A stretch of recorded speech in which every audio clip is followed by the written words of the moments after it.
Complete this rhyme. Twinkle, twinkle, little star. How are you working? How? Who is that?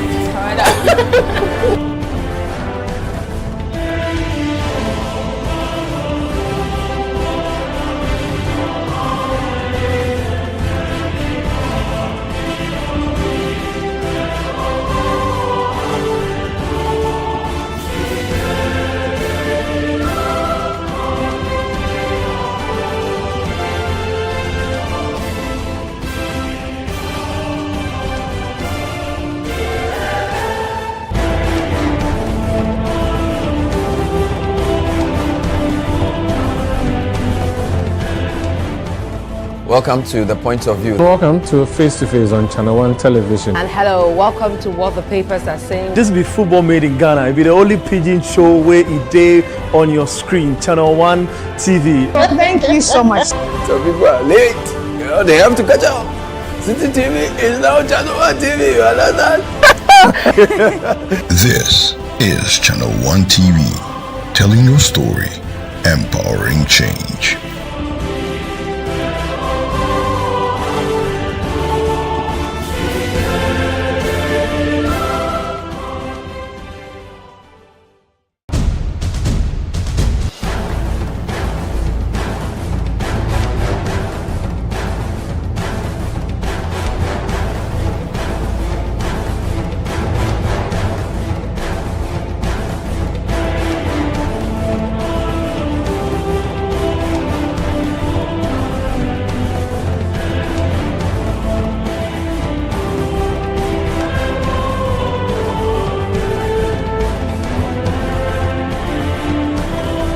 Complete this rhyme. Twinkle, twinkle, little star.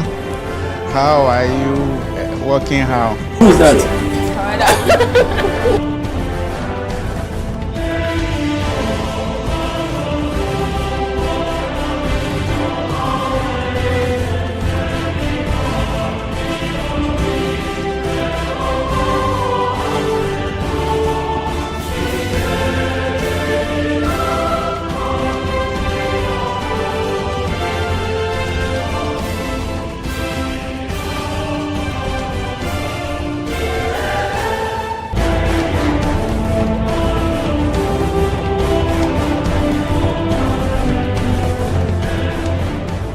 Welcome to The Point of View. Welcome to Face to Face on Channel 1 Television. And hello, welcome to What the Papers Are Saying. This be football made in Ghana. It be the only pidgin show where it day on your screen. Channel 1 TV. Thank you so much. Some people are late. You know, they have to catch up. City TV is now Channel 1 TV. You understand? This is Channel 1 TV, telling your story, empowering change.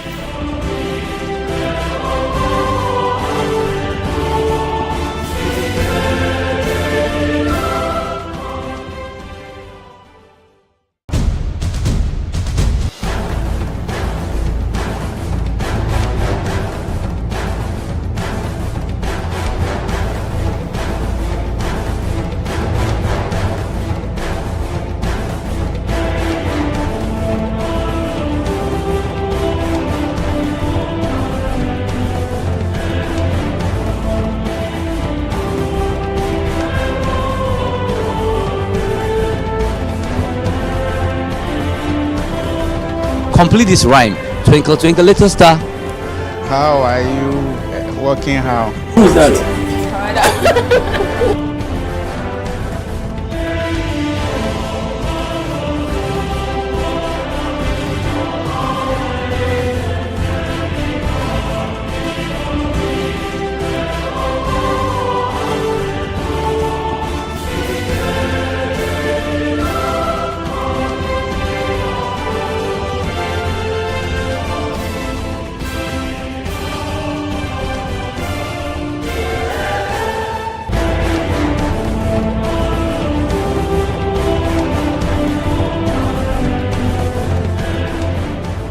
Welcome to The Point of View. Welcome to Face to Face on Channel 1 Television. And hello, welcome to What the Papers Are Saying. This be football made in Ghana. It be the only pidgin show where it day on your screen. Channel 1 TV. Thank you so much. Some people are late.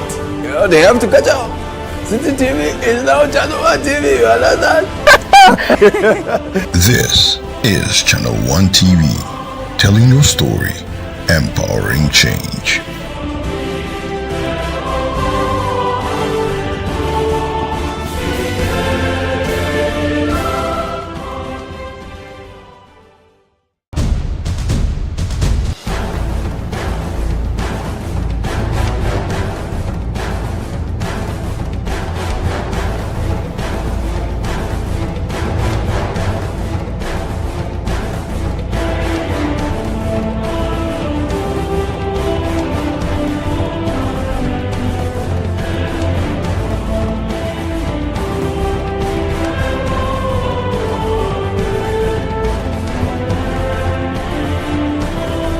Complete this rhyme. Twinkle, twinkle, little star. How are you working how? Who's that?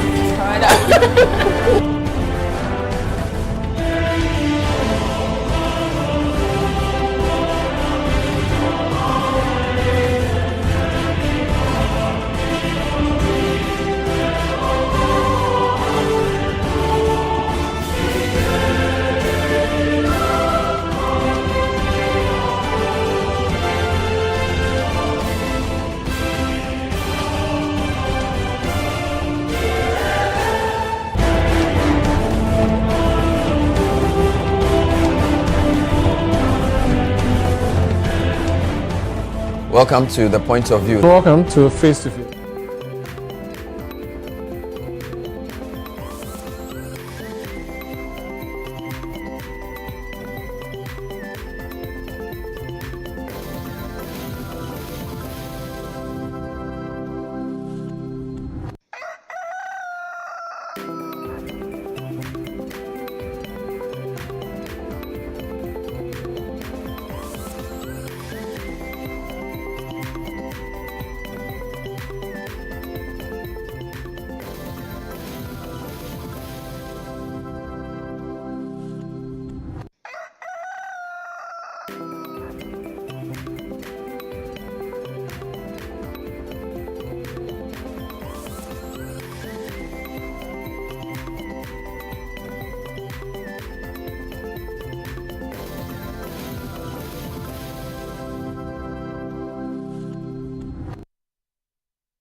All right, good morning to you, and welcome to Breakfast Daily. It's a beautiful morning here. Of course, Kweku. Tesano, Accra, Ghana. We're excited to be here. How are you, Jaffa? I'm well, I'm great. Wonderful. I mean, we have life. Yes. Another chance to live and right our wrongs. Absolutely. So I couldn't be better. I like that. Another chance to live and right our wrongs. Fantastic. Welcome to Breakfast Daily once again. My name is David Kweku Sechi. And my name is Jifa KD Akoto. As always, we promise you a very, very informative and educative show. So do stay with us right here on Breakfast Daily. This morning, we want to get very interactive with you, so you can join us via our social media handles that's on your screen right now, and send us your thoughts and messages on the conversations we'll be having here this morning via the WhatsApp number 020-444-7033. Or alternatively, you can send the comment in the comment section of our live stream on Facebook, Channel 1 TV GH, using the hashtag Breakfast Daily. Absolutely. Now, you know, this morning we're starting a little earlier than we usually do, because there's going to be conversations about Parliament. It's all about Parliament today, and we'll be crossing in and out of Parliament. And right now we're going to go over to Parliament. Our colleague right here at Channel 1 TV and 97.3 CDFM is at Parliament, and we're going to be speaking with him, Vivian Kai Lokko. Let's go cross over to Parliament now. Vivian Kai. Hello, Kweku. Yes. So what? Yes. What can you report to us from Parliament?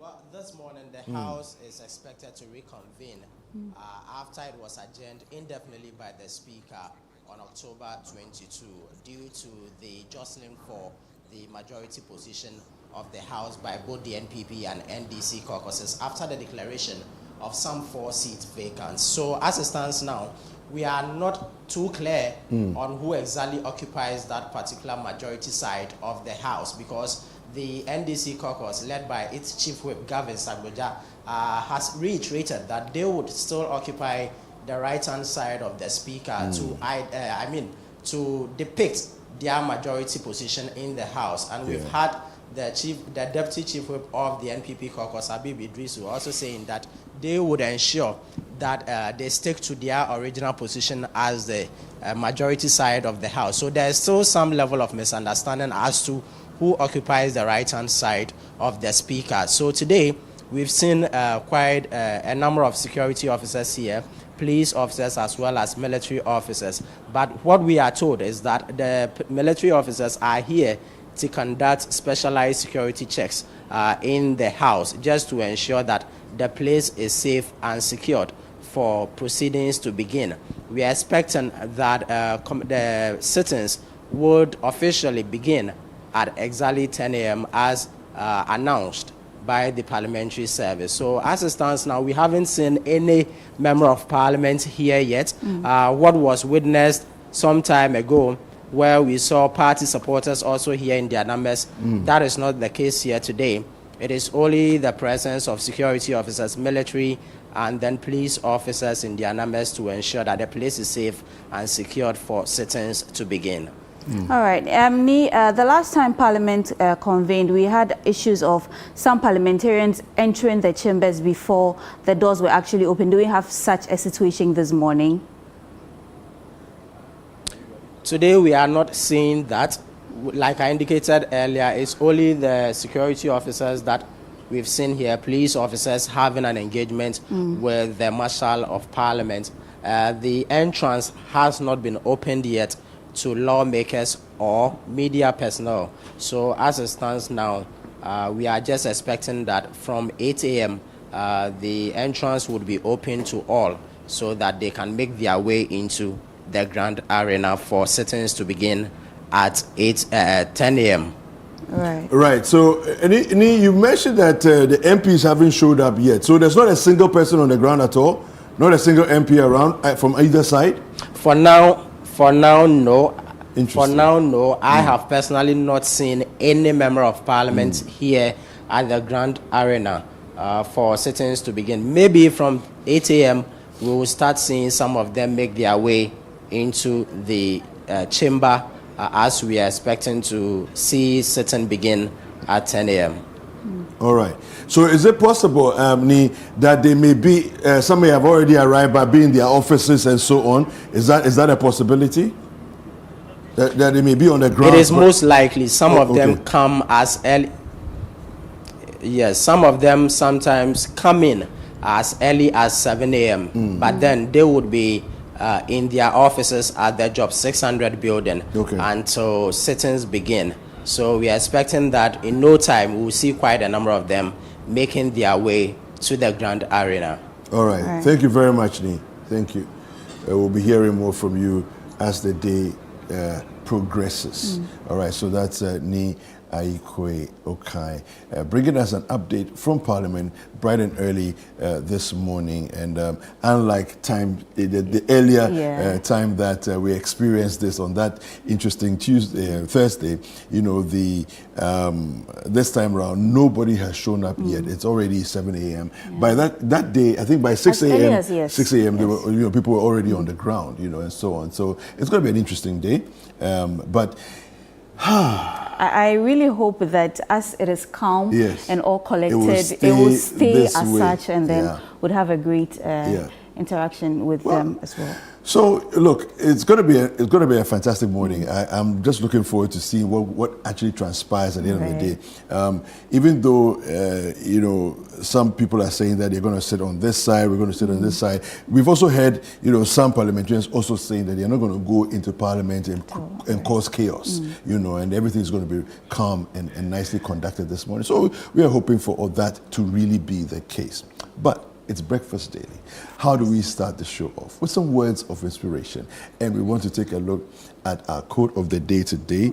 But before we take that, we are still reminding you, that very much so we have the community forum that is right here on Channel 1 television. So if you want to know what is going on in your communities, a community near you, we may be coming to you shortly, sooner than you may think. So catch our very own Philip Ni Latte stay on the Channel 1 Community Forum every Thursday between the hours of 9 a.m. and 11 a.m. So that means that today we'll be bringing you Community Forum, hopefully right here on Channel 1 Television. Absolutely. Don't forget that apart from the Community Forum, we have other shows as well, both on radio and on television. Now, on radio, we have on 97.3 City FM, The Ballot Box. The Ballot Box is from 10 p.m. through till midnight, hosted by Christopher Kevin Asima, and you want to join in there. Yesterday, fantastic conversations they had all the way through till midnight, and you don't want to miss out on that. You know, it's very engaging when you tune into the Ballot Box, and so the Ballot Box comes to you on 97.3 City FM at 10 p.m. It's Mondays through till Thursdays, all right? So tonight you can catch the Ballot Box on 97.3 City FM.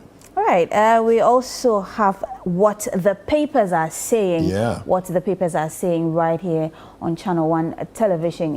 It's hosted by our very own Vivian Kai Lokko. So if you want to know what is going on the papers and the dailies, we have just a few days to the elections. Catch What the Papers Are Saying right here on Channel 1 Television. So what the papers are saying is 9 p.m. You're right. Right. Take a note of that. This Thursday, 9 to 10 p.m. Right. 9 to 10 p.m. All right. You don't want to miss out on that. All right. So we also going back to Parliament, and we're going to find out from Ni Aikwe Okai the protocols for the day that we can expect. All right. So Ni Aikwe is joining us again, and hello, Ni. Hello, Kweku. Yes. So, welcome back again. Can you kindly walk us through the various protocols for the day? What can we expect as 10 o'clock approaches? And, of course, by 8 o'clock, we're expecting parliamentarians to arrive and get into the chamber. So, just if you can just walk us through the various things we can expect till the speaker comes. So, Kweku, as I indicated earlier, we've seen quite a number of police officers here at the Grand Arena. Ordinarily, you wouldn't see the barricade that we see there at the entrance of the Accra International Conference Center, but that is the case here today. Police officers are well positioned at the entrance of the Accra International Conference Center, leading to the Grand Arena, where sitting now takes place. So, in your shot, there is the police barricade. Just to ensure that you do not have any unauthorized persons making their way into the Grand Arena. And then also from there, you see some fire officers also here with their fire tender, also in preparedness for any eventuality at all here at the Accra International Conference Center. And then just close to the Grand Arena also, there is a street that leads to the National Security Office area. That place also has been barricaded to make sure that you do not have persons who have not been authorized to make their way into the chamber or the Grand Arena to do so. We've also seen barricades here close to the entrance of the Grand Arena just to ensure there is orderliness in terms of the arrival process so that members of parliament could make their way into the chamber through the right or the appropriate channel. On my right here, you see the cafeteria where mostly the members of parliament have their breakfast and then lunch as well whenever sitting is taking place. So I'm trying to get close to the entrance of the Grand Arena, where you see quite a number of security officers. I mean, those that are stationed in Parliament. So this is where the entrance to the public gallery, where mostly you would also have the media officers passing through to the Grand Arena to observe proceedings. As it stands now, it is locked until 8 a.m., where we would be expecting that it will be opened for the public as well as the media personnel who are currently here to cover proceedings. And then when this is a canopy where mostly interviews are also conducted whenever the media wants to engage lawmakers on any issue at all. As it stands now, like I said, there is no member of parliament here at the moment. You see the security officers in parliament who are currently here having tete-a-tete amongst themselves, as well as fire officers also here in preparedness or in readiness for any form of eventuality that may take place today. So getting close to the entrance for lawmakers, this is where members of parliament would be expected to make their way into the grand arena for proceedings today. Before they would get here, you would see security officers also stationed here to make sure that they go through security checks, just to make sure that each and everyone gets safe in there when sitting begins. So as it stands now, it hasn't been opened yet. We are expecting that from 8 a.m. it will be opened. Lawmakers as well as the public gallery would, ordinary citizens would also be allowed through the public gallery inside to also observe proceedings for today. So it's a calm atmosphere here for now. No member of parliament here yet. We are expecting to see them in no time. But as it stands now, only security officers, police officers, fire officers, as well as the marshal of parliament. Kweku. All right, so we haven't seen in your shots yet any military persons. I don't know if you saw them earlier and they've left or they've not been around at all today. Kweku, we earlier saw the military officers here, but as it stands now, I can tell you that they are no more here at the Grand Arena. Earlier when we saw something like that, we had a statement from the Ghana Armed Forces to the effect that their presence here at the Grand Arena was at the request of the Speaker, Alban Bagbin, to conduct specialized security checks, including canine and bomb sweeps. So this morning they were here. As early as 6 a.m. we saw their presence here, about 11 of them conducting checks with their dogs, just to ensure that the place is secured for proceedings to begin today. But as it stands now, none of them is available. We are only seeing the police officers as well as the security officers of. All right. Well, thank you very much for walking us through the various security protocols and the arrangements externally at Parliament, outside of the chamber.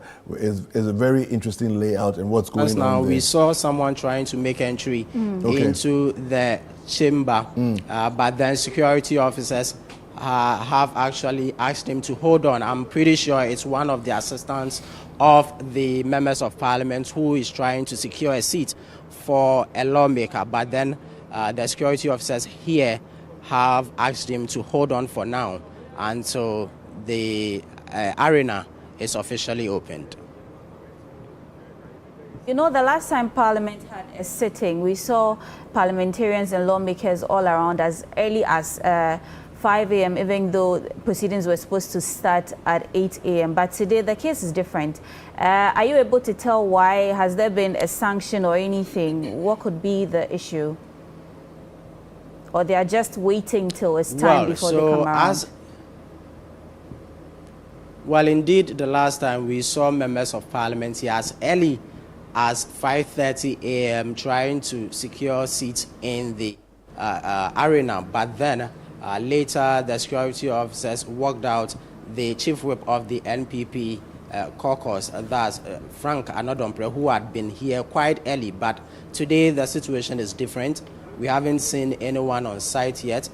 We are expecting, like I said earlier, we are expecting to see them coming in from 8 a.m. So that they can make their way into the Grand Arena. For now, there is no one seated in the chamber. The place is quite empty, just waiting for the official time so that they could make their way into the Grand Arena, which is now serving as the chamber for parliamentary sittings. All right. Thank you very much, Nee. Thank you for that update. And then we can see images of the inside of the chamber itself, and it's completely empty. at this minute as we are having this conversation.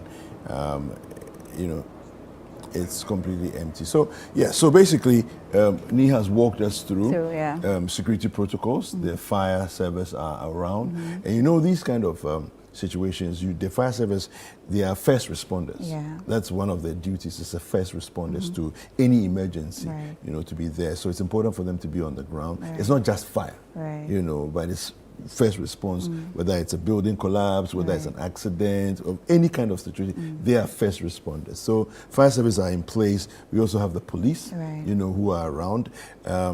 We don't have that FPU look, you know, the formed police unit kind of look with, you know, heavily armed police and all that. You see rather, you know, smartly dressed, you know, policemen out there and other security personnel who are in plain clothes, including parliamentary security people, the marshals and so on, who are out there. And he also mentioned that the military was there a while ago. Earlier in the morning with the dogs and all of that. And of course, you know, it is an important protocol for Parliament to make sure that if there has been a break in their sitting, that on the first day back, they have a clean sweep of the place, that no devices, you know, have been planted in places and all of that, that will compromise their safety and all of that, of course. And the last time, as Nee said, it was at the behest of the speaker, you know, and that was what the military, you know, command issued, the press statement they issued. So yes, so that's in brief is basically what has transpired so far. We are waiting till 8 o'clock to see, because the official time for screening and getting into the chamber is 8 a.m. And once they start going in and taking their seats, then we'll wait for 10 a.m. For the Speaker's arrival and the beginning of sitting of Parliament. And so we're looking forward to see what transpires, particularly at 8 a.m., how the parliamentarians arrive and what happens as they go through security and get into the chamber. We'll get to see exactly what it is that will take place, whether it's going to be like the last time, everybody going to sit on the right side of Speaker, you know, of Speaker's seat, or they're going to spread themselves, you know, across the room. Of course, yesterday the Speaker was saying certain very interesting things, and one of the things he said was that it's not his place to determine who sits where, you know. So I thought that was interesting, you know. So it's a very interesting time that we have here, you know. But of course, by convention, those who are in the majority of the House have sat on the right side of the Speaker, and those in the minority have sat on the left side of the Speaker.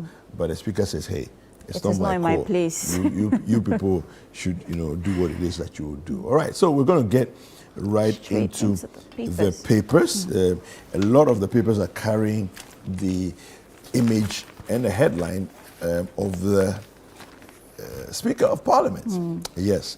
And so let me start with the Daily Graphic. We have here, no constitutional crisis.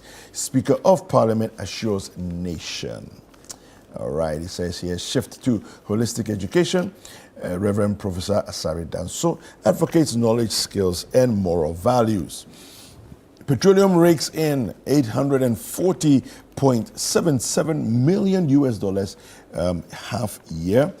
We have a special supplement on Farmers Day right inside the paper. And we'll make America great again, Trump declares as 47th U.S. president-elect. Right, I have the Ghanaian Times newspaper. You are undermining Parliament. Bagbin accuses executive judicial arms of government. And also, I'll complete PTC Interchange Takoradi Market Circle project before I leave office. And that's from President Nana Addo Dankwa Akufo-Addo. We have just a few days to election, though. Wow. Anyway, U.S. elections, Trump makes a sweeping comeback as U.S. vows to deepen relations with Ghana regardless of polls outcome. And best bags 881 million Ghana cedis profit in 4 years. All right. Now, so there's a headline on the front page of the Chronicle. It's a bit weird. I'm not sure I want to read it exactly. So, Bagbin is accusing the judiciary and executive of colluding to weaken Parliament.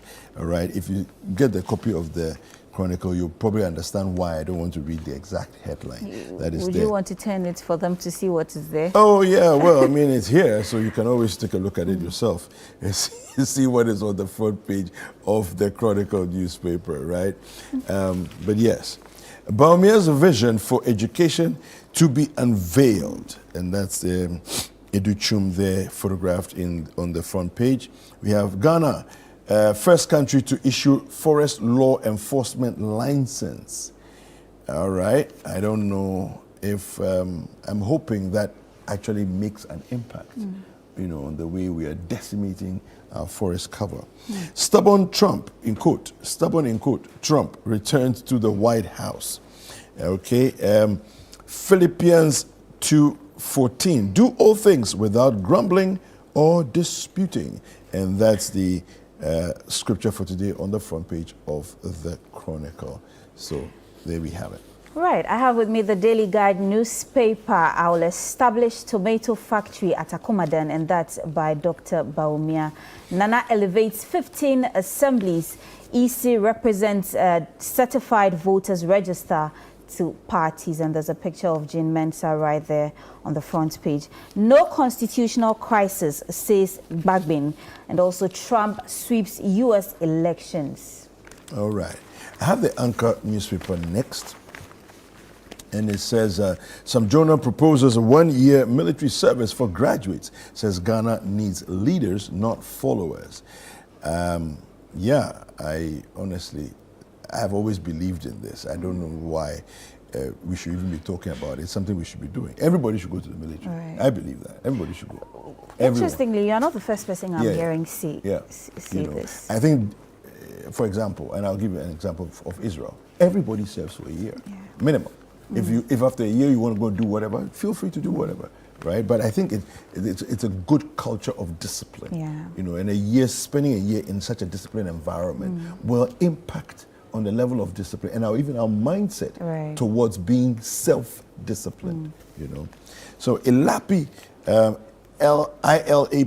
Ilapi uncovers 167.8 million Ghana cedis. And we have 14.6 million US dollars in dormant accounts with BOG. All right. Speaker Bagbin takes on judiciary and executive, says there's no constitutional crisis in Ghana.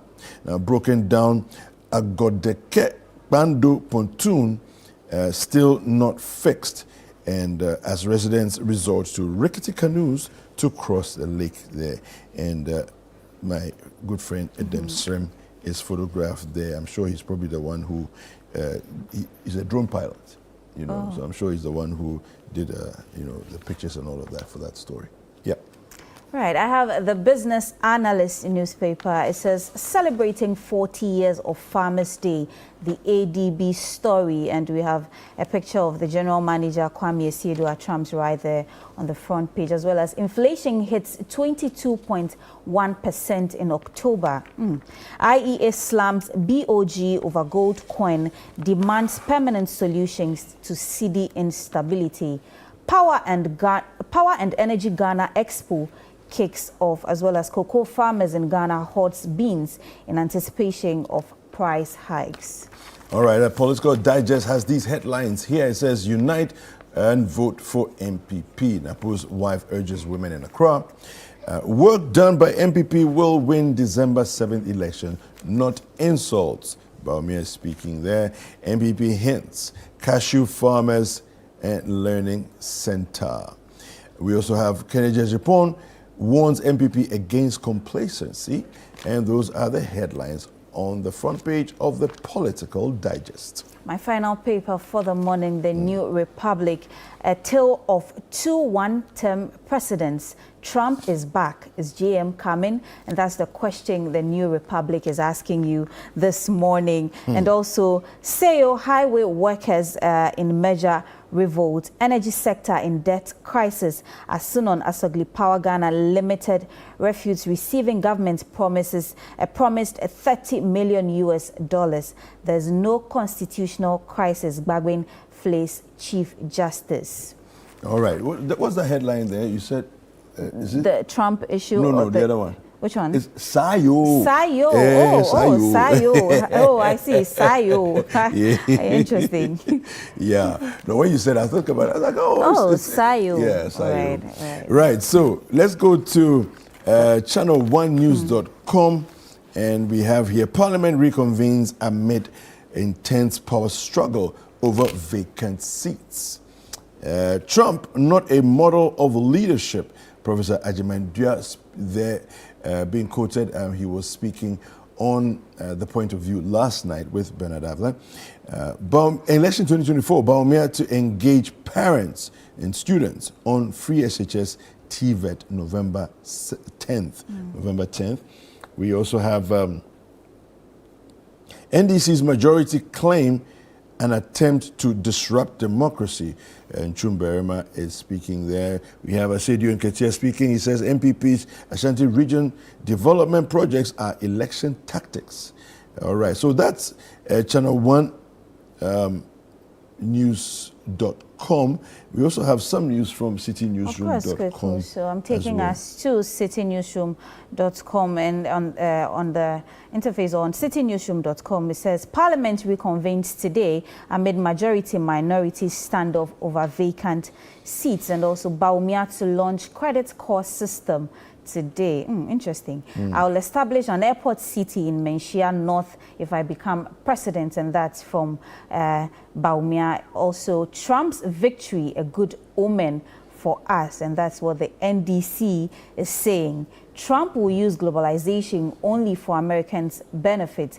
Professor Ajimandua has that there. We will not engage in any drama in Parliament on Thursday. Habib Idrisu also says that election 2024 NDC raises concerns over EC's final voters register statistics, and also EC presents final voters register to political parties, and Akufo-Addo unveils statue of himself at Efiang Kwanta Hospital. So you can catch these and many other stories on citynewsroom.com. All right, I'm going to delve into some detail in some of the papers. Let's look at something on citynewsroom.com first of all. We will not engage in any drama in Parliament. This is Habib Idrisu. Let me just quickly read that story for you. The first deputy majority whip in Parliament, Habib Idrisu, has assured Ghanaians that the new patriotic party, the MPP, MPs will maintain a disciplined stance when Parliament reconvenes on Thursday, that's today, November 7th, despite ongoing disputes over which party holds the majority status in the House. Now, Idrisu's comments follow a statement by Minority Chief Whip and Adaklu MP governs Kwame Agboja, who claimed that the NDC, the National Democratic Congress caucus, will assume the majority position. Now, Agboja's assertion is based on Speaker Alan Gbagwin's recent declaration of 4 parliamentary seats as vacant, which he now says gives the NDC caucus the numbers to hold majority status. Now, Agboja further stated that he will attend Thursday's session as the majority chief whip. Now, in an interview on Eyewitness News on Wednesday, November 6th, Idrisu pushed back on Agboja's claim, asserting that Speaker Gbagwin has yet to definitively grant the NDC majority control in Parliament. Now, he noted that if the Speaker does not clarify that the NDC cannot occupy the majority seats, the MPP caucus will be forced to reconsider its approach to ensure that parliamentary procedures are upheld. And the story goes on there. You can just log on to Channel 1 News, citynewsroom.com for your credible news updates. And just a quick reminder that the election portal that we have, you can easily access it by typing elections.citynewsroom.com. And it will take you right to the portal, whether it's on your phone, your tablet, or a computer. And very, very easy to maneuver, very easy to handle. All right, it's a very lightweight website and just very comprehensive. I'm fascinated by the way it's so comprehensive and so it's yet so easy. I like. I went through the website and then I love the interface. It's not one that you'd have to be trying to figure out where to go to find what information. It's just straight to the point, and every information is there. Very easy to access. Very easy. Even it's more easier on your phone because the phone comes in very handy. So you just tap on there and then get all the parliamentary, presidential results and whatnot on. Since '96 to date, it's very, all there. very detailed. Very detailed. Very detailed. Kweku, let me still stay on citynewsroom.com and give us the story about Bawumia to launch credit score system today. Right, so Dr. Mahamudu Bawumia, the flag bearer of the New Patriotic Party, is set to launch a national credit score system today, November 7th, 2024. This pioneering initiative is expected to power Ghanaians by enabling them to purchase goods on credit and make payments in marginable installments, a major stride in broadening access to financial resources across the country. Bawumia first disclosed details of the credit score launch during a recent visit to Yeji, a town in the Pro East district of the Bunu region. During his visit, the Vice President emphasized that this credit score system represents a key element of his overarching vision for more financially inclusive and economically empowered Ghana. As part of his broader campaign platform, he has consistently advocated for bold, transformative policies that address everyday challenges faced by Ghanaians while enhancing their opportunities to thrive. The Vice President's announcement highlights his commitment to improving economic accessibility, particularly for individuals who traditionally face barriers in obtaining credit. He also believes that the new credit score system will allow Ghanaians to participate in the economy by establishing a means to track and access credit worthiness, thus creating a framework that benefits both individuals and businesses. And there's a quote or a statement from him. Let me just read that quickly. He says, that credit scoring system, every individual will have a credit score. Right now, our credit scoring system does not exist. So everybody is seen as risky and the interest rates are high, but we are going to move into individualized credit scoring. So if you don't pay your loan, you have low credit scores, isn't it? And if you go for a loan, you will have a problem. So that's the story as it is on citynewsroom.com. Yeah. I think the credit score system is a system that clearly has proven across the world to be very useful for developing societies, you know, because if you have a good credit score, and I mean, it's in your best interest to make sure you have a good credit score, because that means that you have access to various facilities, you know, within the society, and just maintain a good credit score, you know. So many different things can become accessible to you. We are keenly looking forward to how it works out or it pans out here in Ghana. Since this is something very new to us. It's very new to our system, you know, yes. But let's take you to another first, you know, in our system. And this one says Ghana, and this story is in the Chronicle. Ghana, first country to issue forest law enforcement license. Right. Now, the government has signed a deal with the European Union to make Ghana the first African country to issue forest law enforcement, governance and trade licenses. All right, with June 30, 2025 set as the date for commencement of the agreement. Now, it has photographed in the story John Janapo, who is the Minister for Lands and Natural Resources, as well as His Excellency Eshad Razali, the head of delegation of the EU to Ghana. Now, the deal, which was signed and unveiled at the 12th session of the Ghana-EU Joint Monitoring Review Mechanism of the Voluntary Partnership Agreement in Accra on Wednesday, November 6, 2024, marks a significant milestone in the sustainable management of Ghana's timber resources.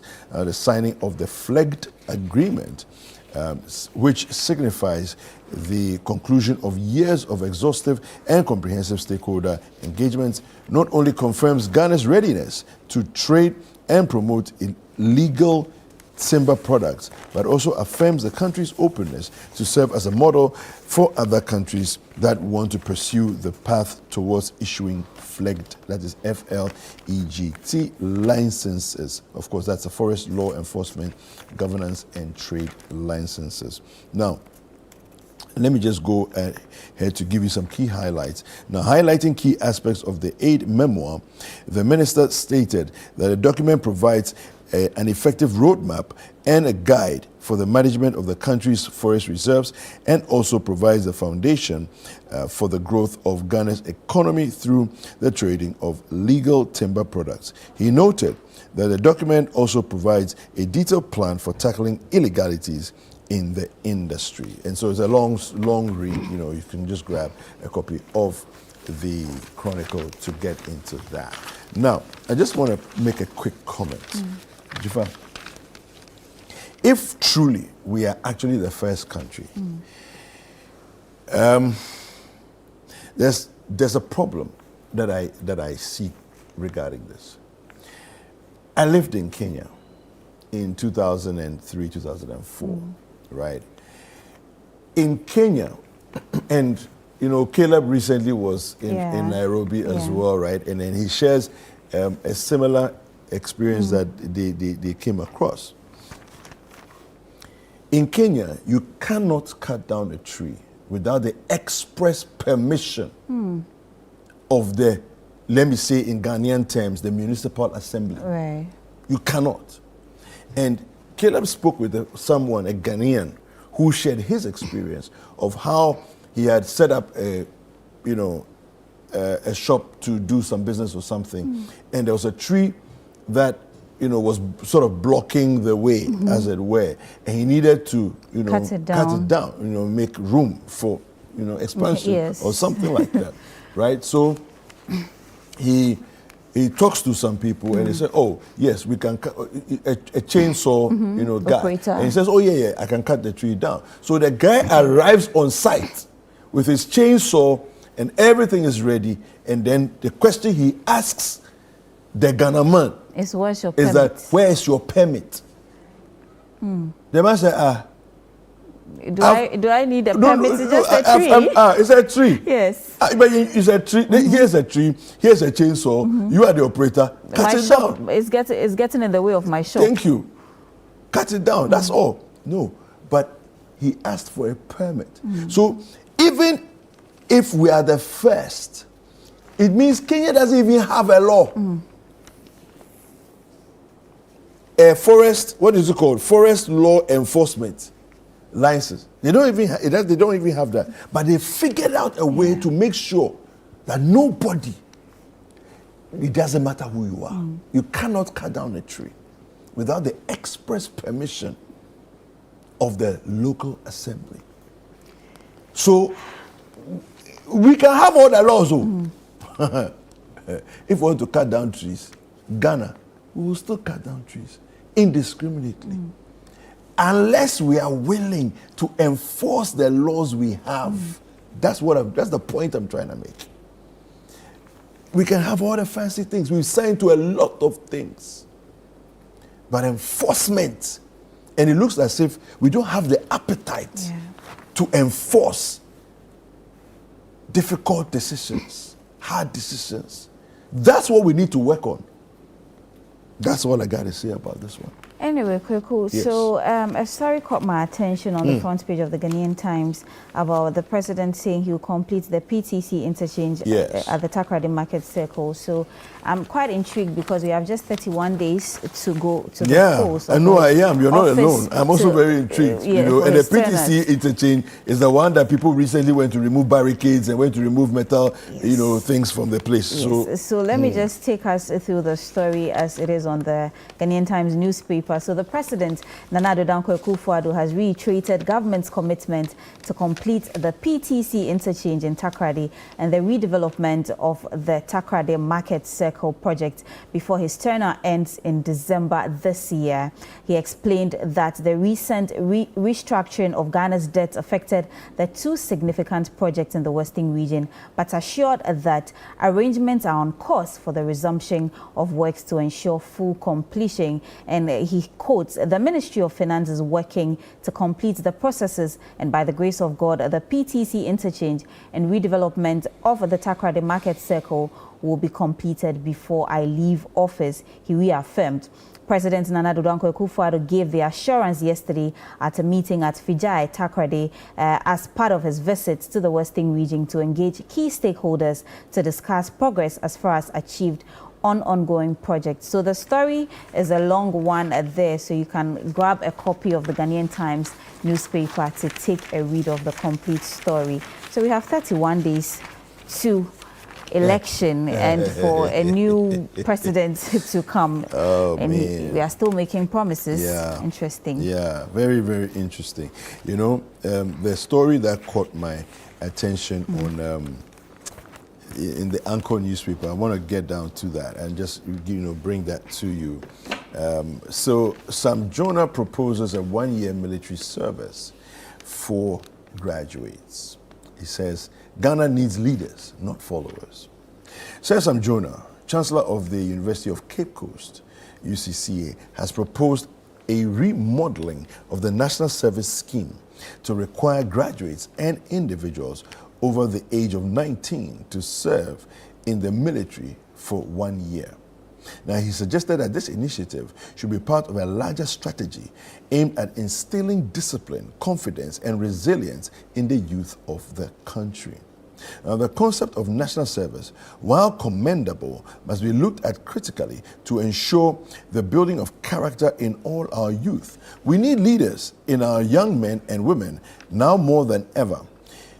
Leaders, not followers, who will ensure the right thing is done where and when it must be done.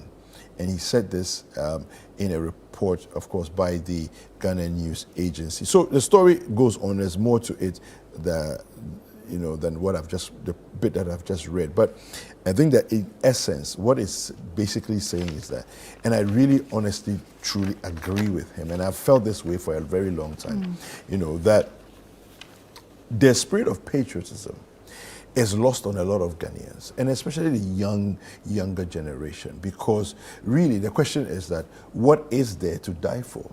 What is there to be proud of in a certain sense? When you see so many challenges, so many difficulties, you see, let's get into the streets of Accra, right? You see, indiscriminate distribution of rubbish all over the place. You see bad driving all over the place. All of that's going on there. But anyway, so that's Sam Jonah sharing his thoughts there on a proposal for a 1-year military service for young graduates. Well, we're going to cross over to Parliament, and our colleague Joe Duncan is on the grounds of Parliament, and he is there with the former mayor of Accra, and we're going to get to talk to Jude. Jude, good morning. All right, so David, as you can rightly see, I'm still stationed here at the forecourt of the makeshift Parliament right at the Grand Arena inside the Accra Conference Center. Some parliamentarians, I might say, have started trooping in. Earlier, I went to Job 600, which is the offices, official offices spaces for the MPs. It was empty, and as at this morning, as you could clearly see, some of these MPs have started trooping in. I've been joined by a member of Parliament for Ablekuma South, former mayor of Accra, Honorable Alfred Ni Oko Vanderpoy, who has also just showed up here, getting ready to go into the chamber for today's parliamentary sitting. And I want to just engage him briefly on happenings and what he expects in Parliament. Honorable, thank you so much for your time. Thank you, and good morning. Yes, good morning to you as well. We've seen you've come early, quite early. It wasn't the case at the last time Parliament was recalled. We saw a lot of MPs come very early in the morning, which also ultimately led to the brouhaha. Why are we seeing it relatively calm this time around? What sort of engagement has happened with your caucuses, which has gone ahead to ensure that this is a relatively calm recall? Well, you know, Parliament and as parliamentarians, we take instructions and leadership from our Speaker. Our Speaker has asked us, ordered us to be in Parliament today. And our leadership has also confirmed that we should be in Parliament. So we will be in Parliament. We are here. And more parliamentarians will join. And we will be in Parliament. When we get into the chamber, then as parliamentarians, we'll sort ourselves out in terms of who is sitting on majority side or minority side. Yesterday, the Speaker engaged the media, and that issue came up. And according to the Speaker, it wasn't within his jurisdiction, really, to decide on a matter like that. What has your caucus leadership been saying to you regarding the minority position shift in Parliament? Our leadership has continued to maintain the statement and the proclamation made by the Speaker, that the Speaker said the last time that NDC has the majority in Parliament. That has not changed. So we are at the direction of the Speaker in the chamber. So when we come into the chamber, our leadership would, I'm sure, will maintain that we are the majority. So we'll be on the majority side. But Honorable, that particular decision, right, by the Speaker was overruled by the Supreme Court, the Apex Court, after they stayed his execution. His subsequent application to overturn the Supreme Court's ruling did not really go in his favor. So are you still insisting on being the majority despite all that's happened in court? As a parliamentarian, that's why I started by saying that I am at the direction of the Speaker. So when the Speaker directs, that is what I do. So when we get into the chamber, the Speaker will direct us. When the Speaker directs us, then we will follow. But I'm saying that the last time the Speaker directed us, NDC is the majority. And that stands up to now when we get into the chamber. Let's just move on from the majority-minority issues that's happened. What are your general expectations of this particular recall? What are you looking for? What are some of the bills scheduled to be discussed in Parliament today? Well, under today's circumstance, I haven't been to the chamber, I haven't been given any documentation, nothing. So I am saying that the Speaker has recalled us to come to Parliament. When we get into the chamber, then government business will come to us. When government business comes to us, we would follow the leadership of Speaker and our leadership, and we will continue to do government business in the chamber. Thank you for your time, sir. Thank you so much. All right, so we are still here at the forecourt of the Accra Conference Center, the Grand Arena entrance to be precise, where we are engaging some members of Parliament on the expectations of today's Parliament after the recall. We've been also joined by a former leadership member of the NPP NDC caucus, Honorable James Aveji, who is joined us, also noted very well for his work on the Public Accounts Committee. So, sir, I know you very well. Welcome to Breakfast Daily on Channel 1 TV. Thank you very much. So, sir, I was asking your colleague not too long ago about an issue on the minds of a lot of Ghanaians with regards to the resolution of the sitting arrangement. For a lot of people, they are not too sure what will be happening today with regards to who is majority, who is minority in Parliament. What are your thoughts around this issue? Thank you very much. First of all, let me pose a question in order to answer your question. That what is the position of the 4 members of parliament who have defected? 3 who have now filed as independent candidate to contest the election, and then the independent who have now filed on the ticket of the MPP. What is their position? Their position is that these people, per Article 97 of the Constitution, they have vacated their seats. So they are no more members of parliament. Okay? And if you want to use that to do the calculation, it means that the NDC now has a majority, which is 136, and the MPP minority 135. So that is a position, and that position has not changed before us. Yes.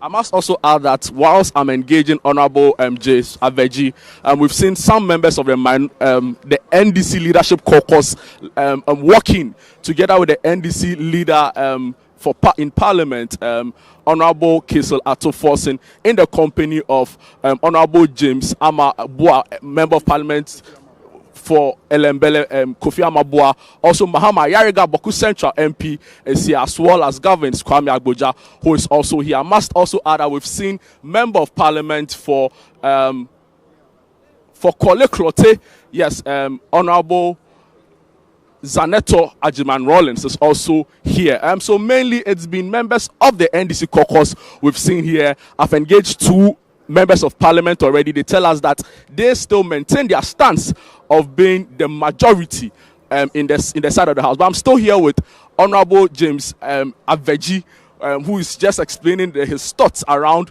the position of the NDC caucus with regards to whether or not they are in leadership. Yeah, definitely that's what I said. We are still majority per the numbers, 136, and the MPP is minority, 135. And that position to us is still hold here in Parliament today. But Honorable, we know that the Supreme Court weighed in this matter.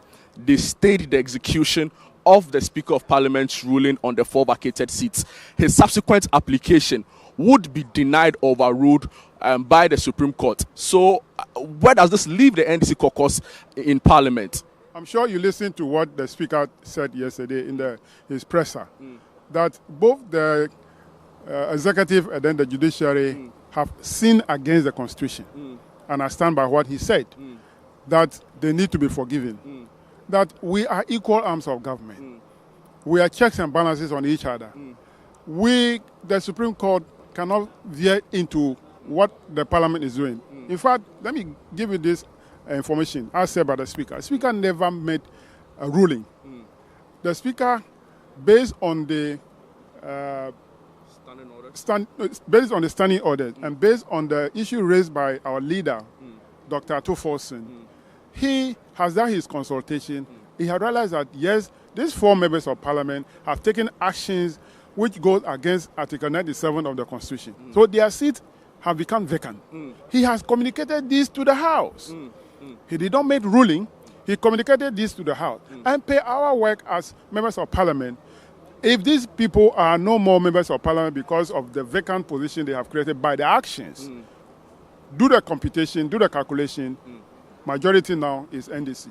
Thank you. That is why we have come to occupy the majority position. All right, thank you so much for your time. A member of Parliament for Ketu North, James Aveji Kluche, like I said, well known for his work on the Public Accounts Committee. He's no longer returning into Parliament when the 9th Parliament resumes. But I've been joined by a member, a leader on the NDC caucus, I must say, Honorable Kofi Amabua, MP for Elembele in the Western region. Sir, thank you for your time and welcome to Channel 1. How are you? I'm very well. I hope you are well yourself. Very well. I've seen you walk in the forecourt of the precinct of where Parliament will be conducted today, together with some of your colleagues on the NDC side. What's your expectations for today's sitting? We are here to do the people's business, and as you know, we've been very consistent. Anything we have to do to strengthen our country, to reduce the suffering of the people of Ghana, and the burden they face, and all the challenges, we are for it. Anything that will worsen the challenges of the people of Ghana, will stand against it. Interesting. Yesterday, we saw the Speaker of Parliament, Alban Bagbin, engage the media where he criticized the Supreme Court for the handling of the 4 vacated seats. He also touched on other issues of national interest. And he was asked a question about the power situation in Parliament. And when I say power situation, I'm referring to issues around who is majority and minority in the House. As a leader in the NDC caucus, what's your thinking around this position, and are you working in Parliament? I don't have a thinking. Parliament is a place of rules and laws. We have our standing orders and the Constitution to guide us. And I think the Constitution is going to guide us in everything we do. Irrespective of the Supreme Court's ruling? The Constitution and the standing orders are our guide, and that's what we follow. So just to be clear for our audience, you are working in as the majority today? The Constitution, the standing orders makes it so. And that's what will happen there. Thank you for your time, sir. So, David, if you can see all that's happening behind me, we've not spotted any MPP member of Parliament. We've only seen the NDC side working in the company of the NDC caucus leader, Lato Forsen, and they are going through the necessary security checks to be allowed entrance into the Grand Arena. Mahama Ayariga is taking a stand now. Honorable Zaneto Ajiman Rollins is here. Earlier I spoke to Member of Parliament for Elembele, who is also here.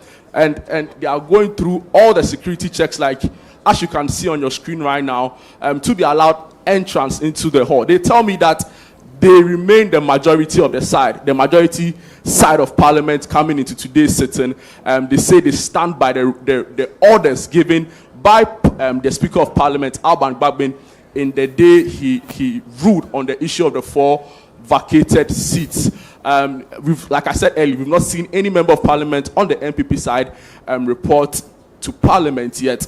But as my colleague Miaikwe Okan indicated earlier, the time for entrance into the floor of Parliament today is at 8 a.m. And so far, I can say we've seen about 10 to 15 of such MPs make their way into Parliament, the floor of Parliament today. Security checks still ongoing. Members waiting for their turn to have themselves cleared. And that is what is currently happening here at the entrance of the Grand Arena. All right. So I'm still here with my colleague in the Channel 1 newsroom, Ni Ayikwe Okan, who you engaged earlier, who will just be telling us different perspectives to what's happening today. So Ni, we've seen some members of Parliament come in, we've engaged them, and they tell us that they remain the majority side of the House. Are you surprised by their stance, their insistence on the stance? Well, Jude, it is not surprising because already we've had their leader, that's the chief whip of the NDC caucus, Gavin Sagboja, indicate earlier, yesterday, that they are still bent on occupying the right-hand side of the speaker to depict their majority position in the House. Because for them, once the speaker declared that 4 seats are vacant, they now have the majority numbers, so they are going to occupy the right-hand side. If you recall, yesterday we engaged the speaker. We asked him, so how is the sitting arrangement going to be? And he indicated that that doesn't lie in his bosom. That is the job of the chief whips. So they are going to determine who sits where and then how the arrangement would be done. So as it stands, you saw the NDC leadership as well as their caucus making entry into the chamber. They were searched thoroughly by the security to ensure that all security directives have been adhered to. So that is currently what we are experiencing today. As it stands now, we haven't seen any member of the NPP caucus here. Yeah, I wanted to find out from you, is it surprising? Is it a case where it's normal that up until this time, 5 minutes past 8, we've not seen any member of Parliament on the MPP side come into the chamber? Jude, it is not surprising because the official time for proceedings to begin is at 10 a.m. Sometimes it could be that they are in a leadership or caucus meeting. It is quite normal of Parliament. Often you would have a side not available at the chamber because they are engaged in a meeting of a sort. So we are expecting that from now till 10 a.m. we would see some of the NPP members of Parliament make their way into the Grand Arena for proceedings to begin. If sittings officially begin and then we do not still see them available, that's where you could have a concern as to what exactly the issue is, what is keeping them away from the Grand Arena. So for now, it is early days here to make any assumptions. So let's wait till we see proceedings begin, Jude. And it's interesting. Are you also surprised by the level of security we've seen here at the conference center today? Well, this is quite normal of Parliament. You know, whenever proceedings are expected to take place, these security checks are done regularly just to ensure that the place is safe for lawmakers as well as anyone at all that makes his or her way into the Grand Arena for proceedings to take place. But unlike previous days, today we've seen an intensified security measure where we earlier saw the military officers conduct some swoop here to ensure peace. We've also seen fire officers make proper security checks here at the Grand Arena. We've also seen quite a number of police officers also here just to ensure that the place is safe and secure for proceedings to begin today, Jude. It's interesting because you point out a lot of the issues that were of concern to a lot of Ghanaians, particularly on who remains majority, who remains minority. And, you know, the NDC side insists that despite the ruling by the Supreme Court on the matter and the subsequent decision by the court to overrule the Speaker's application, wanting the decision overturned, they insist that they are still the majority side of the House. So how do you think this will play out? We are yet to go into the chamber to see on which side of the Speaker they are sitting, which would indicate whether or not they went ahead with their decision to remain majority. But will you be surprised if they go ahead and sit at the majority side? Jude, I wouldn't be surprised to see them sit at the majority side, and any moment from now we'll all make our way into the chamber so that we could bring live shots of what exactly is happening. But already they've indicated that they are still occupying the right-hand side of the Speaker as the majority side of the House, because they take directives or instructions from the Speaker. They do not take any instructions from the Supreme Court or the judiciary. They have made that clear. So we are expecting that once they have made entry into the chamber, of course, they would occupy the majority side of the House as they had earlier indicated. Speaker has also already indicated that he doesn't have that authority to decide who sits where in the chamber. He has made it clear that that lies in the bosom of the chief whips of both caucuses. So we are expecting to see them occupy the majority side as they earlier indicated. The only surprising thing would be to see them sitting at the minority side, that's the left-hand side. Apart from that, it is quite normal to see them sitting at the right-hand side because they've already made that clear to us. So as we speak, a lot more members of Parliament are making their way to the Grand Arena, which is where Parliament would be held today. As we know, the Parliament House, as it is currently going some renovation work. For which reason, Parliament has been brought to the Grand Arena as a makeshift center. Like Nee said, we've not seen any member of Parliament of the MPP side walking. It's been mainly members of Parliament on the NDC side. They came in the company of their majority, their leader, let me say, Keselato Forsen, who walked them in, went through the necessary security checks, and they went to sit. We are yet to go inside and ascertain for ourselves on which side of the Speaker they are sitting, which will indicate that they indeed went ahead with their plan to sit or to maintain, really. Today, for a lot of people, will be looking at the Speaker and what his initial comments would be, especially with regards to the Supreme Court's ruling after it stayed the execution of his the Speaker's ruling on the 4 vacated seats. So it will be interesting. We've not cited any of the 4 members of Parliament whose seats is being questioned or is being deliberated on yet, but we get some indication that very shortly members of the MPP side will be making their way to the floor of Parliament. All right, Jude, thank you so much. All right, so that's Jude Duncan, and bringing us an up-to-date, what's happening on the grounds of Parliament House, and of course he was there with Ni Aikwe Okai as well, and we'll be bringing you more updates as the day progresses. So now we can see the parliamentarians arriving. Right. Howbeit it looks like it's exclusively the NDC side of Parliament that have showed up so far. We are yet to see what's happening from the MPP side. I would imagine that they are probably on the precincts of Parliament, maybe at their offices or something. But I don't know what's keeping them. Right. Well, we don't know yet until we get to find out. But it's interesting how the NDC is still assuming majority. Yeah. So I am just looking forward to how the sitting arrangement is going to be in Parliament. And I hope that they all come to an understanding. So we have a good hearing or a parliamentary proceeding this morning. Other than the other time when they staged the walkout because they couldn't come to an understanding. Yeah. We hope not to see such today. Well, so let's just take it back a little bit.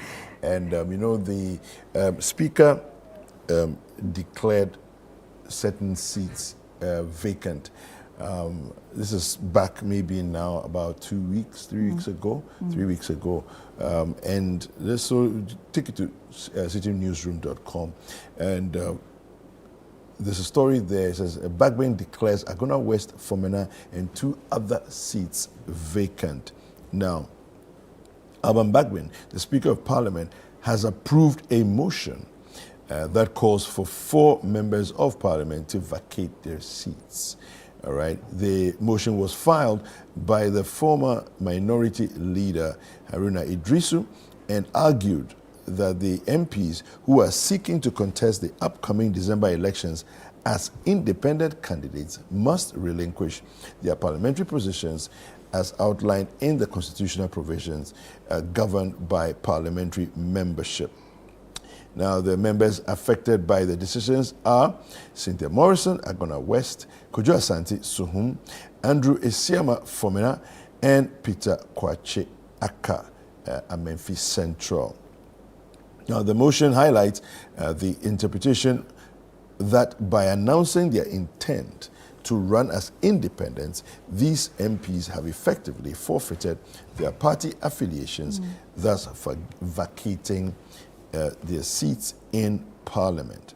Now, ruling on the matter in Parliament in Accra on Thursday, Bagbin indicated that, honourable members, it is important, and I quote, to point that the Speaker is called upon by the standing orders of Parliament, particularly Order 18, to inform the House of the occurrence of a vacancy of the seat of a member under Clause 1B to E, G, and H of Article 97 of the Constitution. Accordingly, I will proceed to inform the House that by the notification of the polls, the following MPs are by their actions vacated their seats in Parliament. And so we have a quick report, to show how it is.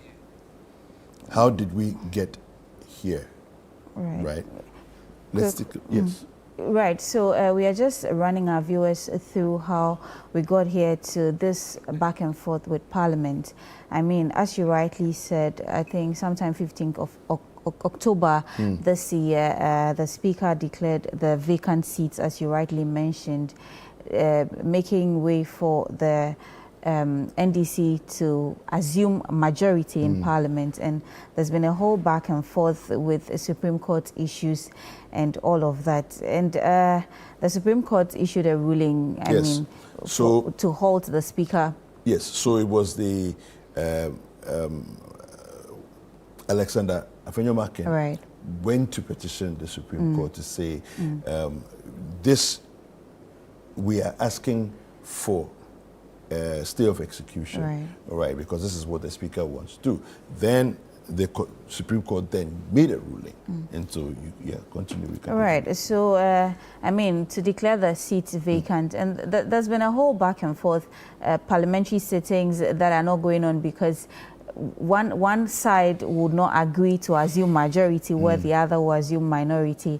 And yesterday, as the Speaker held the press conference with the media, he held the press conference with the media. There were conversations, questions, as well as engagements, and he explained his stance. And like we said earlier on in the show, he told us clearly that he doesn't determine who sits where. It is not in his power to do that. I mean, but he also mentioned that sometime in January, he declared that, the majority should sit on the right-hand side, but it is not really in his power to do that. So that is where we are right now. And today, he re-adjourned the proceedings till today. So we are hoping to see what actually goes on in Parliament today with regards to that. All right. Well, I mean, we have on the 31st of October, the Speaker, here was a notice to summon Parliament pursuant to Article 112 of the Constitution 1992 and the Standing Orders of Parliament. So this also happened earlier, right, where the pursuant to, let me just read it quickly, pursuant to Article 1123 and Orders 5 and 53 of the Standing Orders of the Parliament of Ghana, I, Right Honourable Aban Sumana Kingsford Bagbin, Speaker of Parliament, hereby summon Parliament to sit on the 7th of November 2024, which of course is today, at 10 o'clock in the forenoon at the Grand Arena, Accra International Conference Centre, Accra. Then it's dated in the office of the Speaker of Parliament this 31st day of October 2024 and signed by the Speaker. So that is what has brought us to today, that they are all coming back into Parliament to sit. And of course, the Speaker should be seated by 10 o'clock for proceedings to begin. Based on what happened the last time, they were supposed to start at 10. It took a while for them to get started. The Speaker didn't get in at 10 o'clock, at least not in the chamber at 10 o'clock. So let's see if similar happens today, or maybe, he comes in earlier. Right. So let's take a look at the Speaker's press conference with the media yesterday. This is what transpired.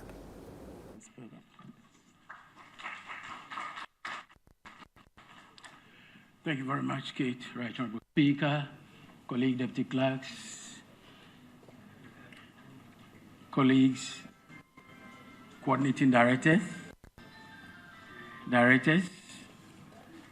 and staff of the Parliamentary Service, other invited guests, of course, leadership of Parliament here present. I see one of the leaders walking towards the podium, Dr. Kessel Atufosin. I also see one of the whips walking towards the podium. You are all members of Parliament here present, distinguished members of the media. Let me, on behalf of Right Honourable Speaker and leadership, welcome you to this all-important forum. As the information was rightly put out there in the public domain, Right Honourable Speaker has deemed it fit to call on you this afternoon to be here present so he could relate to all of us some very important issues which border on matters of significant national importance. The idea of choosing this medium is in recognition of your crucial role as distinguished members of the media. In fact, let me... Right, so that was a little of what transpired between the Speaker when he met the press yesterday. But now we are going back to Parliament, where our colleague Jude Duncan and Ni Ayikwe Okan are on the floor of Parliament to give us updates on what's going on as of now. Hi, Jude.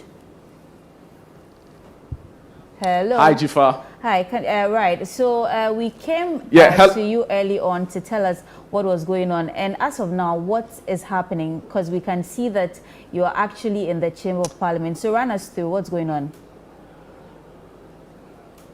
So I'm right now inside the Chamber of Parliament. There's not much happening outside. Like I said, it's only NDC members of Parliament we've seen spotted here inside the chamber.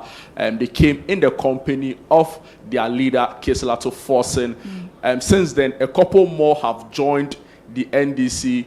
A couple more of their members have joined them. I've seen Member of Parliament for South Dai, who is also here. Lejakuku MP Ayiko has also joined his side. From the last we spoke, there were about 15 of them. But now you can confidently say the number has gone up to about 20 or 25 of them. And as they mentioned to me earlier, they have gone to sit on the right-hand side of the Speaker, which indicates that they still insist on being the majority side of the House. We are yet to hear what the Speaker's directive will be on this case. But what we know from his engagement with the media yesterday is that he recused himself from making a pronouncement on the decision, right? According to him, it's not within his jurisdiction to decide on who is the majority or the minority side of the House. So the members of Parliament on the NDC side are here. Some of them are being have cladded themselves with Ghana flags. Member of Parliament for Whole West, Emmanuel Bedra, have also spotted him here, has also joined, really. And very shortly, we get the indication that a lot more of their colleagues are expected to join, after which they'll wait for the arrival of the Speaker. Then Parliament can commence. All right, Jude, before you went into the chamber, did you spot any of the NDC parliamentarians outside? Or they're still not in? You mean the MPP? No, the MPP, yes, the MPP. So like I rightly said, none of the MPP members of Parliament have been spotted in the chamber or within the precincts of the conference center. None of them have been seen anywhere here. It's mainly just the members of Parliament for the National Democratic Congress, the NDC, who are currently here in the precincts and in the chamber. All right. Cool. All right, thank you very much, Jude. As things progress, I'm sure you'll bring us further updates. All right, so thank you very much. That was Jude Duncan bringing us updates from within the chamber of Parliament. Yeah. It is going to be an interesting day, Kuku. Yeah. It's going to be a very interesting day because the last time Parliament had a sitting, we saw this happening where the NDC members of Parliament sat on the majority side and the MPP decided to stage a walkout. So because of that, nothing really went on in Parliament. And today we've seen the same. They are there early enough to go occupy seats on the majority side as they are assuming position of the majority. We are waiting to see the entry of the MPP members of Parliament and then see what goes on after that or subsequently how the atmosphere there will turn out. But I hope that is a very peaceful one. I really hope so. Well, I mean, the main thing is that Parliament needs to sit. Parliament needs to conduct business. Right. We cannot continue in this manner where for weeks on end there's no proper progress in terms of the laws that need to be made, the laws that need to be passed, bills that need to be, perused and discussed and all of that. The work needs to go on. Yes. And so we can't continue in this manner for much longer. And of course, as things are heating up, election 2024 is around the corner. These very MPs are vying, majority of them are vying to retain seats, and so on and so forth. So really, let's do right by the people of Ghana. That's what I say. Let's do right by the people of Ghana.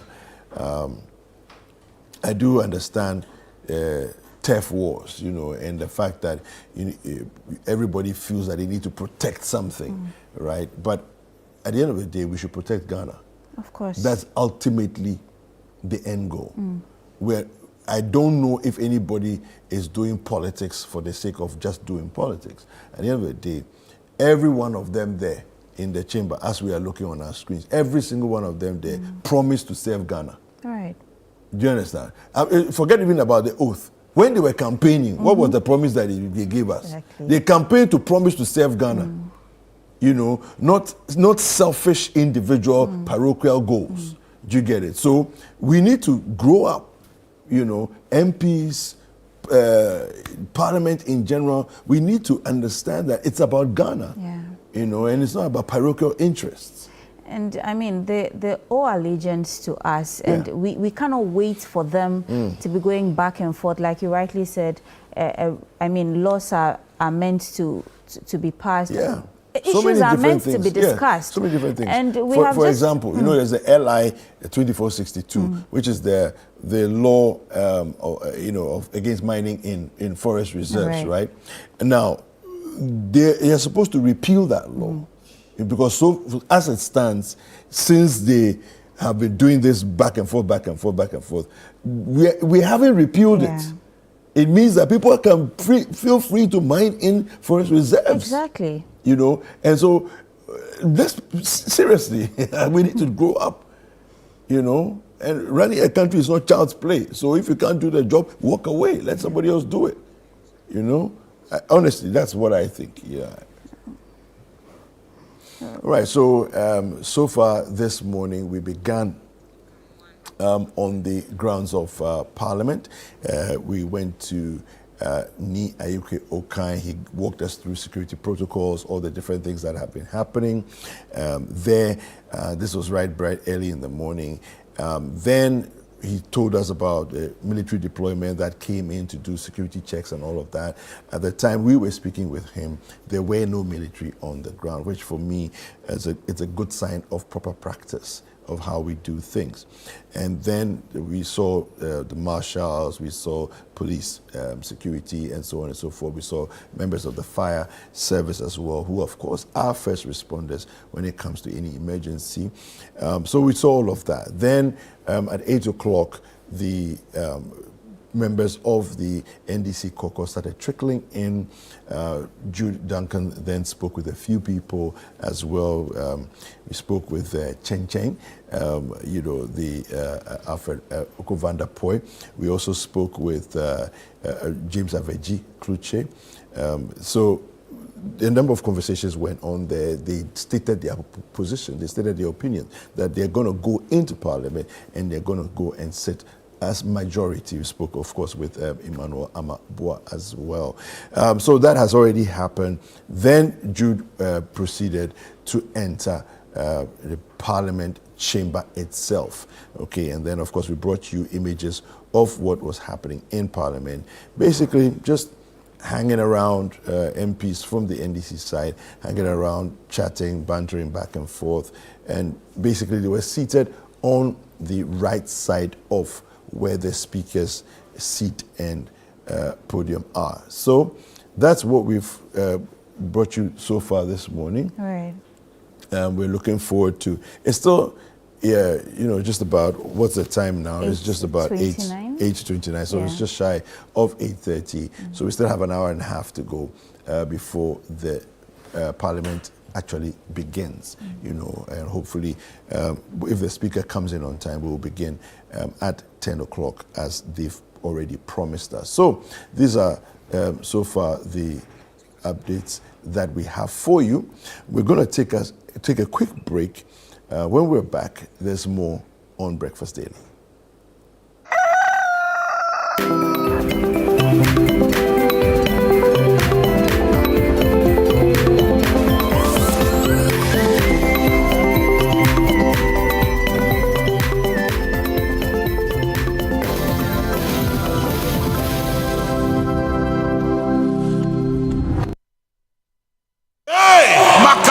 Get ready. Every objective action against you is hereby dismissed. For Impact 2024 with the Archbishop Nicholas Duncan Williams, Reverend Dr. Eastwood Anaba, Apostle Joshua Selman, Apostle Isi Igeneba, Bishop Dr. Bernard Ojiri Asari, and Reverend Dr. David Aintree, November 24th to December 1st, 9 a.m. and 5 p.m. daily at Action Chapel International, Prayer Cathedral, Dominion Arena. For inquiries or pass information, call 059-230-0069. Papa Sammy, I beg if you find something small, give us. Bro Sammy, you see, no be say boys no one do nothing and just they rely on handouts. Jobs to no deal. I understand your hassle. Hope they come.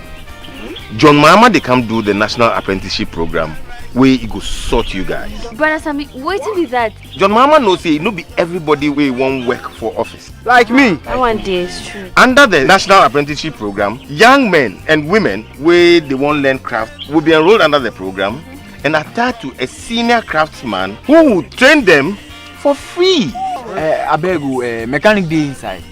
Me like this, I don't want to learn mechanical, but the course no. Mechanics day inside. Organizing, dressmaking, fabric making, catering, hairdressing, tiling, painting. What they even sweet about this whole thing they say, when you plead, the NDC government go make sure say they go give you certificate where you go fit take go look for job anywhere. Oh, that's be one waffle. Another one waffle thing be say, when you plead, the NDC government go set you up with startup capital and equipment to make sure you can start your own business. Wow! I dey go shopping my town wait 7th December. Vote for change. Vote for John Mahama and the NDC. Papa Sammy, I beg if you find something small, give us. Bro Sammy, you see, no be say boys no one do nothing and just they rely on handouts. Jobs to no deal. I understand your hassle. Hope they come. John Mahama they come do the National Apprenticeship Program where he go sort you guys. Brother Sammy, waiting with that. John Mahama knows say no be everybody wey won't work for office. Like me. That one day is true. Under the National Apprenticeship Program, young men and women where they won't learn craft will be enrolled under the program and attached to a senior craftsman who will train them for free. I beg you, mechanic day inside. Me like this, I don't want to learn mechanical, but the course no. Mechanics day inside. Organizing, dressmaking, fabric making, catering, hairdressing, tiling, painting. What they even sweet about this whole thing they say, when you plead, the NDC government go make sure say they go give you certificate where you go fit take go look for job anywhere. Oh, that's be one waffle. Another one waffle thing be say, when you plead, the NDC government go set you up with startup capital and equipment to make sure you can start your own business. Wow! I dey go shopping my town wait 7th December. Vote for change. Vote for John Mahama and the NDC. As you know, Franco Trading Enterprise is still the leading mobile phone, accessories, and your electronic retail outlet.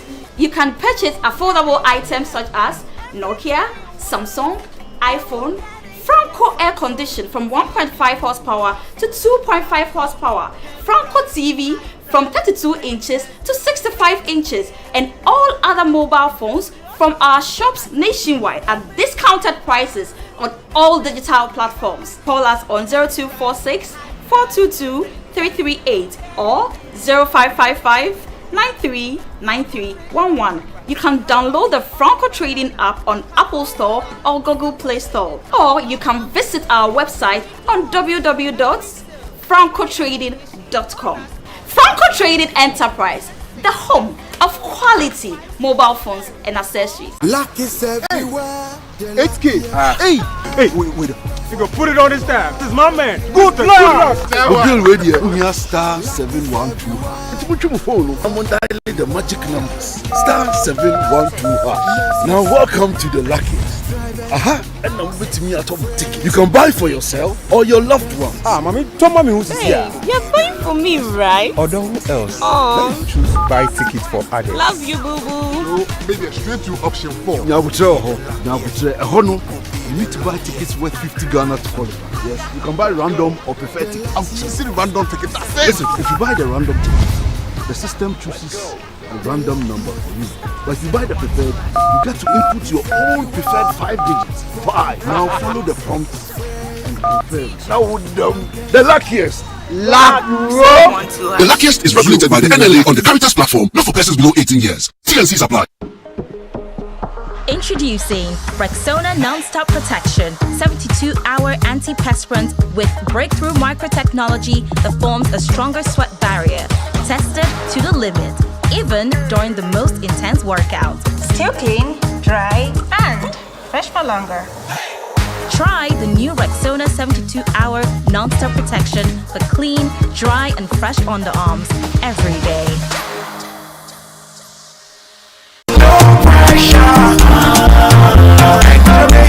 Another morning, another day filled with possibilities. My old car reflects my journey, and today could be the day I take a big step forward. Anything is possible. Just think about it. My shelves are ready to be filled, and soon the flat rate will open up exciting new opportunities. I can already envision a vibrant shop bustling with customers, all eager to discover what I have to offer. I feel optimistic about import costs. Why? Because with DMB flat duty rates, my expenses will be more manageable. I can see my business thriving. Every moment spent with my son brings back wonderful memories. I tell you, my son, with my digital skills, now one can create games in your website. A show of boot number 1 on the ballot.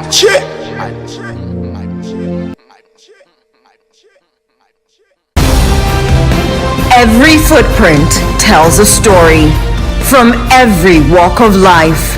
They faced challenges, celebrated victories, and made their mark on the world. Welcome to Footprints, where we walk through the incredible journeys of extraordinary people. Join us every Friday at 7 p.m. as we dive into the lives of those who've left indelible marks. It's not just about where you end up, but how you got there. Footprints, celebrating the paths that shape us all. This and every Friday at 7 p.m. only on Channel 1 TV.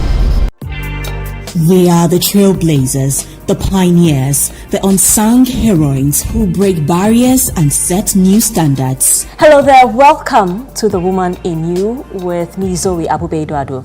Now, this is a show that celebrates the extraordinary resilience, strength, and leadership of women everywhere. From the pioneers in enterprise, politics, and health, their stories are our stories. I was very satisfied with doing something very little. But when my mother introduced the eggs and I started, it kept me so busy that I had to be there in the morning, afternoon, and evening. I had been playing around with the different facets of it, and I realized, listen, I'm really onto something. I decided to formalize it, and I formalized it probably after, just navigating the space and doing different things and trying my hand at different things probably played around with it for like a good 5 years before I formalized it. Be inspired, be empowered, be the woman you were born to be. Join me, Zoe Abubedoado, every week on Channel 1 TV as we celebrate these women who inspire, empower, and lead by example. It's time to celebrate the woman in you. The Woman in You with Zoe airs Sundays at 6 p.m. only on Channel 1 TV.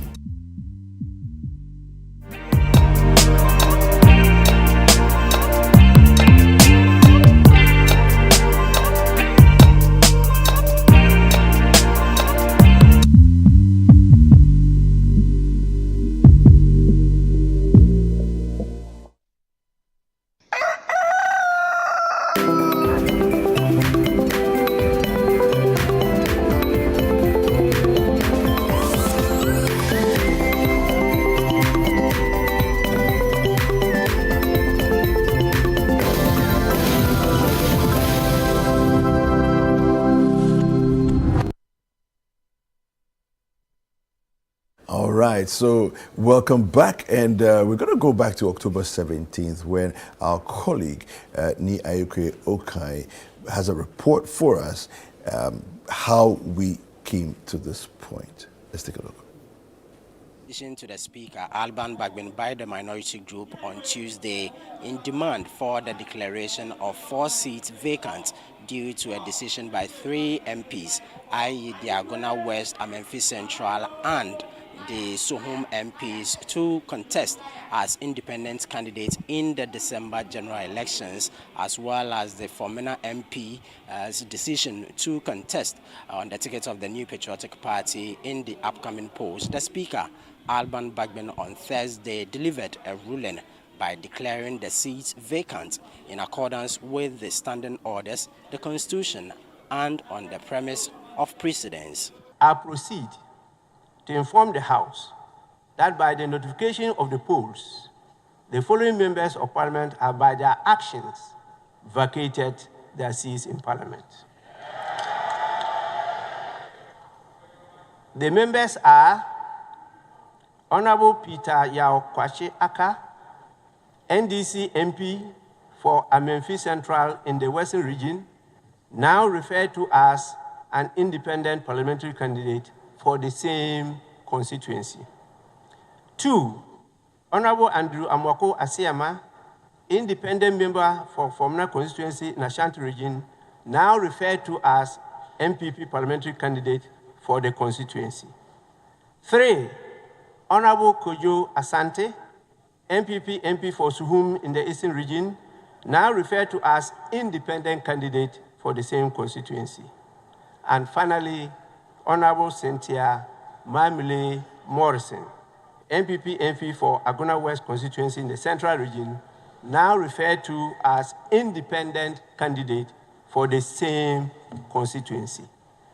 These MPs cannot be allowed by law and my good self to continue to pretend to be representing people that they don't believe in and they don't have any loyalty for in this House any longer. The Majority Leader, Alexander Apenya-Marken, had filed a writ at the Supreme Court seeking an injunction against the petition. Now, he staged a walkout after the ruling by the Speaker, together with members of the Majority Group. And he says that until the determination of the case by the Supreme Court, the Majority Group is boycotting Parliament. We believe in the law. We, as the Majority Caucus, immediately are boycotting Parliament until this matter is determined by the Supreme Court. The Speaker has no right to interpret the Constitution, and it is so clear that what he did was to give advantage to the NDC and do the bidding of the NDC. The Minority Group says that it will take steps as soon as possible to ensure that it takes over the helm of affairs as the Majority Group beginning next week, Tuesday. We are here to do the business of the people of Ghana. We are here to begin the process to reset our country. Our country has gone through very difficult times. In fact, oftentimes the people of Ghana have blamed Parliament for not standing up for the people of Ghana. But obviously, you can't blame the NDC minority because we were not having the working majority. Today, we have the working majority, and we'll begin the process to reset our country. We want to use this opportunity to assure the people of Ghana that the NDC majority will stand for the people of Ghana any day, any time. We will begin the process to move to the majority side and elect a new second deputy speaker on Tuesday. The majority side of the House has assured that once it takes over the helm of affairs as the Majority Group from next week, it will ensure that all its activities are geared towards the interest of the public. Reporting for Channel 1 News from Parliament. My name is Ni Ayukwe Okain. All right, so that report aired initially on the October the 17th, and that's Ni Ayukwe Okain. Now we're going to go and talk to him shortly, but before we do that, Jifa, so what I find fascinating about what the Speaker said, and I think that in all our listening to the Speaker all this while, we've heard the different things he said, but I paid attention to something critical in his statement today.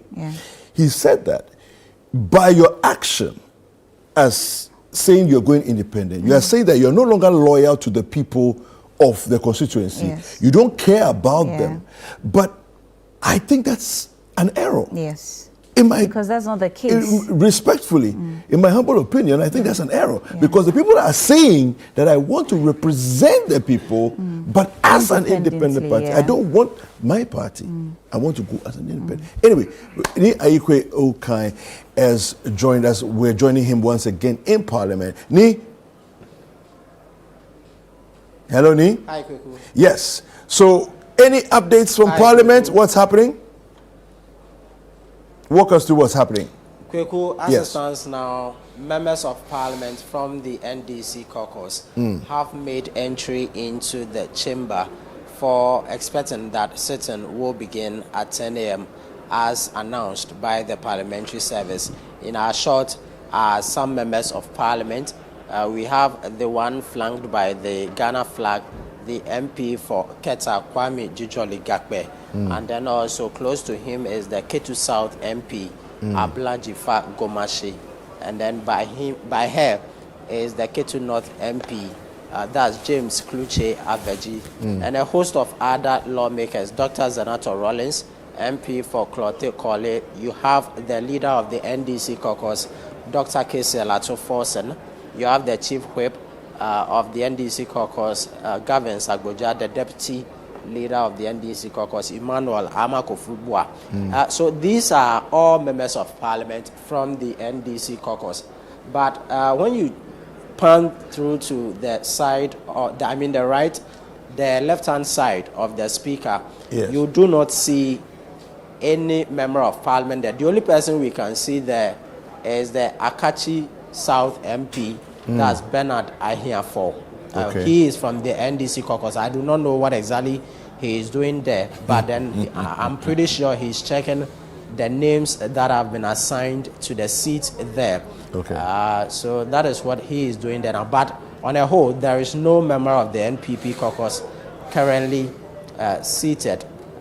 It could be that they may be engaged in a caucus meeting ahead of today's sitting, because they actually triggered a recall of the House when the Speaker adjourned indefinitely on October 22. So it will be quite surprising that they will not make an entry into the chamber today. So we are hoping that once proceedings begin officially at 10 a.m., we would see them also make a way into the chamber.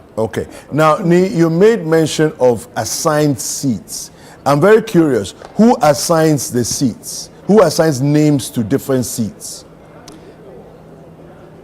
So if you recall, this is a discussion that came up yesterday during the media engagements with the Speaker, Alban Bagman.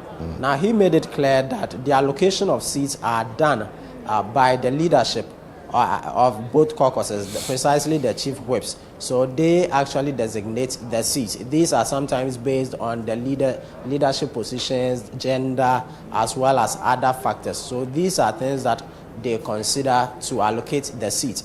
Currently, those allocations have been done already when this parliament began. So that is what is supposed to be gone with. For now, we haven't seen any changes yet with regard to the names allocated to the seats. But the NDC caucus is still claiming that it is actually the majority side of the House. I have one of them here, the MP for Saboba, Joseph Nikpe Bukari. I would engage him briefly on what he makes of today's proceedings. Honorable, you're welcome to our live broadcast of today's parliamentary proceedings on Channel 1 TV. Thank you, my brother. Honorable, let's find out from you. What are your expectations today? Well, nothing that much. The governance side are not serious, and we are here to do business. You can see that they are not here. They have triggered the provisions to make the speaker to recall us. So we expected that we would have come with them to sit down and do business. We are here, they are not here. We don't know what they are about. Is it not early days here to cite them as non-serious, considering the fact that the proceedings are expected to begin at 10 a.m.? Definitely. So we are not supposed to be in the chamber by 10. We are supposed to be in the chamber before 10. And the speaker comes in at 10. So if by this time, none of them, you can't even cite one of them here, then it leads us to conclude that they are not serious about government business and they are wasting our time, they are wasting the Ghanaian people's time, and they are making unnecessary requests and keeping us in parliament, and we have a lot of jobs to do in our constituencies. Tomorrow is Farmers' Day, we should have been there, but they have brought us here and they are not serious. So we just want to urge that if they don't have any business, then they shouldn't disturb the speaker asking for recall any longer, because we have work to do. Talking about the seriousness of government business, you indicated that the NPP caucus is not here. You are here. What makes the NDC caucus so committed to government business since you are not even in power? Well, that's our duty. We are supposed to work because we are paid for that job. Now we have responded to the speaker's call, not their call, the speaker's call. And we expected that they would take advantage of the speaker's call to do their business. But they are not here. So clearly, it means that they themselves just want to make noise for people to hear, but not really serious over the job that Ghanaians have given to them. And that's why things are falling apart everywhere. We have a few days to the general elections. As lawmakers who are seeking to contest again in the upcoming elections, is this recall, I mean the persistent recall of the House whenever the Speaker adjourns the House indefinitely, having any toll on your campaign activities? Definitely. I come from Sabuba, far in the north. You can imagine the travel hours, roughly 10 to 11 hours if you have a V8. So you can imagine having to travel that long stretch to Accra or to Parliament, and then there's no any seriousness on the side of government.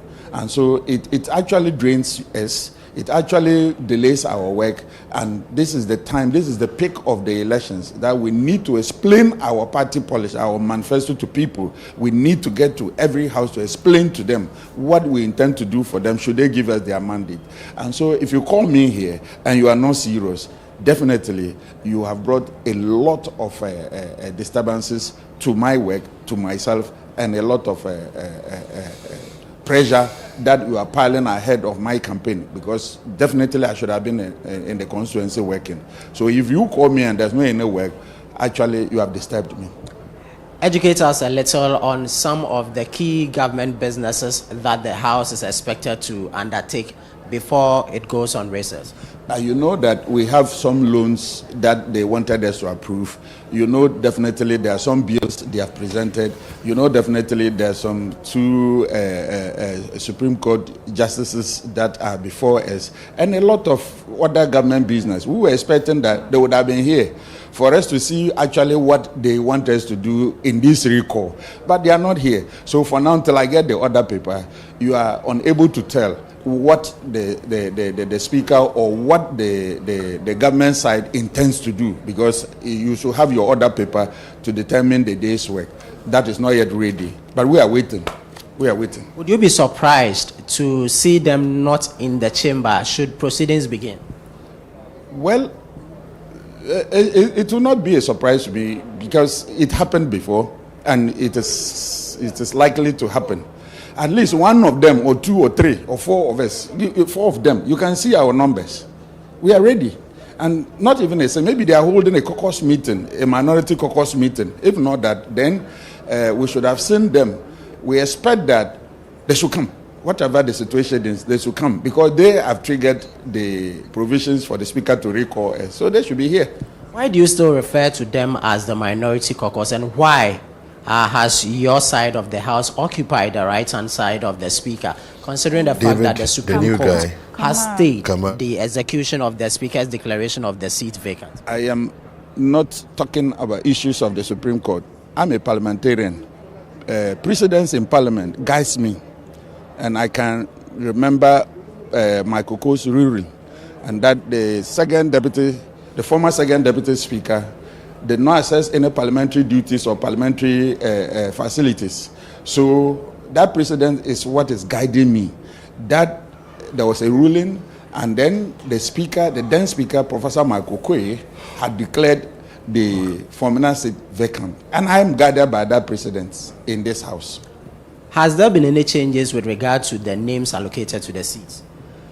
It's just the seat tax that we have. So you carry it to your majority side and put it on your table and you are good to go. Yes. Do we still have the NPP caucuses having their names on the chairs that you are seated on?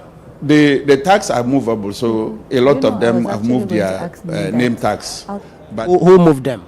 Maybe when the house is going indefinite suspension, the clerks clear the doom, because this is not our property. You can't leave it there. I expect that they will put it there. But I've seen my name tag still on the seat that I used the last time we were in Parliament here.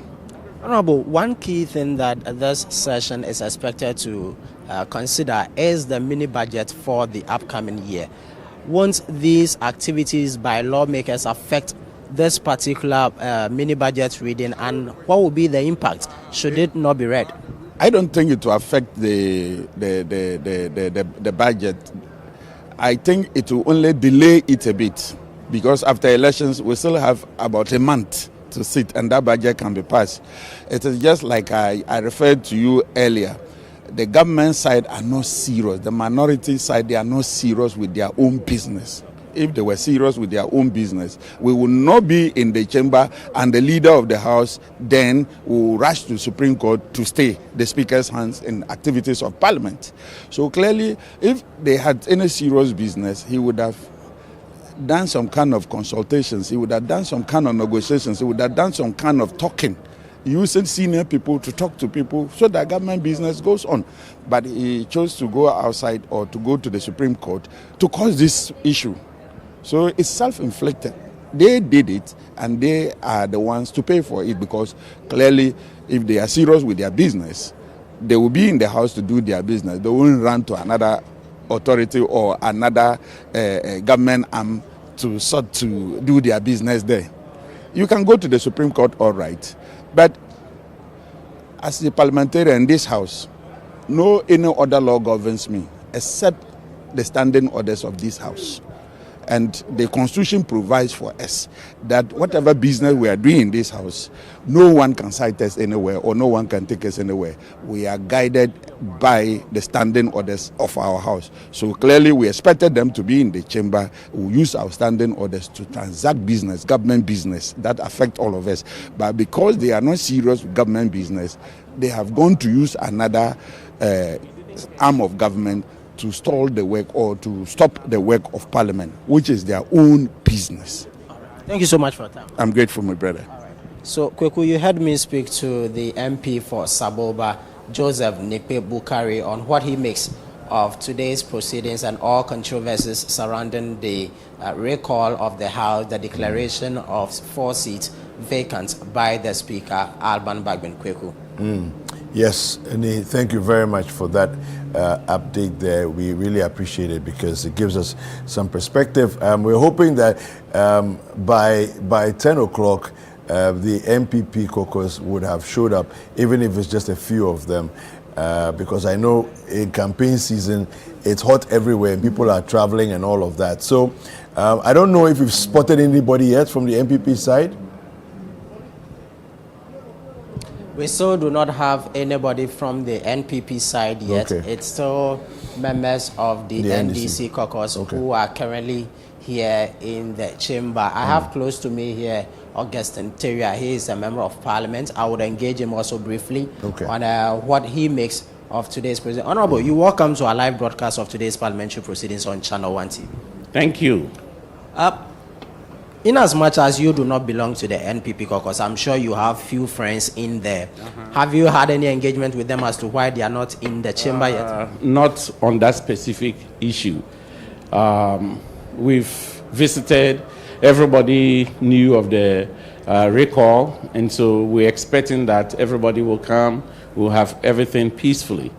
I drove 11 hours from Bia West in the Western North region to get to Accra last night so that I can be here. And the whole issue is we've been recalled. We have to respect the authority of the speaker to show up here. It's not 10 o'clock, so I cannot speak for the other side. However, my checks indicate some disappointing details. Number one, you will expect that the issues that are coming up are issues to be settled in a boardroom situation. That is, the NDC side, the MPP side come together. Then they have a discussion. After the discussion, then they all go to Speaker and say, look, on the basis of this, this is what the agreements are.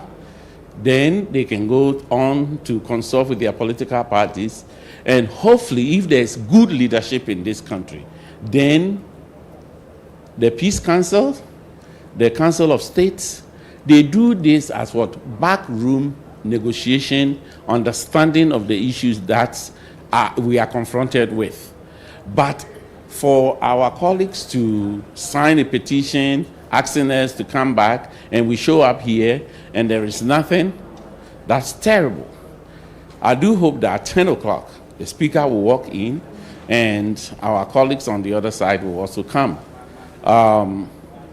By the laws of this country, at some point in time, based on numbers, people become majority or minority, and business are carried on in that situation. So what we are confronted here is not the best, but I do anticipate that it will be very nice, it will be very civil, because we represent the people's interest.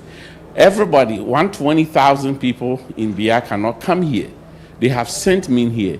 I want to be able to represent them adequately, respectfully, and also peacefully. As a Ghanaian, I think and I feel horribly bad about the situation I find myself. If we talk of having gold, bauxite, diamond, oil, and we are still this poor, and those decisions are taken in Parliament here, where appropriations are done, and yet we cannot get these things going, we are in bad shape. And the response should not be a situation of impasse. It should be a peaceful resolution based on the existing institutions and the laws of this country. Thank you so much for your time, sir. So you heard the MP for Bia West, Augustine Teria, also share his thoughts on happenings in Parliament. I also have with me here the MP for Keta, Kwame Jujoli Gakwe. Honorable, you are the odd one out today. Why are you flanked in the Ghana flag? Oh, I'm a Ghanaian. I'm just showing to the world that we are Ghanaians. We are very peaceful. I mean, we have to go to this election in peaceful manner. Yes. And then Parliament will be recalled by Speaker. And then we are here in peace. Yeah. What is your expectation of today's sitting? Oh, today's sitting, we are waiting for the Speaker to come and see today's business, and so we are waiting for the MPP caucus to also come, so that they call us. They have recalled Parliament. It's not we. We are busy campaign, and they have actually triggered the constitutional instrument and then Speaker have recalled us to Parliament. So we are waiting. The constitutional provision that allows MPs to recall the House whenever it is adjourned indefinitely. Do you think your colleagues are abusing it? So it's abuse. It's abuse of the constitutional provision, to be truthful to you. Because that day, I mean, if they care, they should have been in the chamber so that we transact the business. Because it's their business. Who suffers? It's the government. Because they have business. For us, majority caucus now, we don't have any business. They have business to transact. They have a business to approve Supreme Court judges. They have a business for tax waivers, which we are not even enthused about that. Barely less than 2 months to go for an election. Why would you want to do tax waivers and exempt, for companies who are already existing? So some of their business they are bringing, I think, is a politically motivated to get cash for their party for this election. So for us, we are not going to approve those things. Tax waivers, we will not. We are not going to do that. Thank you so much for that. Thank you very much. So, Kweku, you heard the Kwame Jujoli Gakwe, who is the MP for Keta. Earlier, we spoke to Bia West MP, Augustine Teria, and then also the MP for Saboba, Joseph Nipe Bukari, all of the NDC caucus, because we do not have any member of the NPP caucus in Parliament as at now. We are expecting that from 10 a.m.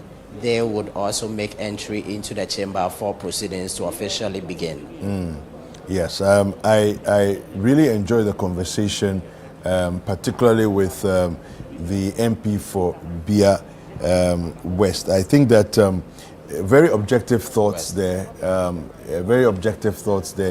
and you know, putting things in context, explaining how that it's, you know, you're representing people, you know, and so the importance of coming to work and thinking of the people as your priority, you know, is critical. And I think that that's how we all MPs must approach, you know, the work that we do in Parliament. Thank you for the update.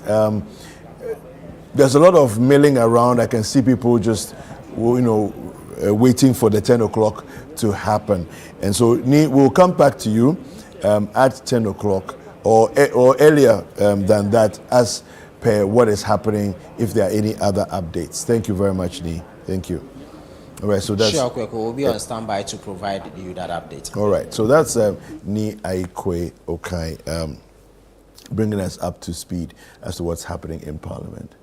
Cool. Very interesting conversations right there. I mean, I very much agree with you about the conversation with Augustine Teria. Yes, I liked his submissions. Very, very objective, and I hope that the MPP are seen pretty soon, because it's already 9 a.m. It's 9 now. Yes, past 9 actually. Just a few minutes more for 10 a.m. for the speaker to be seen walking in for proceedings to begin. So, yes, but I was wondering, you know, we're speaking, or Neil was telling us earlier on about the name tags on the designated seats and as to how they were moved. It's quite interesting to see that they actually moved the tags to other places so they can comfortably sit where they want to. Interesting happenings in there. Well, I want us to go back to what the speaker said yesterday in his interaction with the media. Let's take a look at the various conversations, the questions that were asked him and how he responded. With Parliament expected to reconvene on Thursday, November 7, 2024, the Speaker, Alban Bagbin, has engaged journalists on recent developments in the House. Now, this comes in the wake of a Supreme Court ruling that actually denied the Speaker's application seeking to reverse the ruling of the Supreme Court that sought to stay his declaration of 4 seats vacant. The Speaker bemoans that recent activities by the judiciary as well as the executive portray an act of collusion between both institutions to undermine the authority of Parliament. Recent acts of the judiciary and executive, and I see them as interference in the workings of Parliament, pose a direct challenge to the essence, jurisdiction, authority, powers, and function of the esteemed institution of Parliament, which is the repository of the sovereign will of the people of Ghana. It is increasingly becoming clear the judiciary and the executive are seemingly colluding to weaken Parliament. The wheels of Parliament will continue to turn, and no person will be allowed to disrupt parliamentary proceedings or to undermine the democratic mandate of Parliament.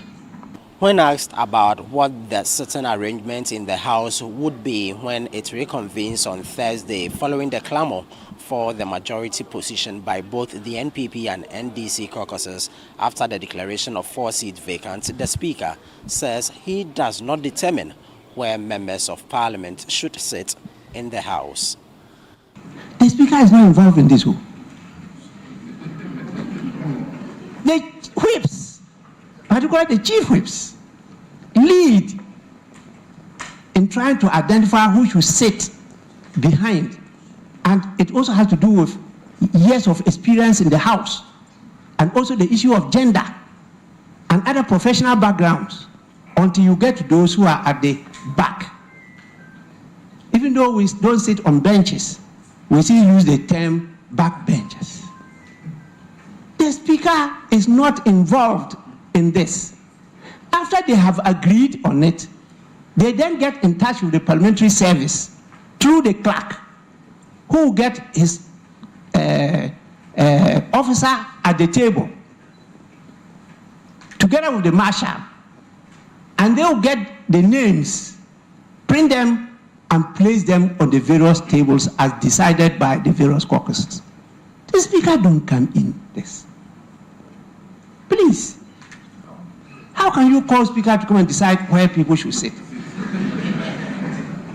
It's not part of my duties. The Speaker also responded to allegations of unlawfully procuring the services of Thaddeus Sori as his legal representative by the Attorney General Godfred Yeboah-Dame. There's vast difference between Parliament as an institution and the office of the Speaker.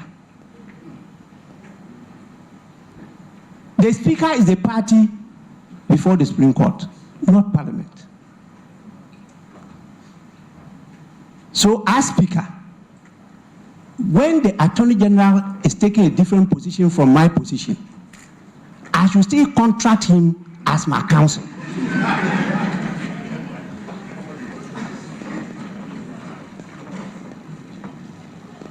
I will leave it at that. Once I'll meet the Attorney General, and I'll tell him my peace of mind on some legal issues and pronouncements he made at the Supreme Court. The Speaker says, irrespective of all the controversies surrounding the declaration of 4 seats vacant, he is ever willing to collaborate with the government in executing its business in the House. It is my strong belief the matter before the Supreme Court can be settled within Parliament through matured deliberations and compromises. I'm aware of the business the government wants to transact through Parliament, and I'm willing to cooperate and collaborate with government. Despite all that I have said, Ghana first. The NDC caucus, led by its Chief Whip Gavins Agboja, later addressed journalists indicating or reiterating the stance of the NDC caucus to occupy the right-hand side of the Speaker as the majority side of the House on Thursday. Tomorrow, as a result of the directive of Mr. Speaker, in line with the Constitution and standing orders, the majority NDC shall attend upon the House at appropriate time as directed by Mr. Speaker. We shall take our rightful place in the chamber as to where we sit and wait for whatever businesses that may come in front of us.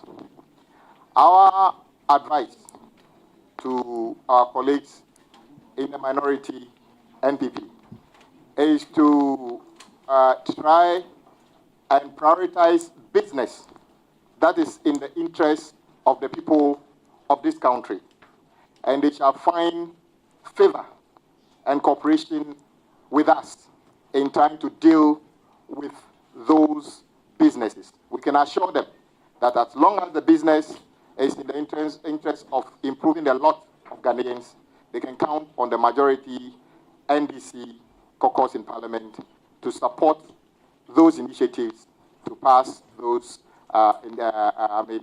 things that would help the people of this country. It is most likely to be a dramatic scene in Parliament on Thursday, as both the NPP and NDC caucuses are still jostling for the majority position in the House after the declaration of 4 seats vacant by the Speaker, despite a Supreme Court ruling staying the execution of this directive. Reporting for Channel 1 News from Parliament, my name is Ni Ayukwe Okan. All right, so that was Ania Ikwe Okan nicely wrapping up what happened yesterday.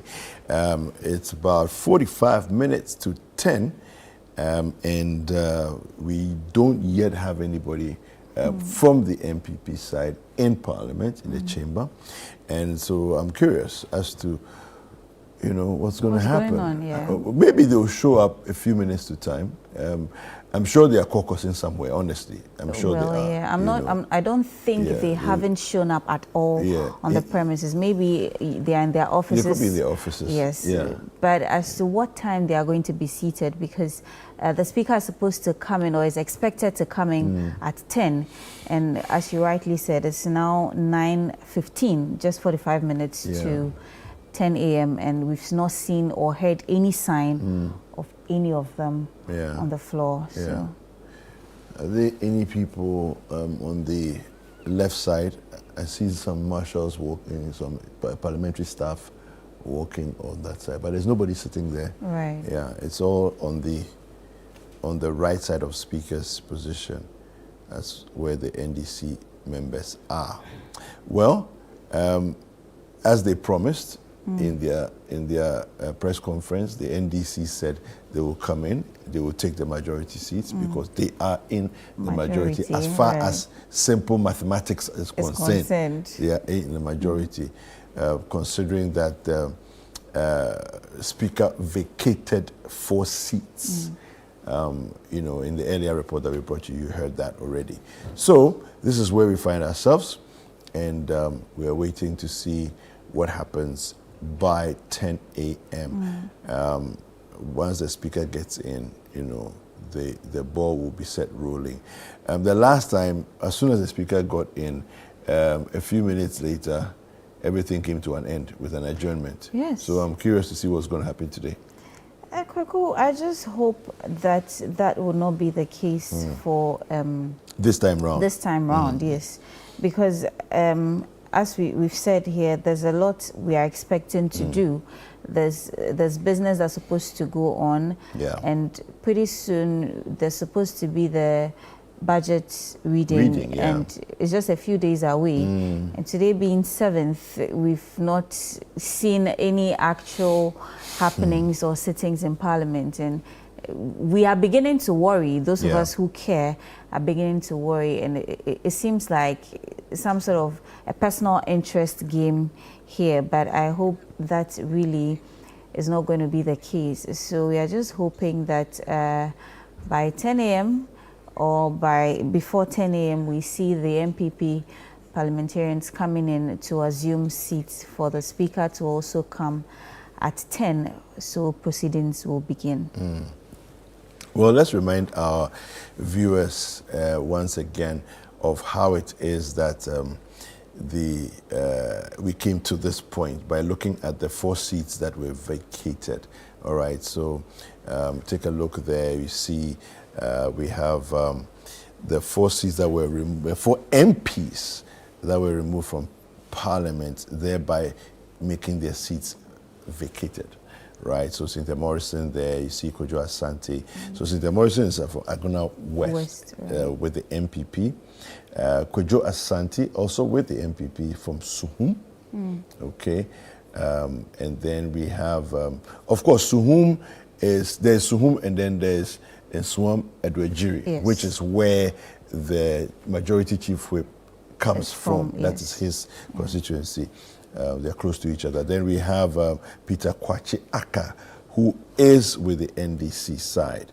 So the NDC side also has 1 seat. That's a Memphis Central. You know that place, there's already a tussle, an internal tussle going on there.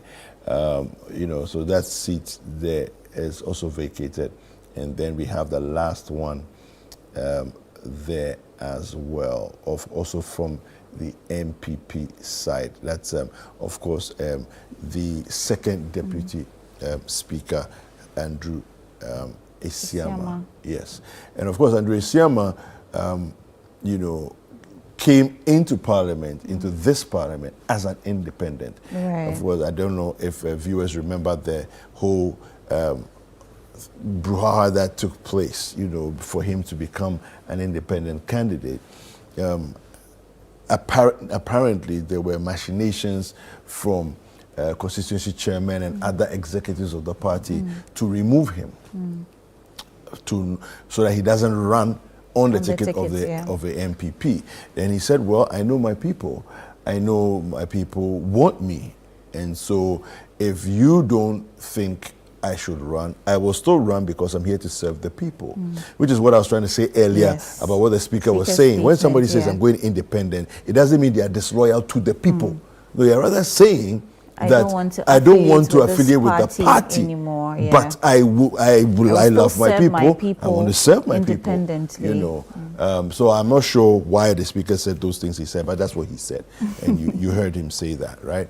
And so the Fomena MP then chose to go to run as an independent, which I found quite interesting that he didn't really have beef with the MPP, even though he had gone as an independent, right?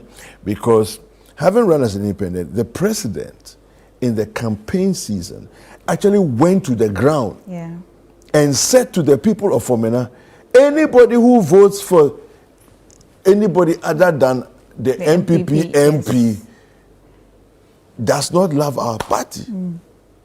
And anybody who loves our party should not vote for him. And somehow he won. And when he won, no bad blood, no issues there. He comes into parliament and says, I will caucus with the MPP because I have nothing against the MPP. Which I think was actually, for me, that all speaks to the fact that your loyalty is with the people and you're there to serve the people, whether it's an independent, it's a chosen political party, position. It's for the people, and I think that's more, MPs need to bear that in mind, and all this back and forth, the question comes, which Ghanaian is being served? Or at the end of the day, who are we serving? Who are we serving? Ghanaians, not is it personal Ghanaians interest. or our personal interest? Your constituents are Ghanaians. Yes. And it's for a larger term, it is for the benefit or for the good of the nation. Yes. Because if you put yourself out there to serve, you are serving to see your constituency better. And if your constituency is doing well, it is a good for the country. It is for all of us. Ghana is for you and I. So long as you're a Ghanaian, it's for you and I. So I don't think there's any need for bad blood. There's any need for negativity or whatnot that's going on right now. I really do hope, for the sake of all the conversations that we're having, that the MPP side will show up and that things will go smoothly today. Because at the end of the day, like Jeffas just said, like we've been talking all morning, it's really about proper and good governance of the people of Ghana. The people elected you to be there. You wouldn't have been there if you didn't win an election, right? And so let's serve our people. Nee engaged one of the MPs that had the Ghana flag wrapped around him. And when he asked him why, he said he's Ghanaian. So if you have this thought that you're a Ghanaian first, even before becoming a member of parliament for a particular constituency, I think that's enough reason to want to still uphold your loyalty to us as Ghanaians. People, absolutely. Well, we do have a few more minutes to wait. It won't be long. There's more people that have come into parliament, but still from the NDC side. We haven't yet spotted anybody from the MPP caucus yet, at least not from where we sit. We can't make out anyone from the MPP caucus yet. But 10 o'clock, Speaker is supposed to arrive and proceedings should begin in Parliament, right? All right, so we will take a quick break. When we're back, we'll bring you more from Parliament.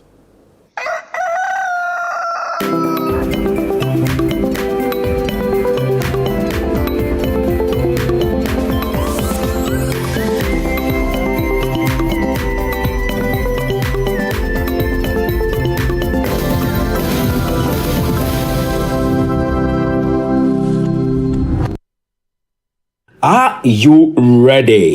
It's on Friday, the 8th of November, 2024. Venue is Cedar Mountain Chapel, Cedar City, number 1 Lagos Avenue. Gate opens at exactly 5 p.m. The Sunday Light edition of I Testify will feature inspiring performances by our indefatigable Cedar Choral. Minister Prince Danzel, Minister Nicholas Ofuria Connor, the host choir, Cedar Mass Choir, the Refreshing Harmonious Chorale, and the Energy Booster Group, Team Eternity Ghana. Prepare for an unforgettable night of worship, praise, and powerful testimonies that send the light to the world. Don't miss out on this special event. I Testify 2024. We are sending the light. Come with family and friends. Do you want a healthy smile? Searching for a family-friendly dental practice? Hi, I'm Tanya from Bethel Dental Clinic, Ghana. People do not always want to go see the dentist because that visit is oftentimes associated with noise, pain, and a hard, cold environment. To encourage everyone in the family to look forward to a dental visit, I will advise you that you put some thought in selecting a family-friendly dental practice. It should have a warm, welcoming atmosphere for both adults and children. A comfortable reception with good, comfortable chairs, nice music, some good beverages and cold water, good TV programs, toys, books, and even a game console for the children. Because your family smile matters, please make time in selecting your dental clinic so that everyone in your home will be happy to see the dentist.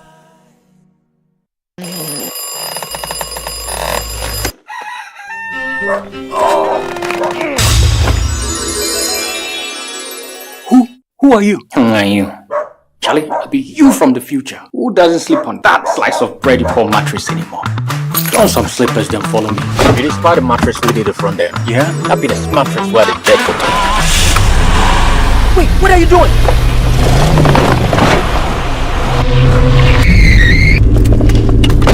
Wow! No damage at all. Not only durable, but also super comfortable. Come on, try it. Nothing day like ash foam. Enjoy full body support and unparalleled comfort for a restful sleep. Don't forget your keys.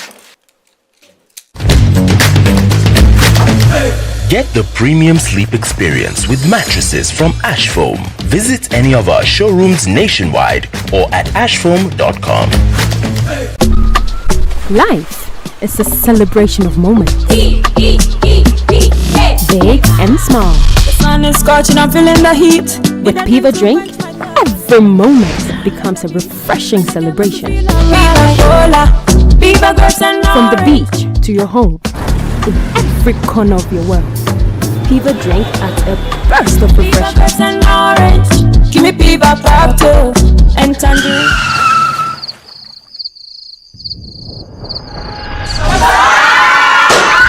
Celebrate every moment with Piva Drink. Refreshment for every occasion. Piva Drink, a taste you will love. Piva. This advert is FDA approved. John, Mama Wakwaba. Yeah, so. Alaji, Mama Wakwaba. Yeah. John, I had a bro, one on them. I really am a gun and Tina Menamo, and Breca Cran Mijano. Tonotina Masaba. Alaji, I had a bro. Yo, Medasi. Mwamonim, Tamana Amawa, which Mumiana Nambe Bobo and Kakra. As I say, dear, my crowd said, me pese me be wareno. Na me ko siesie no. Na me man san gina ne na asobio. No ye kra behwe. Yo, abusia fo, yes empa. Yo, Amagana. Wasumo. Mentumi ensan mechi. Sho bread baby a wo de me famwe. Amane hu. Debi. Mentumi biom. Forward ever, backwards. Never. John, wo okwan a wo de me bai fa so. Ahokyere, ekom, dum so. Hwa me nana ni. Ya free SHS ya ba ya. Kom anya school anko. Edeke ya o ma yefe. Ase o ma sesan be shobo. Sa ahomache tu okro kokra. Meko bank, na makwa ko yiska. E de abra magana. Na magbo ni dwetire ama na starting kokon ketenkete. Hey! Akunta, you are still incompetent. 2% side mami abrabo, eto chacha to say aviator. There be emaso. Alaji has also promised us jobs through digitalization. Ejimambe busise. Alaji there, metenso a na masore. Emiri bia mekani abesano. Otimi to kanea light wɔ ne phone so ɛma me baabi a wɔnam biara yo ama Ghana ɛnyɛ me ne mɛware ama wo Alhaji ni John nso ni wo choose no ababa sɛ ɛyɛ Alhaji number 1 Alhaji number one ɛsoro hɔ. You play me, I play you. A stage play written by Efo Kojumagbe. Brother, you not pay me you. I didn't run. I said it's 150 Ghana cedis. That's 15,000 naira. If I'm just this place to this place, you say 150. I took you from Tema to come to me. Join Jonalyn Thatia Ghana, Brain Jota Nigeria, Clemento Shores Ghana, and Adra Olins Lindsay. Adopted Nigerian for a night of laughter, drama, and great moments at the National Theatre on 8 November 2024 for 2 shows at 4 p.m. first show and 8 p.m. second show, and the Bukum Boxing Arena on 9 November 2024 at 7 p.m. for one unforgettable show. To purchase ticket, simply dial *713 *33 *10# or visit africaartsnetwork.com or go to the various locations: Airport Shell, Bachana Total, Roxwache, and Silverbird Cinemas Accra Mall. For more information, call 0541 234 586. You Play Me, I Play You is powered by Africa Arts Network in collaboration with Challenging Heights, sponsored by Pepsodent, Star Life Insurance, York's Rent-A-Car, Tilly's, and Mark Felix Foods. You Play Me, I Play You. Ghana and Nigeria. Ha! Who can play? We all have that one friend. Always by your side for the big moments and ready to assist. He's always got his eyes on the prize and his heart in the right place. Where would we be without our BFF? This season, enjoy all 380 Premier League games with your BFF GoTV. Upgrade or reconnect to GoTV Super Plus for the discounted price of just 265 cedis today. GoTV, love it.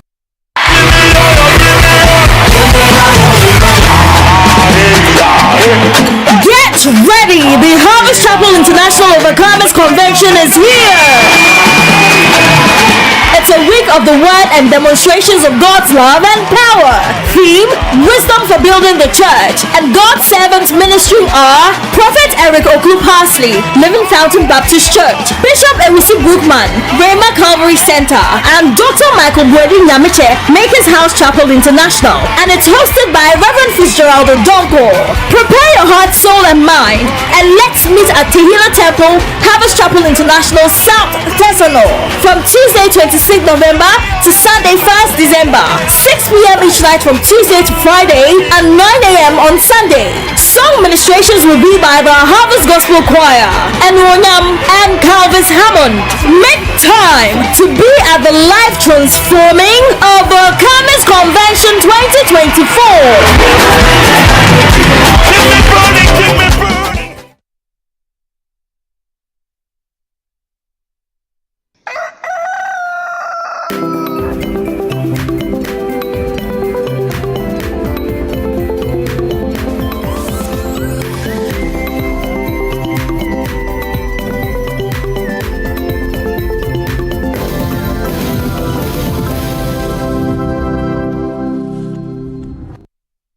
Welcome back from that break. We are still very live right here on Breakfast Daily on Channel 1 Television. And this morning we've been giving you updates as to what is going on in Parliament.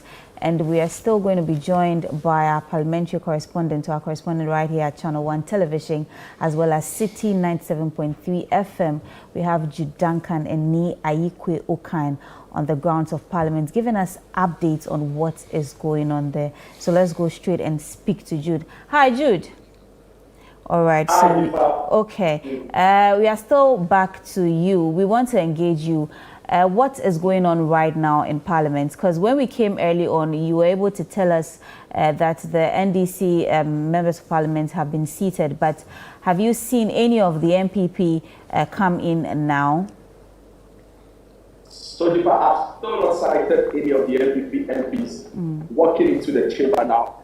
But some sources tell us, people close to the MPs who are around, some parliamentary staffers tell us that they've cited some of these MPP MPs who are currently in their offices waiting for instructions from their leadership to then come here. But we've not been able to verify any of such claims. But what is currently happening is that a lot more of the members of parliament are coming in. MP for Jomoro is currently in my shot.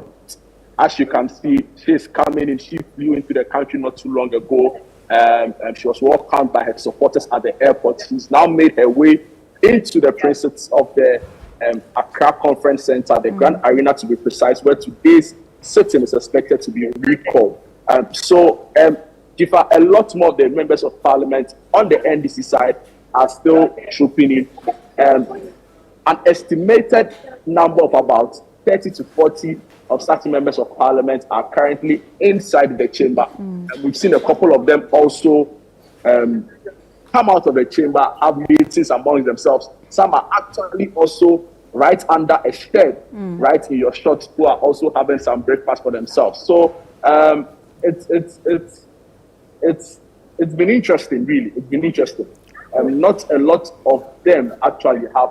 I was speaking to some NDC MP who mentioned to me earlier that a lot more of their members are still yet to report to the chamber. Mind you, we have 137 of these NDC MPs, and so far, some of them are still yet to make it. But I must say, as we speak, some of them are still trooping in, making their way into the Grand Arena. Right, but have you been able to cite any sympathizers of any of the parties around like we saw the last time, or is there anything of that sort?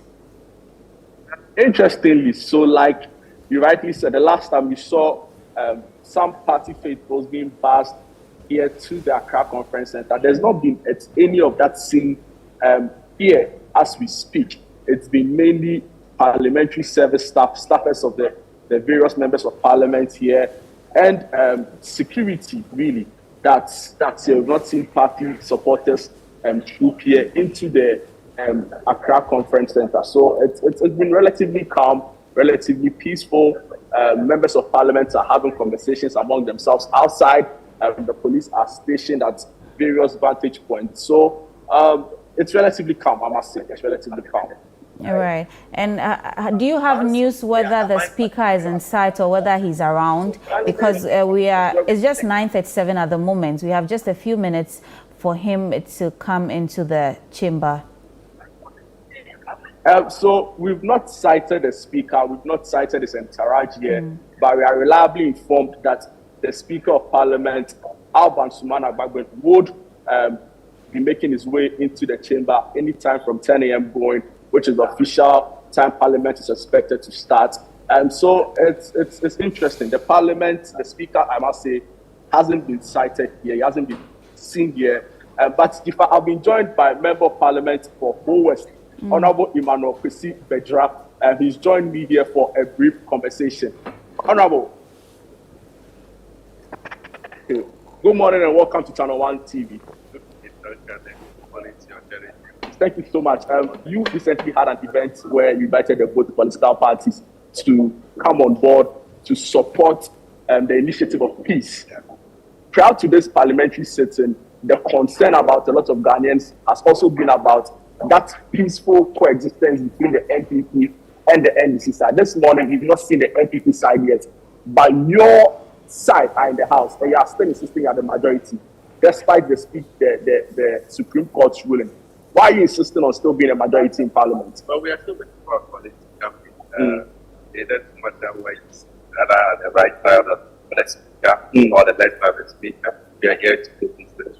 The other being the majority of the government in the numbers. And so if MPP thinks that they have the numbers, government it's government movement, not or minority.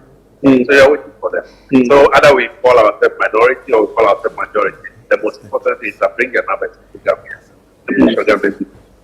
Interesting. But you are close to some of the NPP members, I must say. Have you heard any reasons why they've still not reported to Parliament yet? Because Parliament opened at 8 a.m.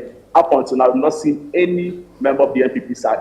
Have you heard any reasons? Well, some of them are in their roles for direction from their leadership. We're waiting that they will come in the places that recalling us from our, rigorous campaigns, but that will come and do government we hope and pray that it will not just be what happened last week, but they will come and have business.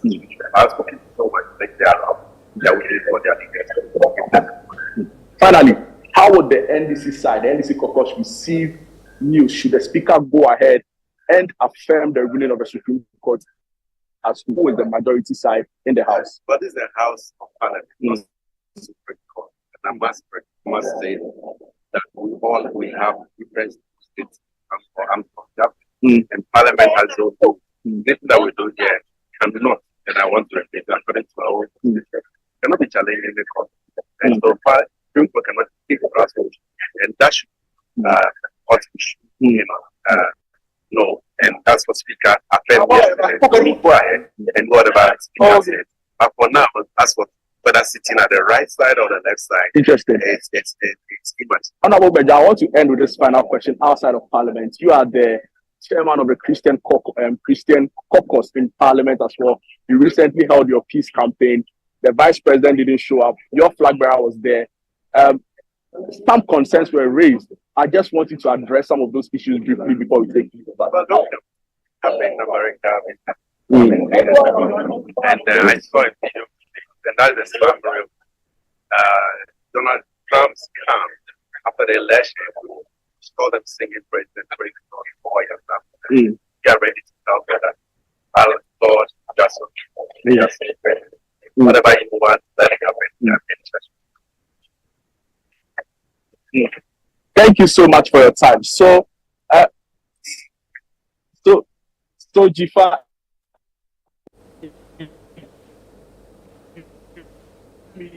engaging Mo West Emmanuel Kosi-Bedra, who also happens to be the chairman of the MPP. Thank Sorry. you very much for that report. We'll come back to you as and when to still find out if we've been able to cite some of the MPP MPs or what is going on in Parliament before 10 or by 10 a.m. Yeah. All right. So, I mean, I enjoyed that conversation with Honorable Bedra. You know, listening to Honorable Bedra, then listening to Augustine Teria, you know, I really like the substance. Very objective. You know, very objective, very substantial, weighty people. And that for me, I'm proud to say that these are MPs that we can call them as MPs. Yes, they're heavyweights. They understand what you're doing. They clearly love their constituents and are doing their best to represent them properly, you know, and so forth. I like what he said. It's not about sitting on the left or sitting on the right? If our numbers are more than your numbers, that puts us in the majority, right? But I think that this whole dispute about carrying the status of being known as the majority, you know, versus the minority does not serve Ghana, you know, either, you know, it's neither here nor there. At the end of the day, you're going to be voting. And then whether you're in a minority or not, whether you're in a majority or not, if your numbers don't count, you know, we are voting for things and we are passing things in Parliament. And that's what's important. That's the focus, you know. But Kweku, I think it's important. It's really interesting how we've still not been able to cite any of the MPP members shown up in Parliament. And I mean, Jude mentioned that they've heard news or they've heard that they are around, but they are waiting to hear or they are waiting for instructions from their leaders. So it's almost 10 a.m. and the speaker is expected to assume his seat at 10. We are all hoping that he does by that time, and we've still not seen them come through or anywhere around the chamber. It's really interesting. I'm wondering what they are waiting for or what their action plan is. Well, I mean, as Honorable Bedra said, I mean, the MPs move per the orders of their whips, you know, the leadership. And so they're probably waiting for members of leadership to take decisions as to are we going in now, you know, and what are we going to do when we get there. So, yes, let's just give a quick reminder that this is the coverage of Channel 1 TV's coverage of proceedings today in the Chamber of Parliament and on the precincts of Parliament. We have on the grounds of Parliament Jude Mensah Duncan. He is with us right here at Channel 1 TV, and he's stationed outside the Chamber of Parliament. And we have inside the Chamber of Parliament Ni Aikwe Okai, who is stationed inside. And so we'll be bringing us updates as and when. We'll be with you the entire time until Parliament recesses after today's sitting. So you stay with us. We'll be bringing you updates, and any moment from now, as we speak at 9:45, no MPP MP has yet been cited. Okay, in the Chamber of Parliament or on the grounds. Yeah. All right. So that is where we have at 9:45. All right, and so you can see, looking on your screens, the various MPs in the chamber. The right side of your screen, which is the left side of the speaker, is entirely empty. That side of the chamber is empty. The left side of your screen, which is the right side of the speaker, is largely filled, at least per the size of the screen we are looking at, and those are all NDC MPs. All right. We saw just walking out of our shot another NDC MP who was on his mobile phone there. And so that's what we have right now. No NDC, no MPP MP is yet in the chamber. I'm sure, as Honorable Bajwa mentioned, they are probably caucusing with their leadership and preparing to come down, hopefully preparing to come down before 10 o'clock, for in anticipation of the Speaker's arrival. We're hoping the Speaker also arrives at 10, and then things can take off from there. Kuku, I really do not know what they are planning, but I hope that when they come, whatever be the case, it's just going to be very peaceful. Cordial. Yes, very cordial for proceedings to begin, so we get to know where we are or where we are going. Okay, let's go over to colleague Jude Mensah Duncan and bringing us an update. Various state agencies to work, that the agencies get money to work. So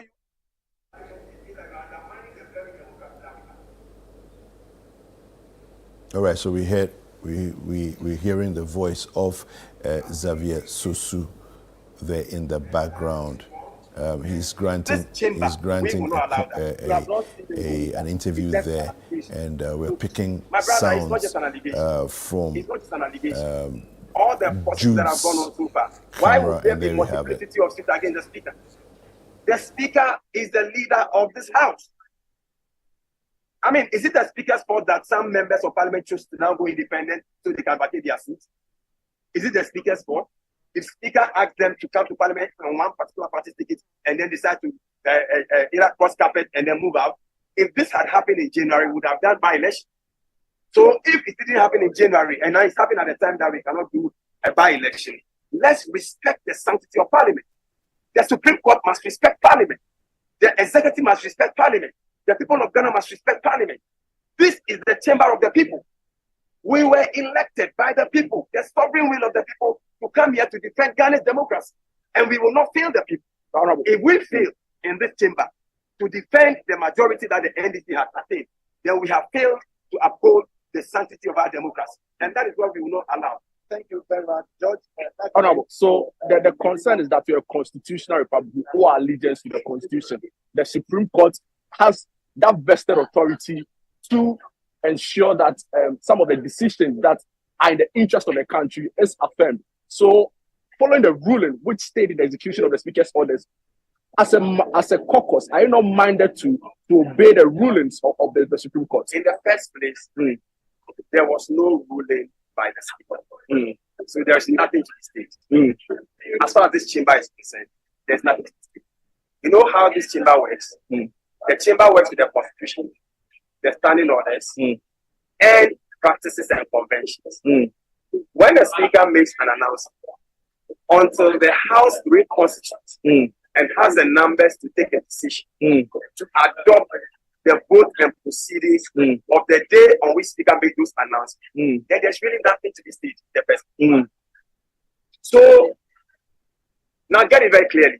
In a constitutional democracy, the Supreme Court is also subject to the Constitution. If the Supreme Court makes an order which is absurd, or an order which undermines the Constitution, or makes an order which undermines our democracy, which undermines the Parliament of Ghana, the Parliament of Ghana would have a duty not to obey that order. Because obeying that order would mean that we are destroying our democracy. Remember that if you don't have Parliament, you don't have democracy. Once you don't have Parliament, you don't have democracy. So let us not be taking this lightly. So Parliament must not allow itself to be interfered with by any institution, and not even the judiciary will interfere with the work of Parliament. As the judiciary is there, if Parliament does not approve budget for judicial service work for next year, they don't have a budget. Wow. We know that it was. They don't have a budget. If Parliament does not approve money for operations of the various organs of state, you don't have a budget. In fact, the whole nation can shut, can come to a halt by 31st of this year. If Parliament does not convene, approve, estimate, budget, appropriations for the nation. We know that. But so we will not allow this sovereign authority that has been vested in by the Constitution to be taken away by the Supreme Court. We won't allow that. We know the MPP side of the House recalled Parliament on your standing orders 53. But as at now, we've not cited any of them in Parliament yet. Should they not show up in Parliament, what will be the position of the NDC caucus? What will be the position? Already, we're all very busy doing our campaigns. People were basically summoned to come. I saw you pushing the truck. Yes, pushing truck, trying to do Agbelimo and all that. Yes, you stopped all of that. I have to stop all my ghetto boys. I've left them alone there. By now, I should be there with them. But we have to stop and come here because of what? Because we love Ghana and we want to do the work of Ghana. I think that the now minority side are not doing themselves in anything. It is not their fault that people decided to be in Parliament on their ticket, now no more on their ticket. So they should eat their humble pie and just engage. Because we are willing to do government business anyway. Look, from January to now, it is the NDC that does the government business. But anytime we come to this house, we are always in the majority anyway. We are a working majority in this house any day. In fact, on the day that they walked out, NDC was more than 120. They were just about some 45 or so. Today, as they have reconvened, look at our side. We are over 100. I doubt we will get about 30 or 40 MPs here today. So why are they just tickling themselves and try to lie to the whole nation? And unfortunately, they want to now mislead the Supreme Court into this one. I think that, look, the Supreme Court got to be very careful.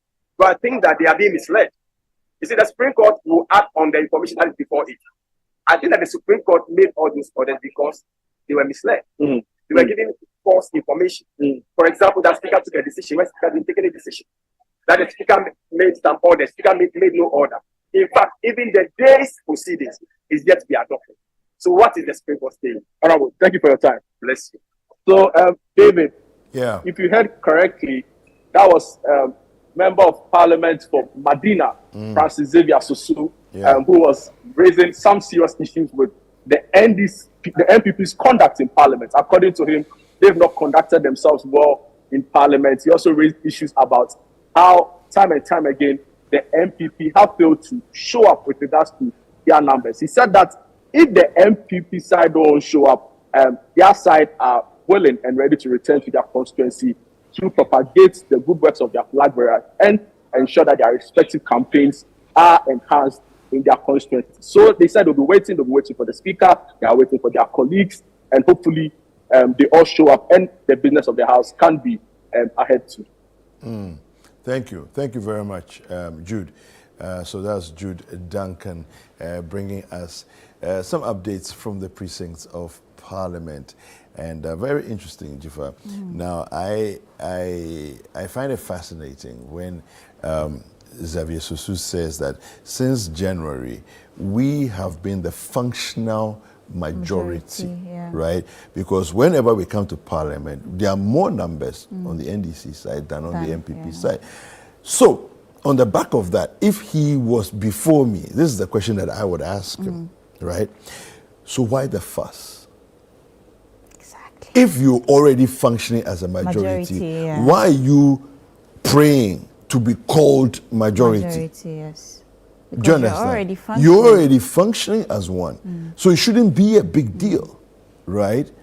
But it's almost as though, no, we want you to admit. Say that we are majority. Admit it to us. You see, but again, then we ask ourselves the question, who does that serve?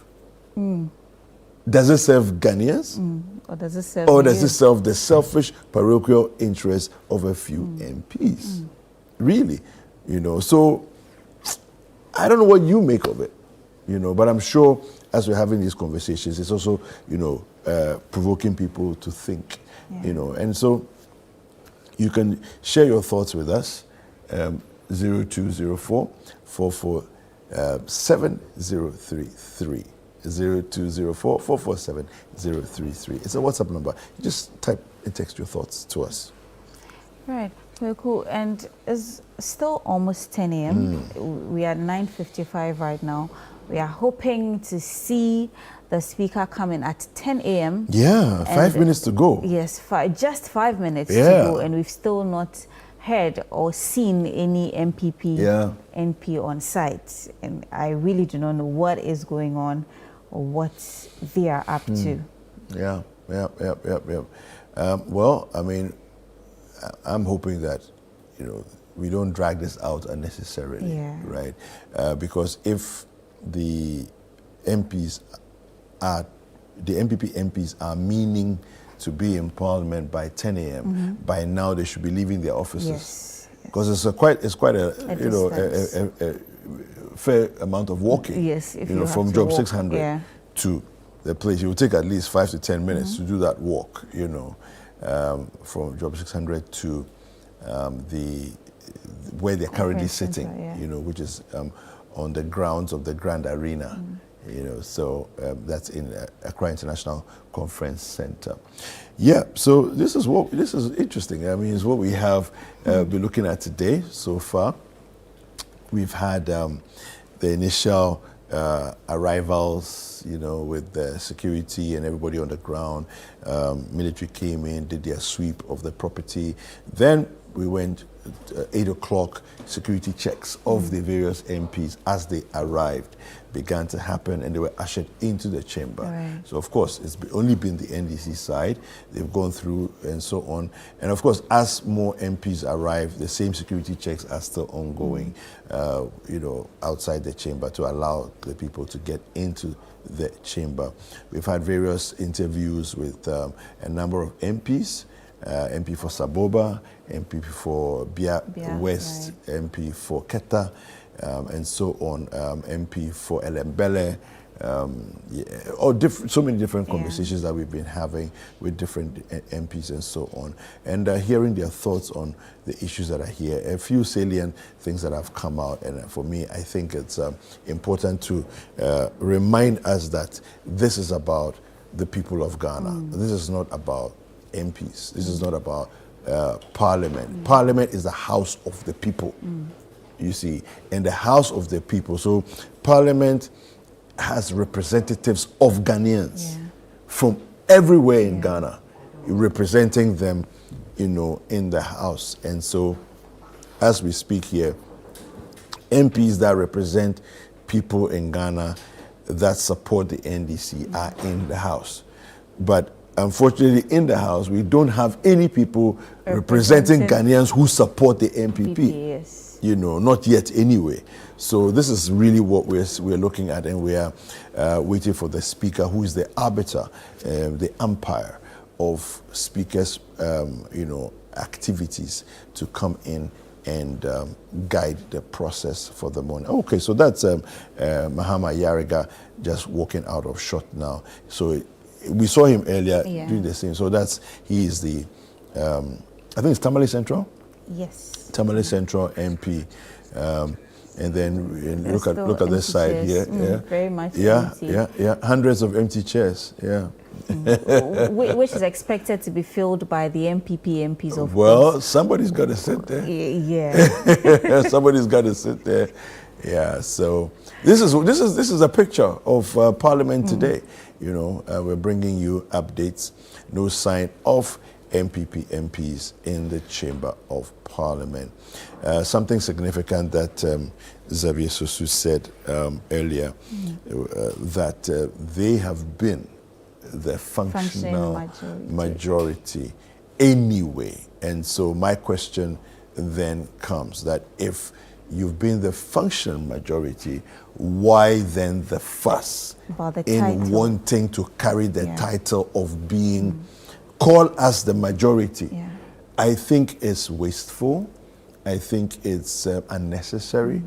I think it's, I would go as far as saying it's narcissistic. You know, this here. It's 10 a.m. It is 10 a.m. Yes, it is 10 a.m. It is 10 a.m. No sign of the Speaker yet in Parliament. No sign of any MPP MPs in the Chamber of Parliament. But you know, some of these things also make me wonder or make me understand how we as Ghanaians appreciate time. The other time, Fred Duho posted something on social media about how he traveled to the UK. Yes. And when they say, look, we are going at 5, it is 5. By the time you get there, even if it's just one person, whatever business they have to do will still go on. But wait, let me tell you my experience, because I was also in the UK a few months ahead of Fred, right? Now, here's the thing. When you are at a bus stop, right? You're at a bus stop and you're waiting for the bus. They actually tell you, there's a digital clock that tells you that the next bus will be up in 1 minute, 30 seconds. Wow. And you can look and bet your life on it. Look at your watch and bet your life that indeed 1 minute, 30 seconds, the bus will pull up and you will get into it. That's how much people have drilled down to respecting each other's time. Time is money. You know, and people can actually have, they can actually have industrial strikes in the UK because people have been delayed. It's like what is going on here? You know, and look, I remember there was one scene where there were passengers at the train station. They began to shout and scream because they said the trains had delayed. Meanwhile, the trains had delayed, it was like 5 minutes or 5 minute delay. They were upset. 5 minutes is a lot of time for them. You as Ghanaian, because we've trained, they've trained themselves to be time conscious and to respect time. You know, but our representatives from all over the country are showing us how we are. Something different. I mean, the last time Parliament sat, we saw the Speaker coming in very late, so many hours after the supposed 8 a.m. reporting time. And it looks like we are seeing same today because we were told 10 a.m. and it's actually 10 and there's no sign of him. And as well as the MPP MPs on the grounds of Parliament or even in the chambers. Is it possible they are meeting with the Speaker privately? Well, we can't ascertain that because we are not there, and Jude and me also haven't told us anything of that sort. So we are really unable to tell what is going on from their camp. But as you can rightly see on your screens, those are the NDC MPs who came in earlier to assume seats on the right-hand side of the Speaker were supposed to be for the majority caucus of the House. That's Peter Lanchene Tobu, MP for Wa. I think it's Wa West. MP for Wa West. Yeah, that's him on the phone there. He's a retired police officer. Yeah. And I think that's Kletos Avoka. I'm trying to, Charlie, these days I'm trying to, you know, spot people by face and know, you know, who's standing where and all of that. Yeah, so that's interesting. And behind him is Alfred Oko van der Poy there. So, and that's Nate George, a.k.a. Jata. The man himself. MP for Ningo Pram. Yeah. So it's interesting. Well, at least they are there, even if they are not fully represented. The NDC caucus is largely represented there. The MPP caucus, unfortunately, there's not a single person in the chamber of Parliament at the moment from the MPP side of Ghana. Yeah, MPP side of Ghana is missing in Parliament. Interesting. As things stand. Yes, but we will be. And we are do hoping. Not even know how long we have to wait for them to appear. We are hoping for development soon. Right. Yes, for updates and developments soon. Yeah. Well, this is what we have for you. It's just about almost 5 minutes past 10. I think we should take a quick break, and we'll come back, and we're still with Parliament. We're going to be with Parliament until Parliament recesses after today's business. Yeah. So we'll take a quick break, and we'll be back with more from Parliament.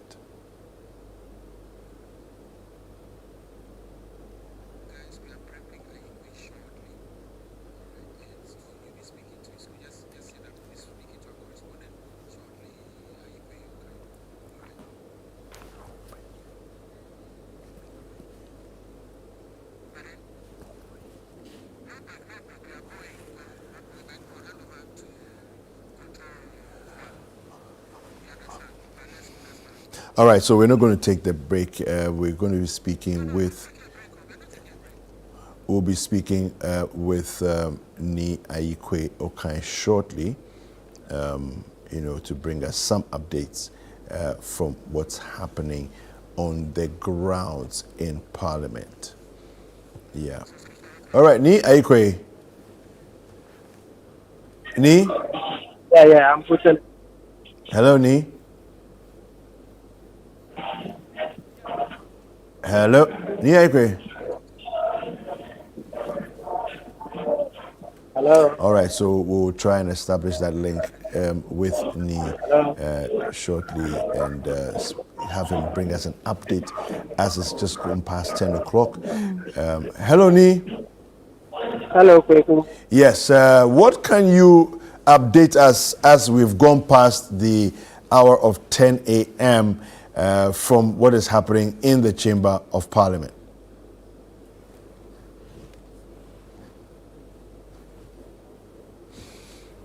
Okay, it appears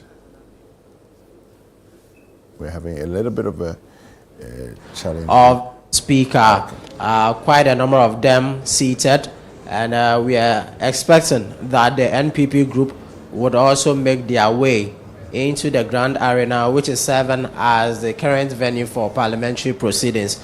And then we're also expecting that the Speaker would in no time be making his way into the Grand Arena for proceedings to begin. It's still the NDC group in the chamber as at now, having discussions amongst themselves, pending the arrival of the NPP group, as well as the Speaker, Alban Bagbin, for sittings to commence. I've seen Sophia Karen Akwako Sapong. I've seen the deputy leader of the NDC group, Emmanuel Ama Kofibua.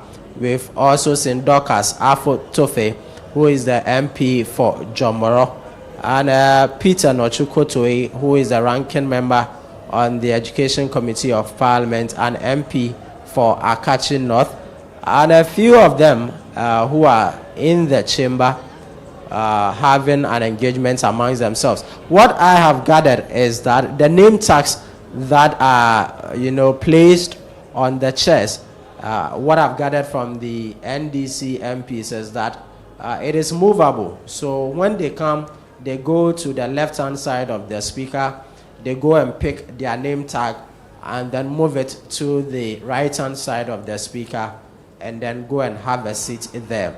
We do not know how the NPP MPs would conduct themselves when they come in to see that their name tags are bearing or having in conjunction with them names of members of parliament from the NDC group as well. So that is the situation here. An empty seat on the left-hand side of the speaker with a few seats at the right-hand side of the speaker occupied by the NDC members of Parliament, waiting for the arrival of the NPP group, as well as the Speaker of Parliament, Alban Bagbin. We were told that the Speaker will be in at 10 a.m. It's 6 minutes past or 9 minutes past 10 a.m. There's been no sign of him nor the NPP MPs. But are you able to tell why the delay? Well, sometimes it is not surprising, because sometimes the official time that is communicated is 10 a.m., but you get to see the Speaker coming in somewhere around 12 noon, 11 a.m., depending on his schedule at the moment. It could be that he is engaged in some other equally important parliamentary businesses, sometimes meetings with other key stakeholders before making entry into the chamber. So that could be the situation with the Speaker. We are expecting that there wouldn't be any delays, and then we will see the Speaker make entry into the chamber, as well as the NPP group. It could also be that they are engaged in a meeting in their respective offices. So in no time, we should expect to see them making entry into the grand arena, where parliamentary proceedings are often being held now since the House resumed.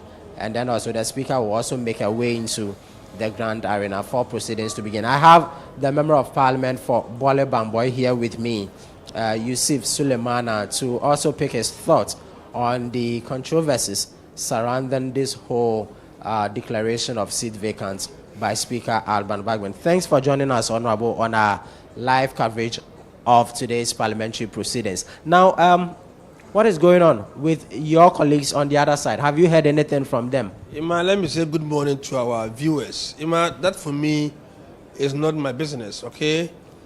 The Speaker asked us to come to Parliament today. And so I had to leave Bole yesterday in order that I'm able to attend this meeting. And we know that by 10 o'clock sittings will start. I'm here, ready to do business. That for me is very important. The good people of Bole Bamboy voted for me to come and represent them in Parliament. And so anytime the Speaker wants me to come to Parliament to work, I will have to hurriedly come and do that business. Where they are, what they are doing is their business. If they come, good. In any case, if they don't come, Ghanaians should ask them so many questions. Because they triggered Article 1123, okay, asking for an agent or a recall of Parliament. So you cannot ask us to come, we come and you don't come around. And so for me, we are here, and you can see that the majority side, I'm talking about the NDC side, we are many here, and we can't see any of them. If they are having a meeting to strategize, fine. Other than that, for me, we should be talking about they causing financial loss to the state, because you can't call us to come. A lot of expenses would have been incurred. Parliament is going to spend so much and you won't come around. And if they come around, the truth of the matter is that they must agree and put their ego somewhere and know that as we speak, they are in minority. So they should go and sit at where the minority people sit.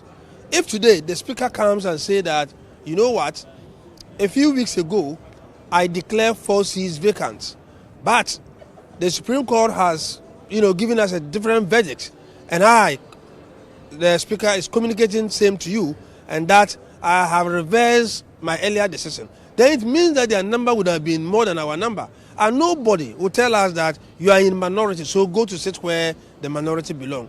Until that communication is given to us, we are in majority. Okay? That's all. Thank you so much for your time. You're welcome. Okay, so Kweku, you heard me speak to the MP for Bole Bamboy, Yusuf Sulemana, telling us that until the Speaker of Parliament, Alban Bagbin, presides and rules otherwise regarding the declaration of 4 seats vacant, the NDC caucus would continue to assume the position of the majority side of the House. Now, Ni, I am intrigued about something. Looking at how far time is gone, should the Speaker walk into the chamber right now, do you think proceedings will begin, or would they have to wait for the NPP MPs to show up?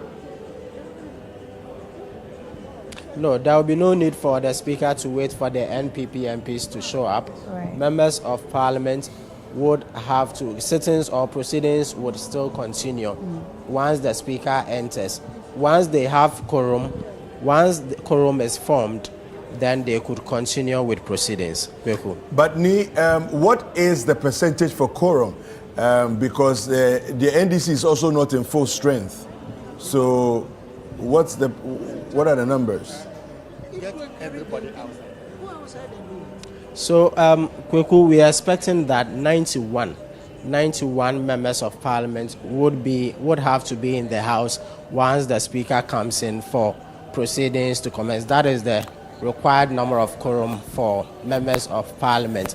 1/3 of the 275 MPs for proceedings to begin. So we are expecting that once the speaker comes in and we have such number of members of parliament, then officially proceedings could begin, irrespective of whether the NPP MPs are in or not. But mind you, the concern of quorum would have to be raised by a member of parliament before the speaker could act on that. Okay. All right. Thank you so much for the update so far. We really appreciate your efforts and your time. That was Ni Aikwe Okai bringing us up to speed. Now we have so much more that's coming up as we expect, number one, the speaker himself to arrive. We're also expecting the members of the NPP to also show up on the floor of Parliament and then see what happens with the rest of the day. We're going to cross over to join our colleague, Vivian Kai Lokko. Thank you very much, Kweku, David, and Jifa, giving us all we need to know from 7 a.m. all the way to a few minutes after 10, where we're bringing you a special coverage of parliamentary proceedings from Parliament today. The big story for the day is Parliament is reconvening following the Speaker calling them back to the House. Also, we know some majority members as well signed a petition to get the Speaker to bring our lawmakers back to the House to deal with government matters, among others. We're bringing you everything till Parliament closes today, ensuring that you get all that you need to know. We have two reporters on the grounds there, Nia Yikwe Okan as well as Jude Duncan, who are ensuring that in the chamber, outside the chamber, all the lawmakers and whoever matters in the story, they get us their interviews and bring us sights and sounds from there. My name is Vivian Kai Lokko. I will be steering the ship from now till we come to a close on this issue of parliamentary proceedings. Who is majority on the minority side? We'll be right back with more from Parliament.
Channel 1 TV. If you're listening to us via radio or listening via City 97.3 FM, we've started the second part of our special coverage of parliamentary proceedings. Remember, the big question is still who is now majority for our Parliament of Ghana. The Supreme Court ruled that the Speaker puts on hold his earlier statement saying that 4 seats were vacant and then stay with those proceedings and let the original status stay. The minority is insisting they are the new majority, and as such, they will go with that right. As we speak, they've taken the majority side of the sitting of Parliament, where the right side, you usually have the majority side is sitting. And then, of course, we've not seen the NPP side, which currently holds itself as the majority side in the chamber yet. We're told some of them are around. We'll take you to Parliament in a bit to see the situation with that. But before we do that, yesterday the Speaker held a press conference. He spoke about almost everything around these issues, from who the majority or minority is, from who is supposed to sit where, and some other legal matters around the House. And of course, on the ruling of the Supreme Court on the issue. Let me take you to that video, and if you're listening to us via radio, that sound, and then we'll come back.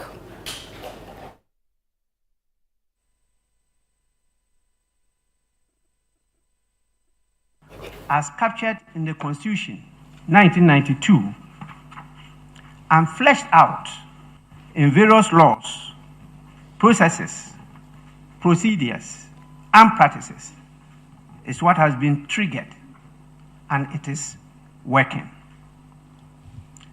Let us allow it to work.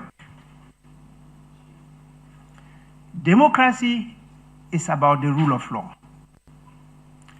Let the law work. The democratic system we adopted and enacted recognizes that in the course of operationalizing the system, disagreements will occur and challenges and problems will arise. The system has put in place mechanisms, structures and institutions, processes, procedures and rules to follow and apply to resolve the disagreement, convert the challenges into opportunities, and provide solutions to the problems. This is what is being pursued and applied. There is no constitutional crisis in the country. Beloved Ghanaians, I have served Parliament and the people of Ghana continuously for over 32 years as a politician, and over 42 years as a public servant. I cherish the role Parliament plays in our democracy, and my mission is to leave Parliament a stronger institution than I met it. Parliament is alive and working. It has not been dissolved, prorogued, prohibited, suspended, or terminated. The plenary sitting and meetings of Parliament were adjourned indefinitely due to lack of quorum to take decisions created by a walkout staged by the MPP members who were available as a result of a disagreement. The cause of the disagreement, which a disorder, had to be resolved with time and engagement of many more leaders than those in Parliament. The adjournment was done by the lawful authority, the Speaker of Parliament. Let us stop pressing the panic buttons and fear-mongering and allow the system to work. Anger and indecent language rather inflames the situation. There can be no democracy without patience, tolerance, discipline, collaboration, the love for one another, and consensus building. Ladies and gentlemen, one may ask, what led to this disagreement?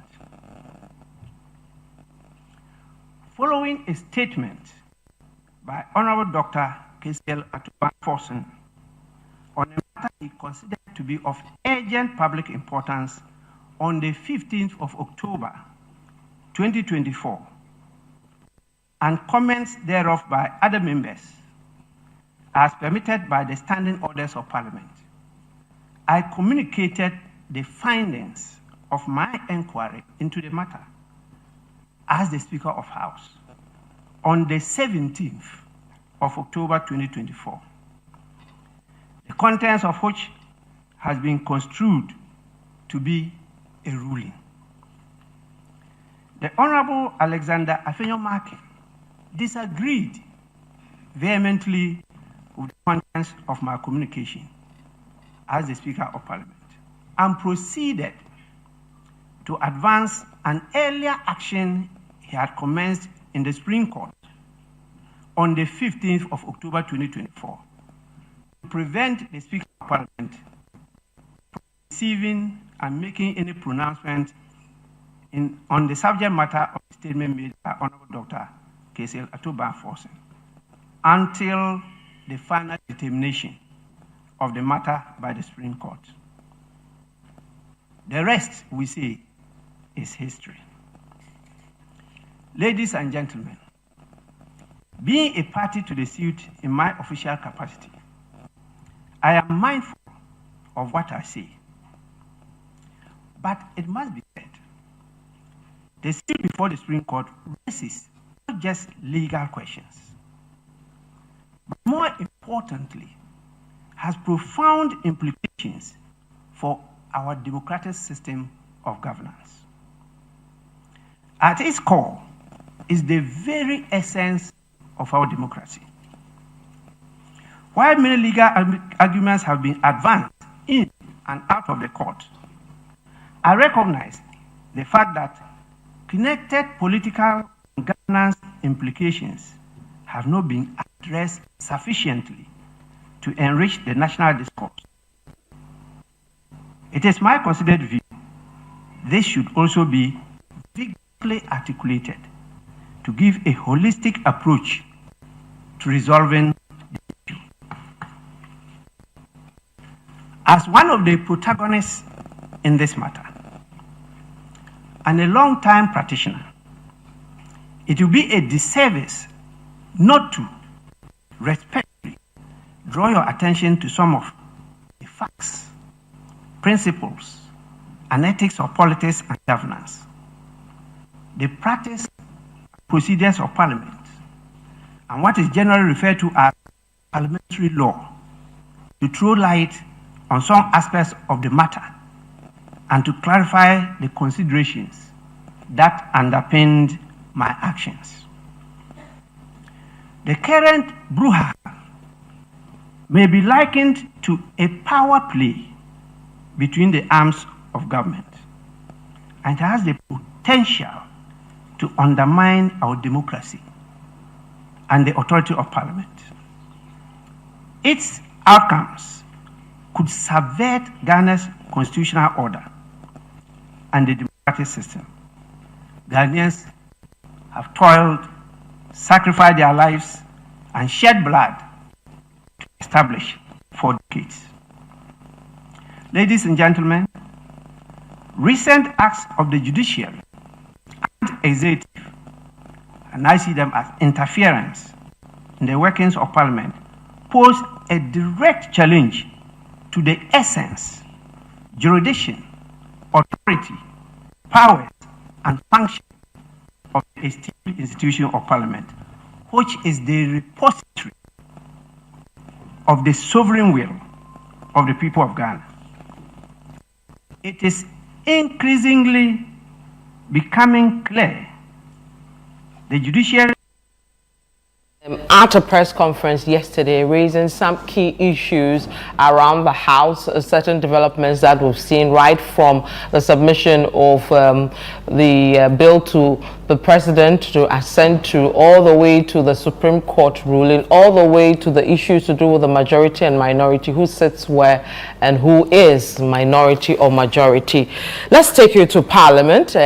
Jude Duncan has joined us. He's outside the House looking at whether the majority side have made their way yet to the House, and also taking us through happenings that we see or heard around Parliament today. Jude, if you can hear me, welcome to our special coverage.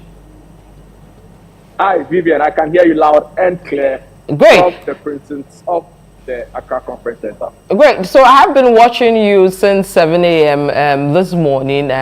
Yourself and Nia Yukwe Okan giving us sights and sounds from Parliament House. What do we know about the majority side still not coming in? You are standing outside of Parliament. What's the latest there?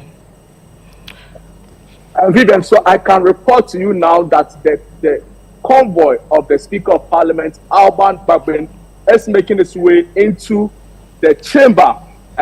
Just about now, the convoy just came. The Speaker is part of the convoy, and he'll be making his way shortly into the chamber to address the sitting today. So the latest update is the Speaker of Parliament, Alban Kingsford Sumana Bagbin, has just got into Parliament in his convoy. He's yet to get out, but that's the latest update in Parliament as we speak.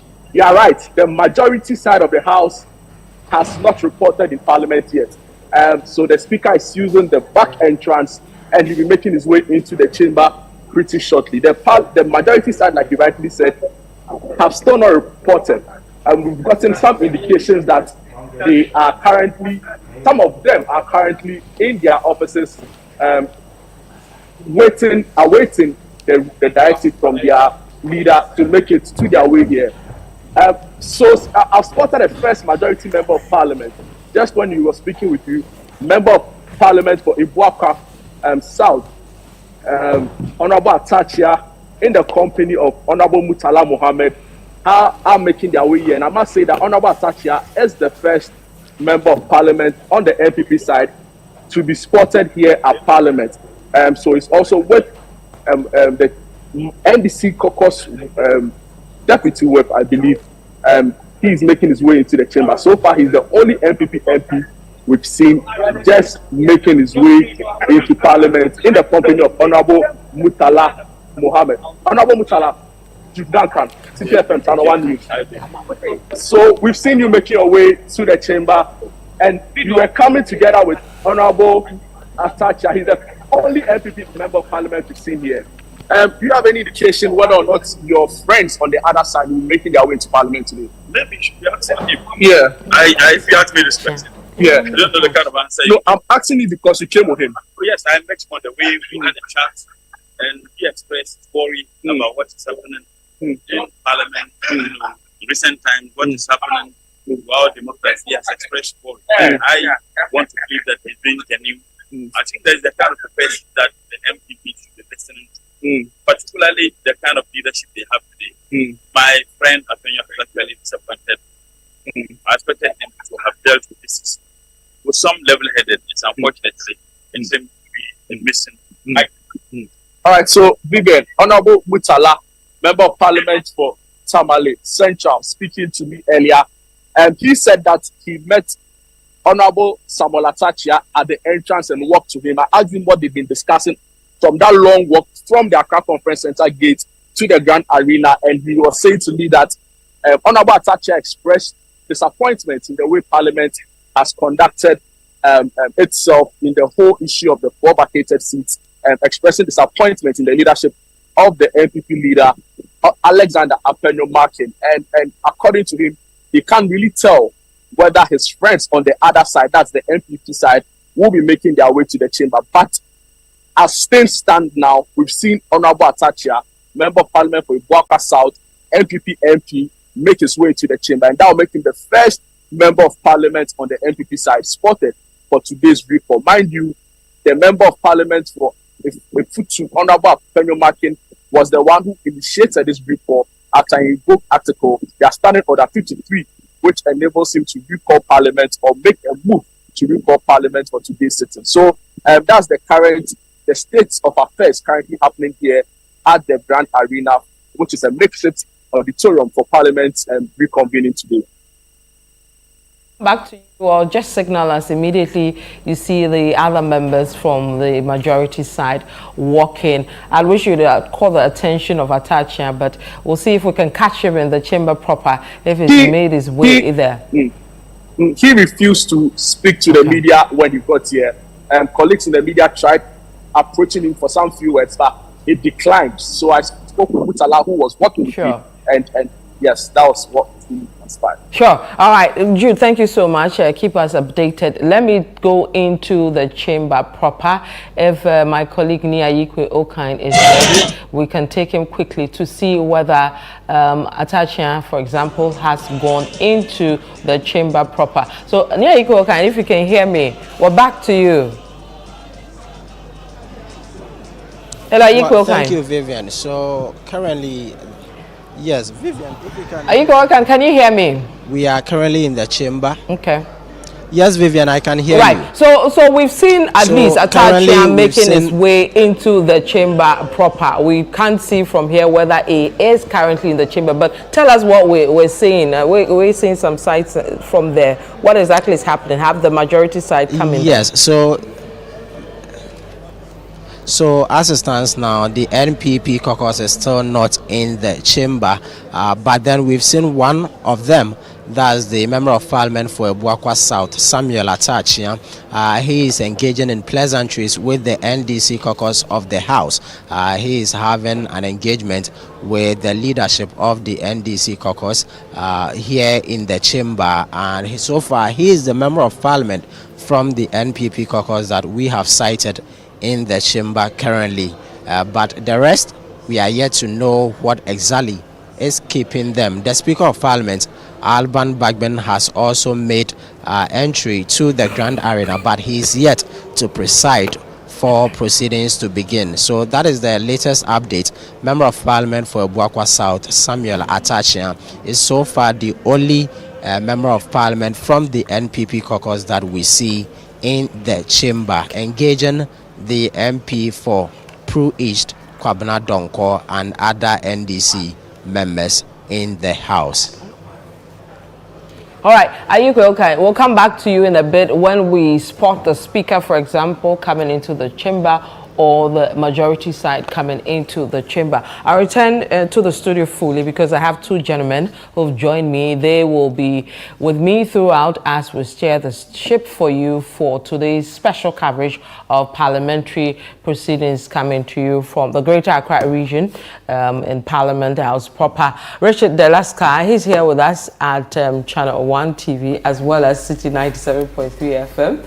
In the mornings, if you tune into radio from between 6:30 to 10, you're likely to hear his voice. And depending on the day, when there are issues like this around Parliament and other matters to do with the law, you find him here on Channel 1 TV as well. Richard, welcome. Thank you so much. Privilege to be here. I think a week or 2 weeks ago, you were seated at the same spot, taking us through, parliamentary proceedings and also the law around what we're seeing. So you'll be doing the same today, I believe. I'm privileged to say. And then I have another gentleman as well. You also will usually see him when issues of politics are being discussed, or the law. And usually he's at the background when it comes to radio affairs, doing the production and ensuring that we all get to bring you what you need to know. Fred Tete Jabano, he's head of current affairs production here at Channel 1 TV as well as City 97.3 FM. Welcome, sir. Vivian, thank you. I always say that the two of you, if it wasn't for journalism, we'll probably be seeing you in the chamber, isn't it? Or in the courts. One of the two, or two of the two. Well, I you can decline not to speak. But gentlemen, I am welcome. a lawyer, so I believe in the court. You've taken the court part. Okay, guys, welcome. So we're back here because, of course, Parliament has been reconvened. As we speak, we can have some sights and sounds from Parliament, the chamber proper. We know the Speaker has arrived. We can see that most of the minority members are in the chamber. We've just seen one person from the majority side join. But Richard, is this what you're expecting to see? We thought by now both sides will be in the chamber waiting for the Speaker, regardless of who is sitting where. Well, thank you so much, Vivian, and honored to join you again.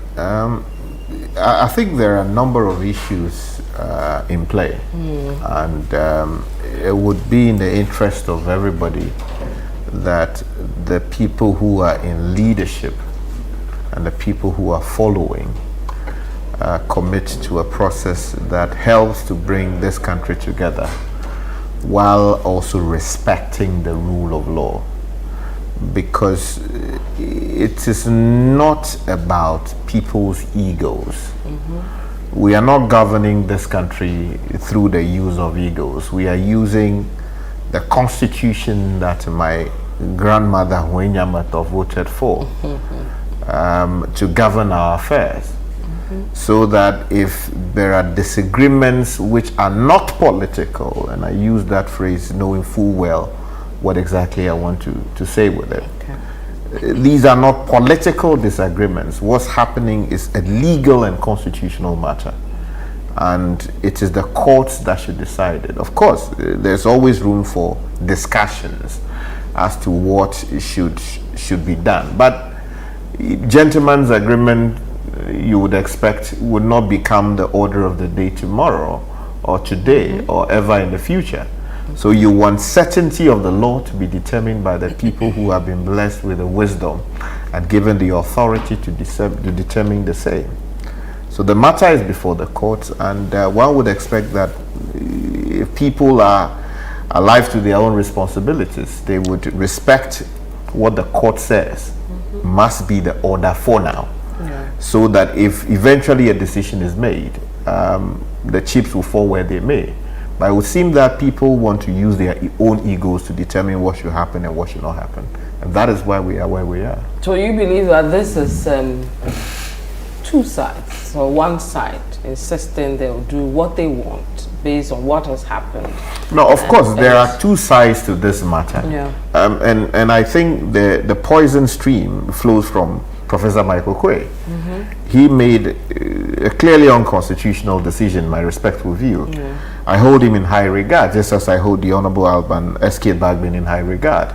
But on the matter of the declarations they made, which have become the problem we're dealing with, I hold a respectful view, and I submit in all humility that they were utterly wrong constitutionally.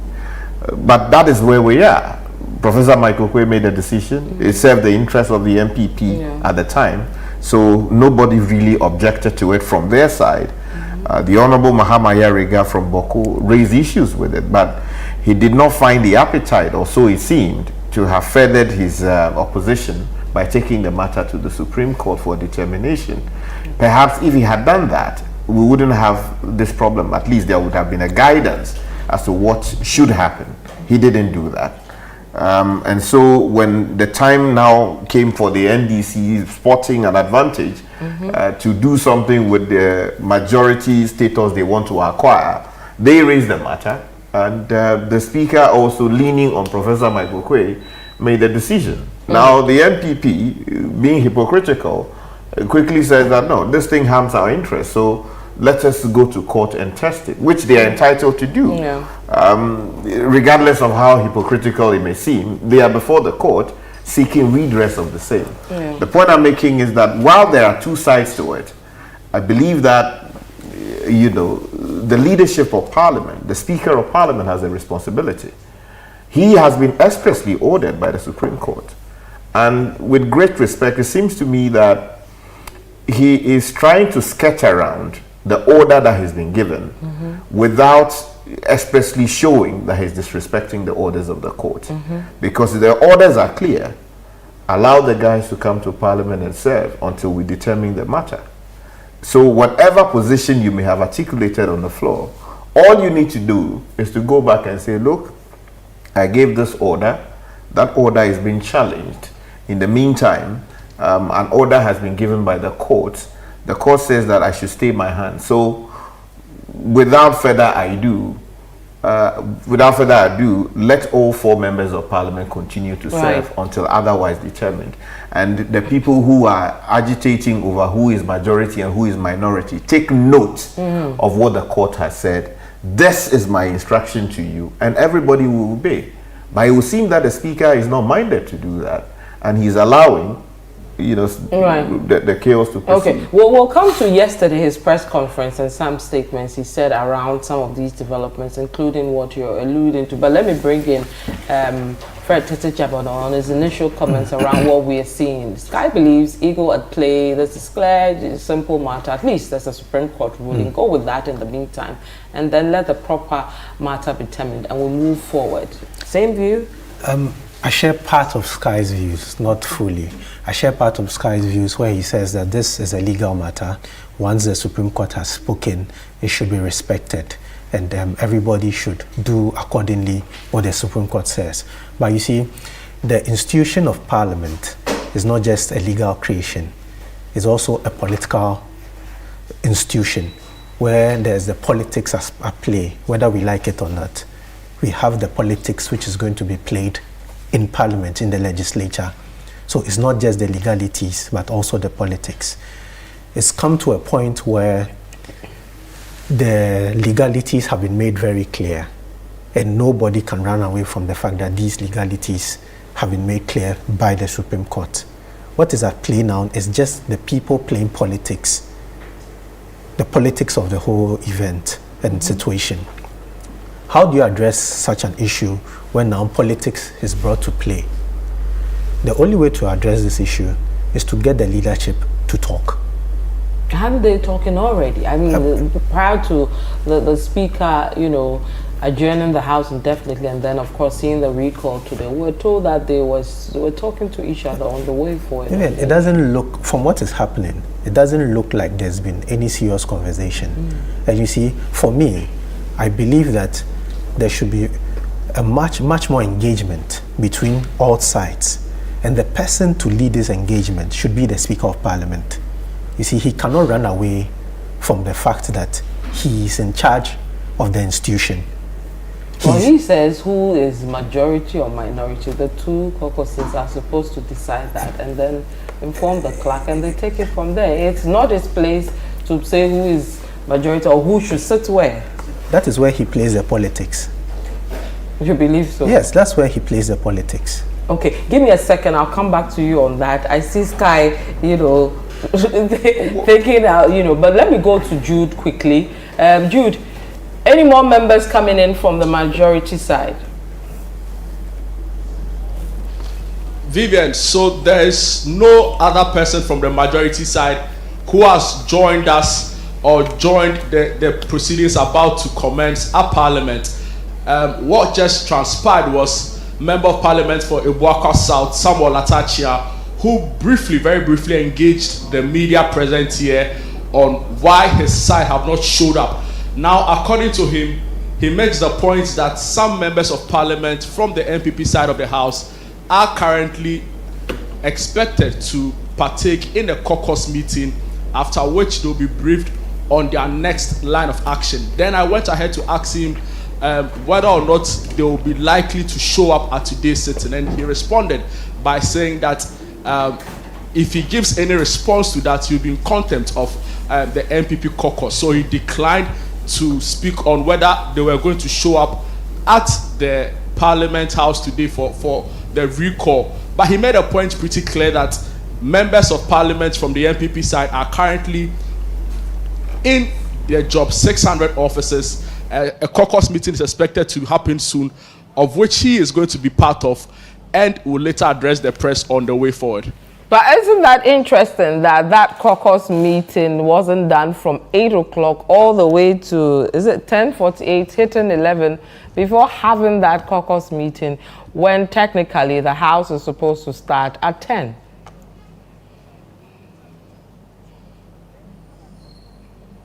Judy, can you hear me? Okay, we're established. Yes, hello, Vivian, yes. I can hear you. I'm saying that, isn't it curious at the time they are holding this caucus meeting when they're supposed to be in the chamber, because technically they're supposed to take off at 10.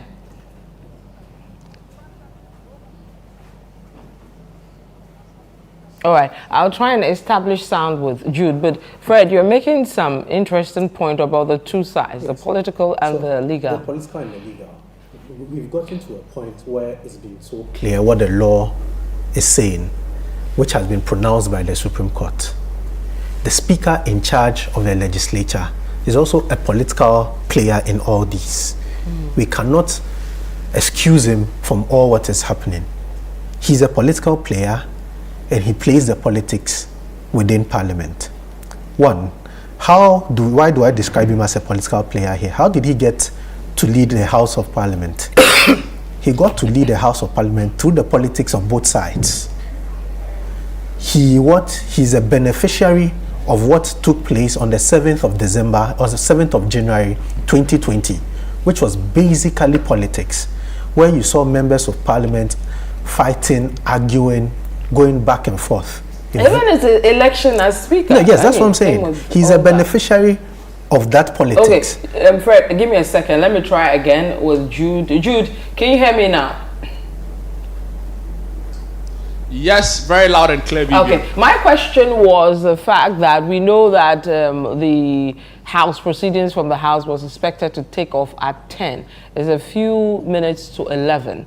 Now, from what you're saying, the majority side is now having a meeting on the way forward, or to determine what, based on what they are saying in the chamber, or on the whole issue. And I was saying that, isn't that interesting that from 8 o'clock all the way to this time, they're now deciding to have that meeting when the speaker himself is even in and is likely to get into the chamber proper soon.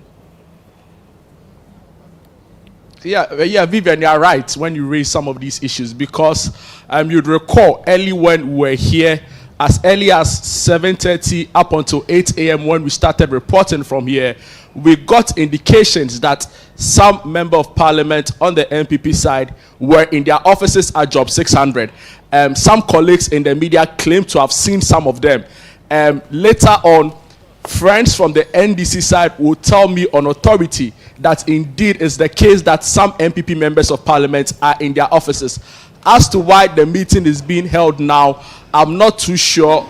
I have enough information on that. But the point really is that it's true, it's been confirmed. Honorable Samuel Atachia mentioned to me that a meeting is currently ongoing.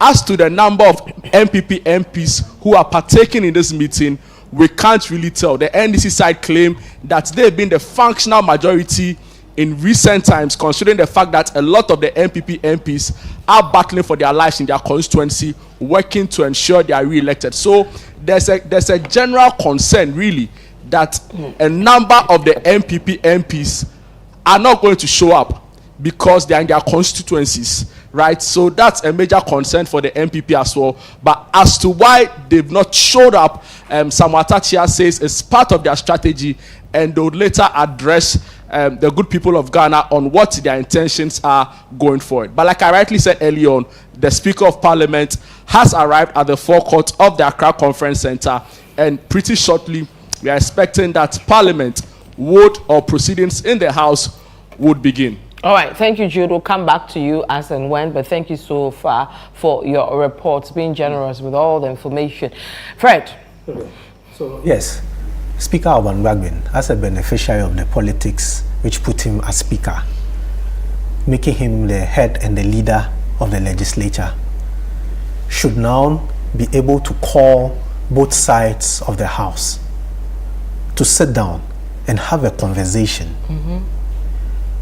A conversation which tells the people that, look, we can play our politics, we can do whatever we want to do, but you see, we are representatives of the people of Ghana. And we need to get the work done. And in getting the work done, we need to come to an understanding, an amicable understanding, what the way forward is. Yes, the court has ruled. The court has made clear what has to be done. Let's put our politics aside and go by the law. But it doesn't look like an easy task, does it? Especially because of the entrenched positions we're seeing from both sides. Yes, with the entrenched positions, everybody would hold a position. But you see, it is up to the leader to call both sides to the table. In this case, the speaker, even. The speaker, to call both sides to the table. The NDC caucus, the MPP caucus, have a conversation. Because you see, this would continue if there's no conversation. Look, if we want to go by what everybody is going by, the Supreme Court has made a ruling. To yesterday, the speaker was at the press conference telling us that he has no business in how people sit. Yeah. And if I'm wrong, Sky, with the way people sit, is it clear in the standing orders of the House where people should be sitting at what point and at what time? No, so I made this point some time ago here on this platform and elsewhere that our rules don't provide for where you sit in Parliament as a majority or minority. Exactly. It's something we copied from the British people.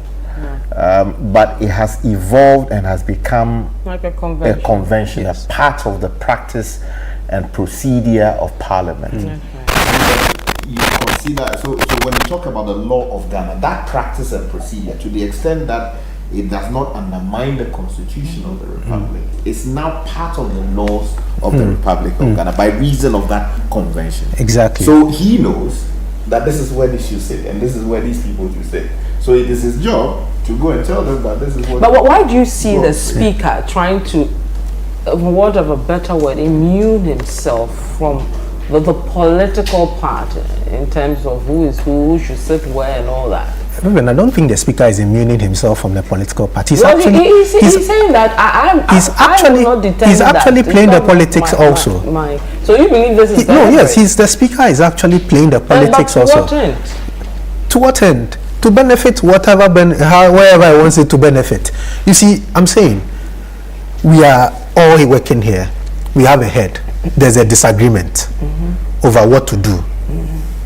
Yes, the head may have an interest in what to do, but what does he do? He calls both parties to the table and speaks to both parties. Everybody lays down their grievances. We have a conversation and we reach an agreement. But if we sit here and you say, okay, I'm not part of it, who do we expect to come and resolve the problem for the House? Already, you have an issue with the judiciary coming to intervene in some issues. You have an issue with the executive playing certain roles. So then, who do you expect to come and resolve this matter for you in the House? Okay, so we'll take the feed whilst you're talking from the Parliament House on our screens now. Well, so the speaker is praying, I believe. Let's take that, Fred. I'll come to you. Your friend is praying. Let's take that.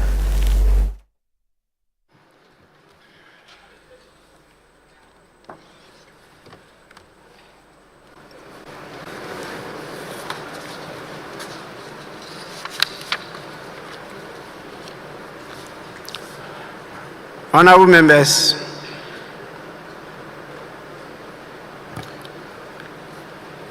I extend a warm and hearty welcome to each and every one of you as we commence this extraordinary meeting of the 4th session of the 8th Parliament of the 4th Republic.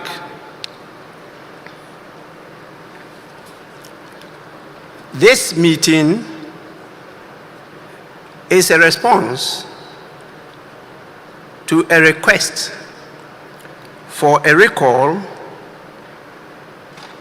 first dated 22nd of October 2024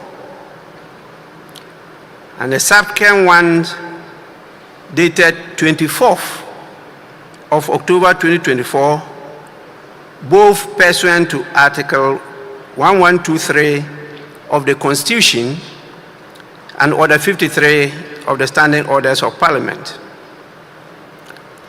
Both requests were signed by more than the constitutionally required signatories of 15% of all members of Parliament.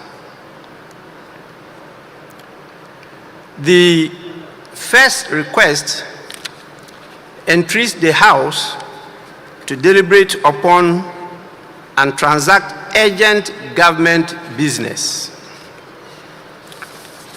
And the businesses were tabulated,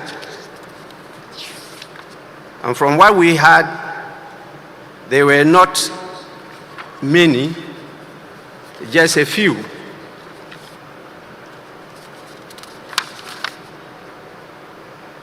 The second request,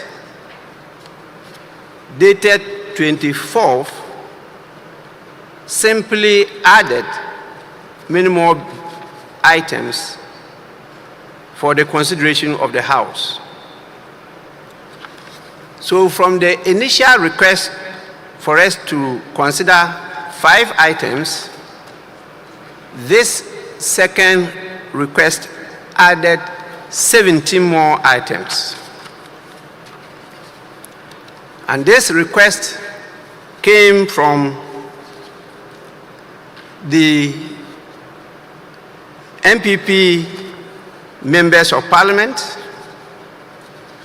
and it was signed on their behalf by the second Deputy Majority Whip, Honorable Alex Tete Jodubois. In fact, both requests were signed by him.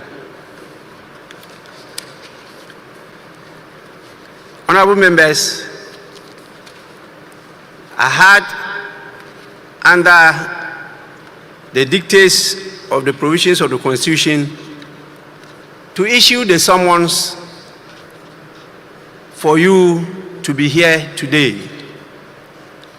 And I duly complied with the constitutional provision and got the administration to get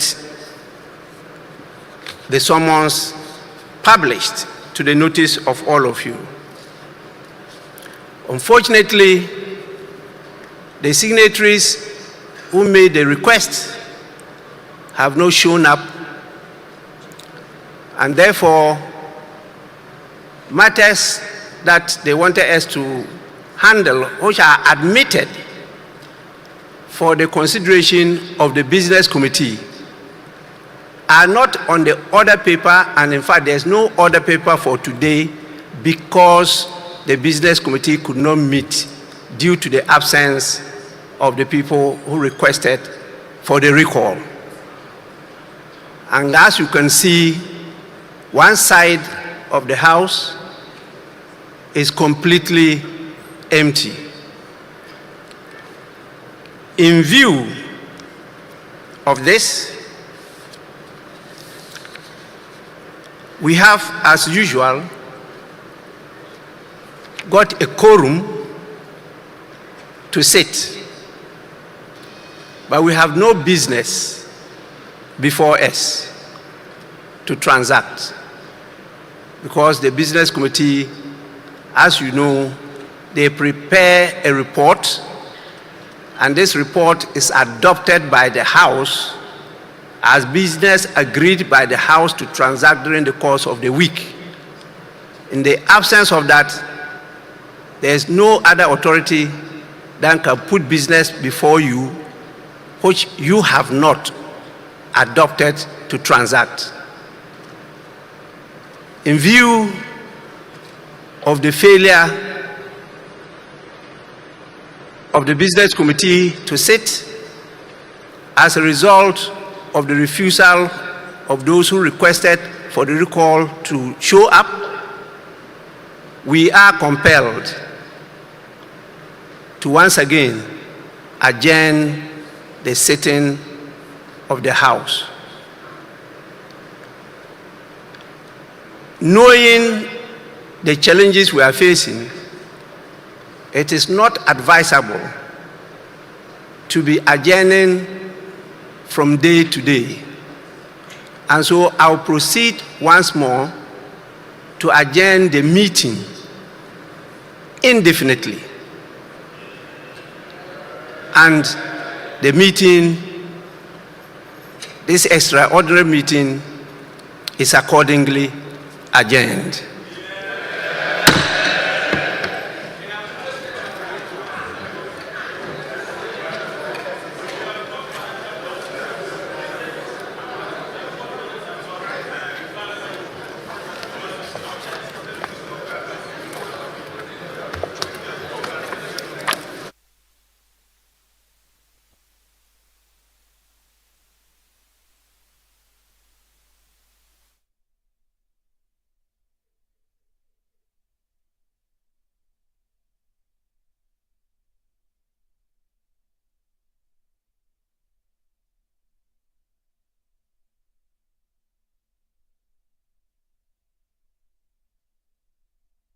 Honorable John Obua is also here, and the members of parliament are engaging themselves. So gradually, we've seen they are engaging among themselves. So gradually, we've seen that some members of parliament on the NPP side are trooping in.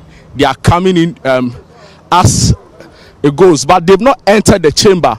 They came engaged among themselves briefly at the entrance, and they are headed back to their caucus meeting.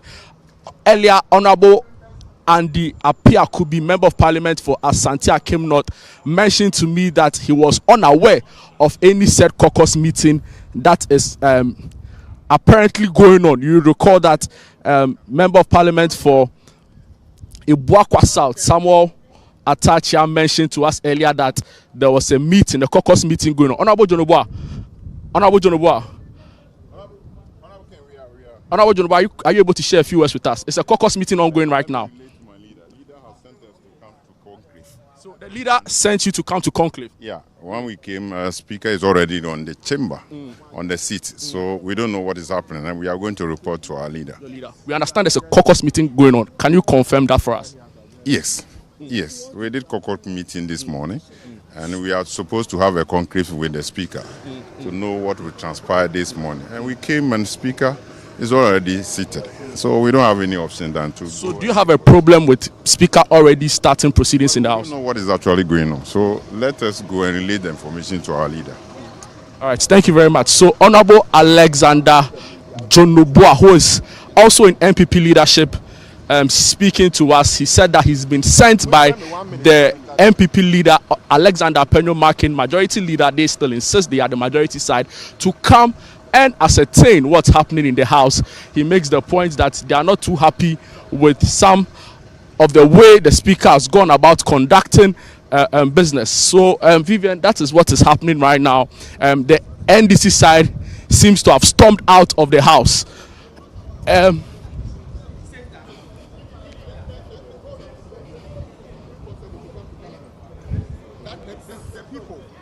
Supreme Court is asking that they should be allowed to come to Parliament. Did you see them here? Did you see the second deputy speaker here? Because you have occupied their seat. Did you see them here? Because you have occupied their Nobody. Did you see them here? No, that's not about chaos. I am telling you, they are only tricking us. They are in their constituencies campaigning. They never intended to do any business. They are only disturbing and wasting the people of this country's time. Look. So it's President Akufo-Addo and Dr. Bawumia who told their people not to come, because we are majority. Is it the case that a minority cannot come to Parliament? When we're minority, were we not coming to Parliament? Who says when you are in a minority you cannot come to Parliament? We are addressing, the leader is addressing us. So you go and listen to him. On this particular issue.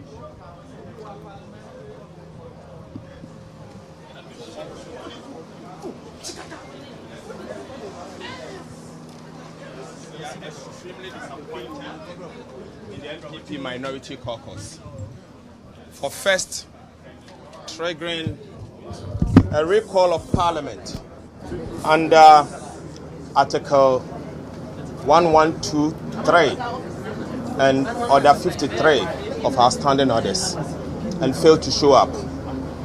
2, we left our busy schedule,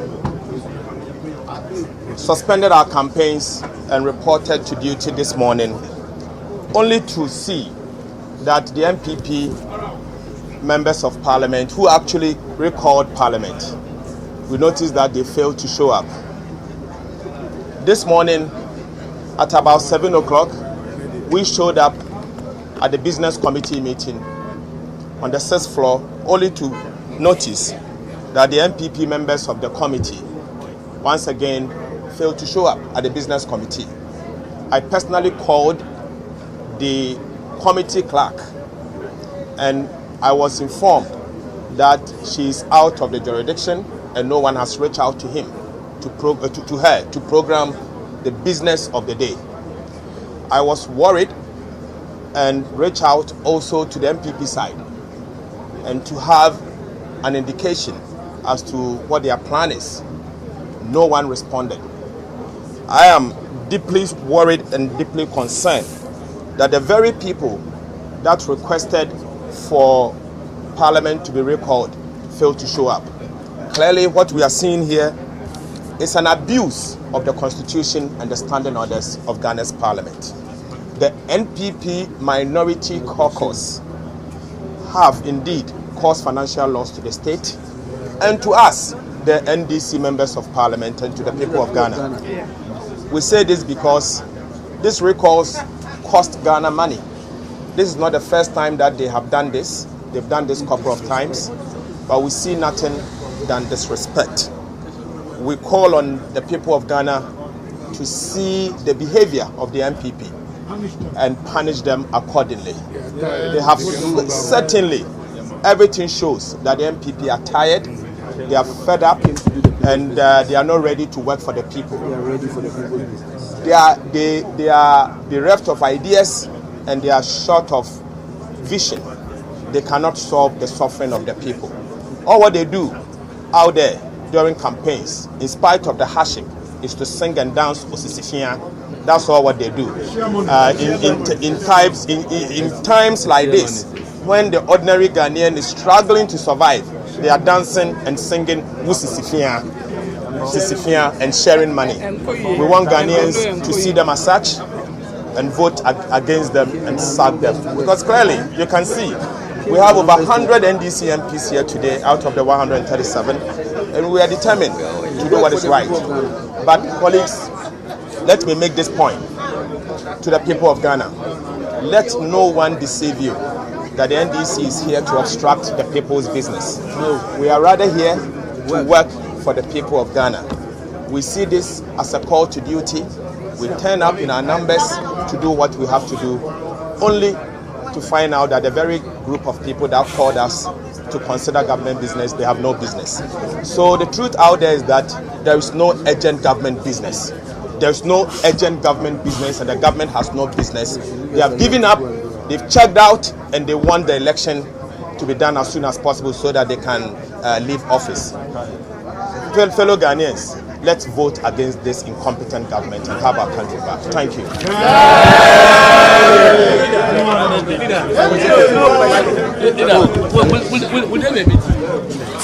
Hello, can you hear me? Hear you. Can you hear me? Jude, I can hear you. Yes. So Vivian, wow, an interesting scene. The fire service truck just bumped into the barricade, the guardrails set here, and that's a little issue here. But Vivian, so early on we saw members of Parliament on the NPP side join us. They came, they didn't enter the chamber, and they left. Now we've been addressed by the minority leader, Kese Lato Forsin, who makes the point that the NPP side of the house have wasted time and have caused financial loss to the state. That's exactly the phrase he used. They are clearly dissatisfied, the NDC side. But Vivian, I've been joined by Member of Parliament for South Dai, Roxanne Dafia Mekpo. Honorable, just brief words. Your caucus is not happy. They've made the case that the NDC or the MPP have caused financial loss to the state. What's the thinking of the NDC side right now? You heard leader say that we are not happy. And I think that the entire nation shouldn't be happy. because these are the group of people that are being entrusted with the power to exercise executive power of states. And in doing so, your party has formed government and they are in parliament. They are supposed to bring government business for us to transact. Now, I reference this matter that Speaker, this group of MPs, they dilly-dallied from between June and early July. Businesses that were to have been considered, they dilly-dallied, they toyed with it until Speaker adjourned the House CNDA on 30th of July. On 31st of July, they filed for another recall, if you remember. When we came, they listed a lot. In fact, in that letter to Speaker, they practically embarrassed Speaker by using unprintable words. Speaker didn't budge. Speaker recalled the House. When we came here, the number of items that they listed as being of national interest, as being urgent, blah, blah, they came to have us approve a loan. And then that was the end. After 2 days, Speaker had to adjourn the House CNDA. Because they walked out on the second day. And so we couldn't attain quorum. A decisional quorum. We had a commencement quorum. So we adjourned CNDA. The next day, then they filed for this recall. And listed a whole list of businesses as being of national interest, as being urgent, and therefore ought to be considered before today. Speaker again complied. How do you abuse exercise of executive power of state this way? Abuse of resources and abuse of opportunity. Because the people of this country, majority gave them the opportunity to be in government and to exercise executive power of state. This is how they abuse it. Are you of the view that this is deliberate by the NPP side not to show up? This is not deliberate, you heard Speaker say they wrote they wrote a major memo for a recall, and 2 days later they added an addendum to the recall, indicating a certain tall list of businesses to be considered, including the establishment of 8 universities in a day. So if you recall the House, and we are here, I had to leave Southern yesterday at night just to be able to attend to the business today. What's the next line? And then we come, and you don't even show respect to matters of state. These are matters of state protocol.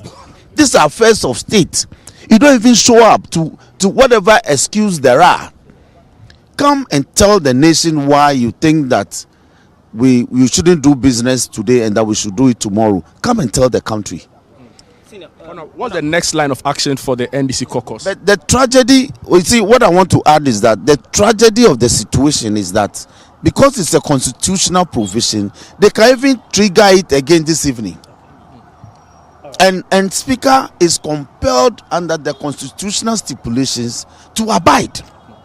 That is the tragedy of the situation that we have. So what happened to your suit? What happened to your suit on the vacant seat ruling? Yes, that's a fresh matter. It's in the court. I believe that Speaker should be served today or tomorrow, and so that we'll take it up from there. Finally, what's the next line of action for the NDC caucus? There's no next line of action for us.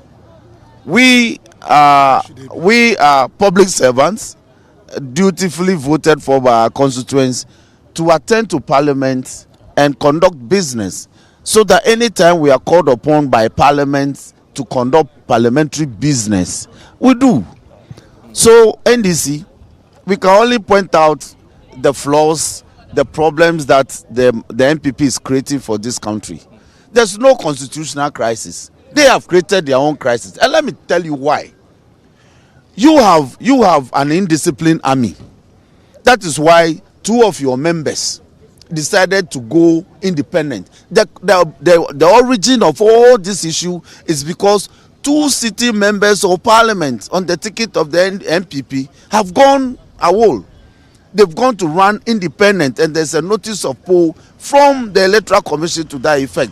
They've been assigned their independent symbols, and they've been assigned their independent colors. They no longer bear the color of the NPP.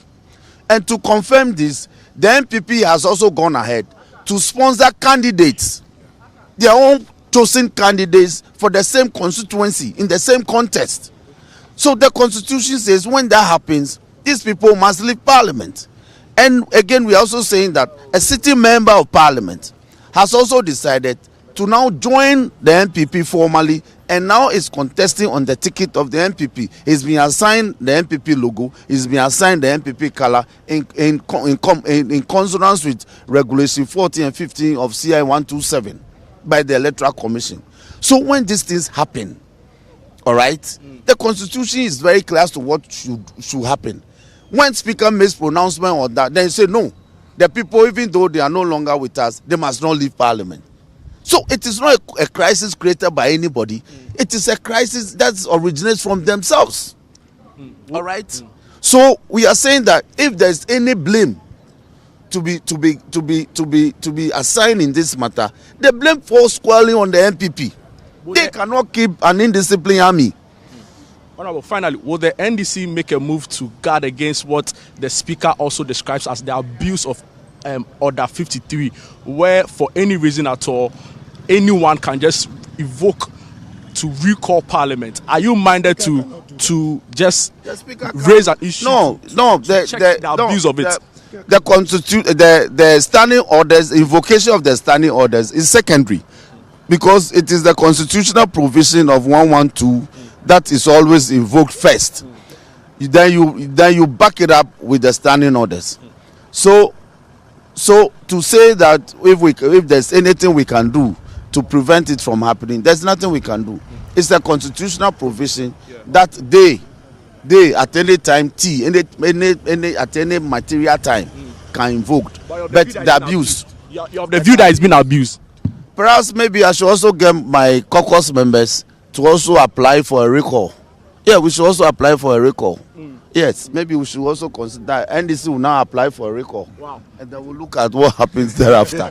Thank you so much. So, Vivian, you heard Honorable Member for South Dai Roxanne Nelson Dafiamekpo, who was then explaining to us the position of the minority or the NDC caucus on all that's transpired in Parliament. I must admit that, I must also say that whilst engaging him, I saw a Member of Parliament for Adansia Sokwa, Katie Hammond, also make his way towards the chamber.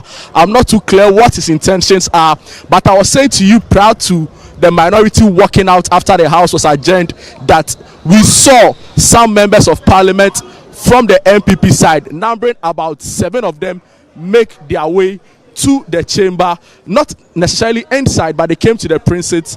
They came to ascertain for themselves what was happening here, and they just turned back. But right now, Member of Parliament for Dansia Sukwa is engaging the press, Katie Hammond. Of the Supreme Court to be respected. The Speaker acknowledged that what? Of the Supreme And Court that what? He did say that he has been served with copies of the judgment of the Supreme Court. And so what is it? It is not a question of acknowledgement. It's a question of implementation of the decision of the Supreme Court. No MPs, none of the you are not listening. No, again, you are not listening. Yes, but none of the 4 MPs have been blocked from coming to Parliament. None of them have come in here, and they've been blocked from accessing the chamber of Parliament. You are not listening.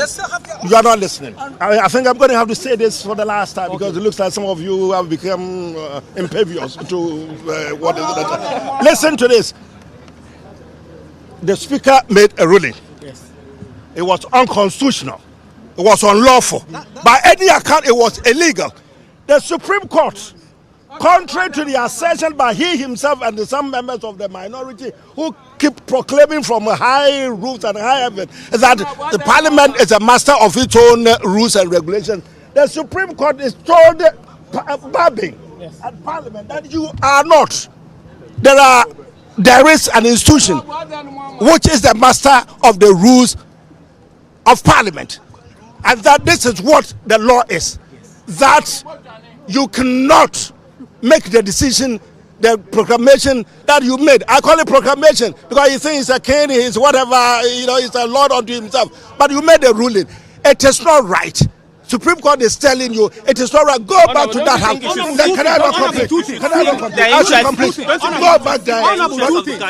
To do what? Yes, it will be the interest of Ghanaians for the Speaker to to respect the ruling of the Supreme Court. Come back to this side rather than continuously adjourning. Has not disrespected the He is disrespecting the ruling of the Supreme Court. None of the 4 MPs you are not listening. Disallowed from coming in. You are not listening. No, when did any of the 4 MPs come in and they were asked not to come in? You know where they were.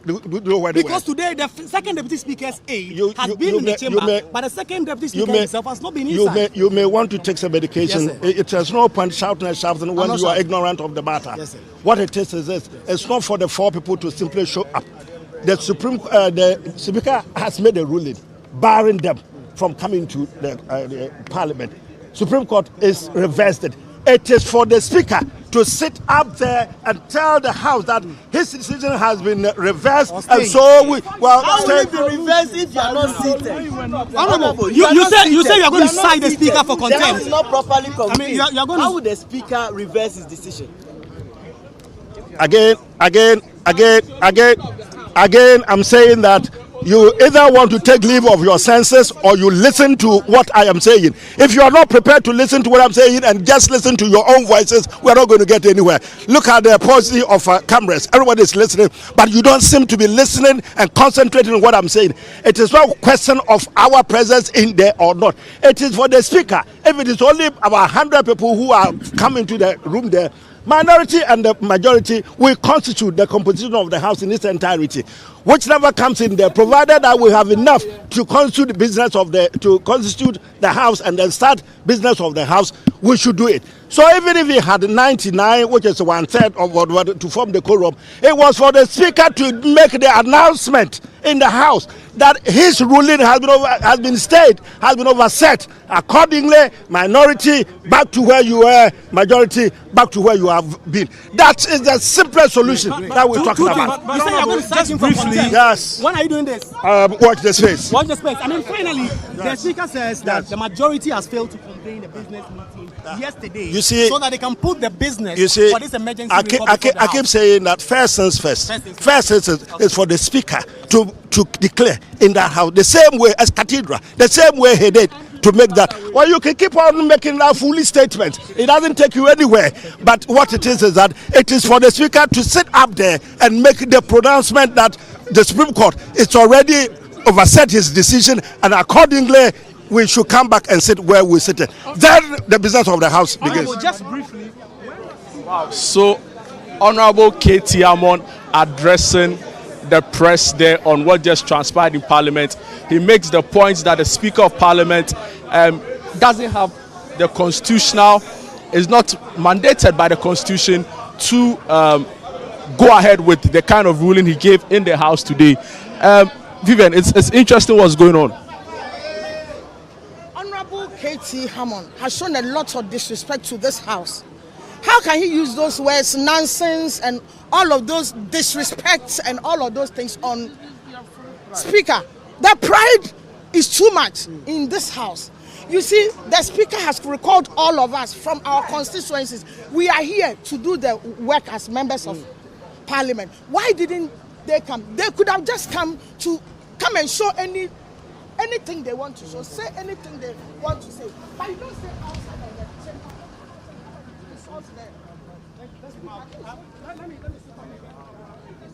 Hello, Honorable Haruna.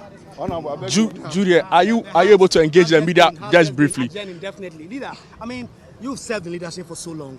What is going on? I mean, you at the start of all this when you started this 4 seats vacancy matters, and you've caused this constitutional crisis. The Chief Justice has referenced. He said there's a constitutional crisis. The Parliament is not sitting. The House has sat today. House adjourned indefinitely again.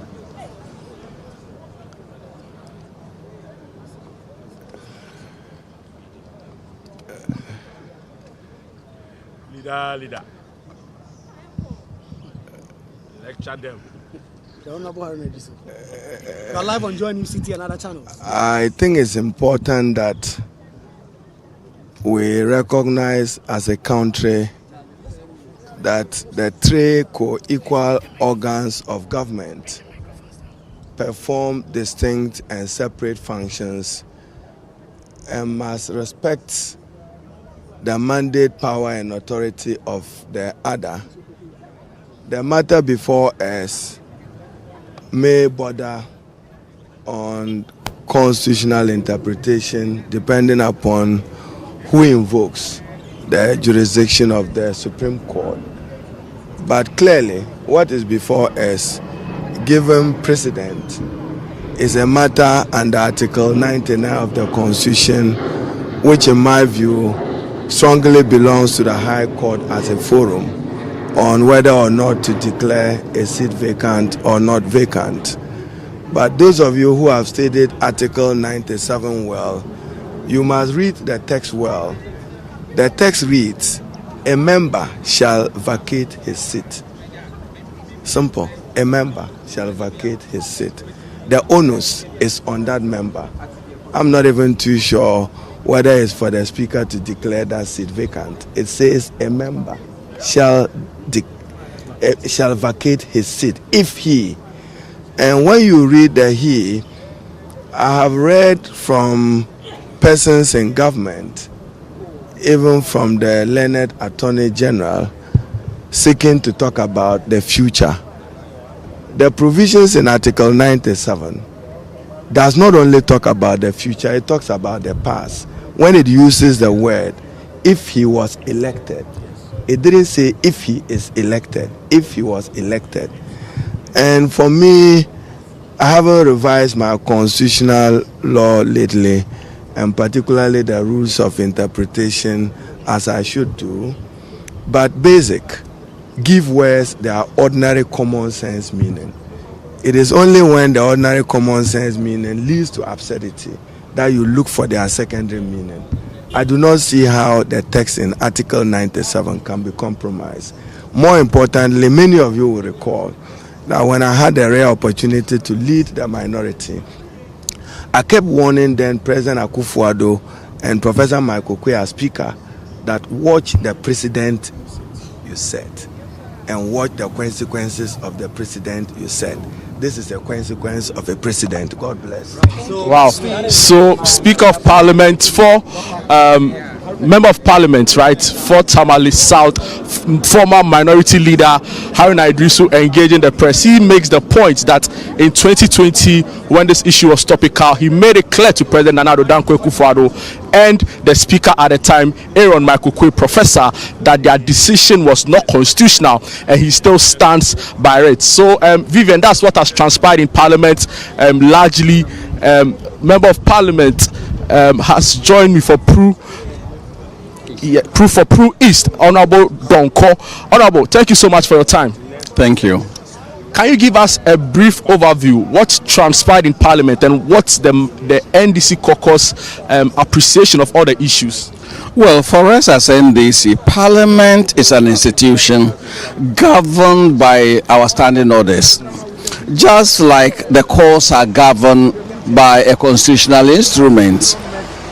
So for us, assuming without even admitting that the Supreme Court had ordered a stay of the Speaker's decision, the Speaker on his own could not have come to the floor of Parliament and implemented the stay of decision. He cannot. Parliament works by resolution. A motion will have to be raised, and then a resolution passed to stay that decision. That is how Parliament works. So when the majority, when the MPP caucus is not in Parliament to raise the motion, then of course it becomes moot. And that is why, as far as we are concerned, we are the majority until a resolution of Parliament is passed to stay the Speaker's ruling. Yeah. Wow. Thank you so much for your time, sir. So, MP for Prue East, Honorable Donko joining us with his views on the issue. But like Vivian, I said early on, we saw members of Parliament from the MPP side. They came around the premises of the Grand Arena, which is the makeshift area for Parliament right now. They came to ascertain for themselves what was happening. I spoke with MP for Seshi Akontombra, Honorable Alex Jobunwa, who is in the MPP leadership, and he said to me that they were assigned by their leader to come and have a look at what was happening, and they were going back to caucus to report on all of the happenings here. So for now, Parliament has been adjourned. The the conundrum on the majority minority shift in parliament will linger on for some time until such a time that there is a clear resolution on the matter. But the NDC are adamant. They make the point that the Speaker of Parliament has acted well within his means when he issued that order to vacate the 4 seats of these 4 members of Parliament, and are now calling on their MPP colleagues to stop what they call the abuse of Standing Order 53, which allows for them to recall Parliament. So, Vivian, that's what's happening in the People's House Parliament, which is happening from the Accra Conference Center. All right, thank you very much, Jude Duncan. We'll come back to you in a bit just in case anything else happens, but we'll return into the studio proper where I have Richard Delaska as well as Fred Tetajabano. We're looking at proceedings from Parliament. The Speaker has adjourned the House again indefinitely. Of course, the minority side or the side of the NDC were in the chamber proper, but the side of the MPP were not. After the Speaker adjourned the sitting indefinitely, we saw some numbers from the other side, that's the majority, coming in, but I guess by then the Speaker had moved. Richard Delaska and Fred Tetajabano, thank you for staying with us through this discussion. Sky and Fred, very, very troubling. I mean, we're expecting to see that at least today sittings continue, having the majority come in, whatever issue they had to protest, whether to do with the Speaker or the sitting or whatever, be done, and then we move on with our lives. Looks like we're back to square one, even behind square one. Well, so let me be blunt about it. I think, first of all, there is absolute misbehavior on the part of both the majority and the minority. And the Speaker himself is a key part of the misbehavior we're talking about. Why am I saying so? In the first place, the Speaker, when you are about adjourning a House indefinitely, go to the standing orders of the House. It says clearly, Standing Order 57. The Speaker, one says the Speaker may suspend a sitting of the House at any time. In other words, you sitting in the House, maybe the Speaker has a stomach upset or something is happening and he has to deal with it. He can say, honorable members, I'm adjourning the House for 5 minutes, right? So you are suspending the House for 5 minutes, right? That you can do without recourse to anybody. Yeah. Then you go on to what do you call it, 57.2. It says the Speaker, after consultation with the House, is responsible for the fixing of the time when sitting, blah, blah, blah. It goes on to talk. Now, the relevant one that I want to read is 57.3. It says the Speaker may summon hold on, I think I've gone to the wrong one. I believe you want to bring us the one that he has to consult with leadership. Yes. So 50. No, this is actually under what do you call it, 59. It said 59.1. The Speaker may, in consultation with leadership, suspend a meeting of the House indefinitely or for a period determined by the Speaker, having regard to the public interest and the exigencies of the state of affairs in the country. So, by today's suspension, one should properly reason that the Speaker has had consultation. But I have it on good authority that the Speaker didn't have that consultation. But the question also remains whether the leaders of the other side would have been available for that consultation. Hold on. I'm making a legal point. In that case. Yeah, I understand you. But I'm making a legal point. The rule says before you adjourn the House indefinitely, there should be consultation. You may consult, right? Yes. For that agenda. For you to take that decision. Exactly. Yes. On the facts as I understand it, there may not have been that consultation. So the question is, what authority did the Speaker use to do that? But then you can't throw away the other question. No, hold on. If the people are not available, the Speaker says let me answer that question. We should be fair with the two sides of the thing. The legal thing is there, but were they available?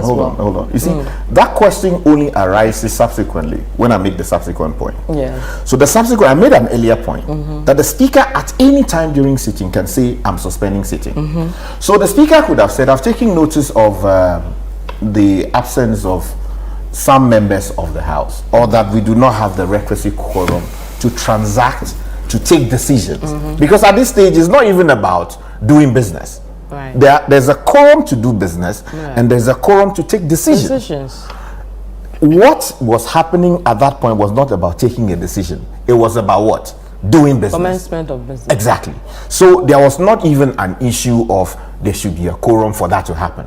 So the speaker could have said, oh, in the circumstances, and because there is no order paper, I am adjourning proceedings for the next 1 hour so that we can make arrangements, or the business committee will meet, put together business for the House to attend to. The speaker didn't do that.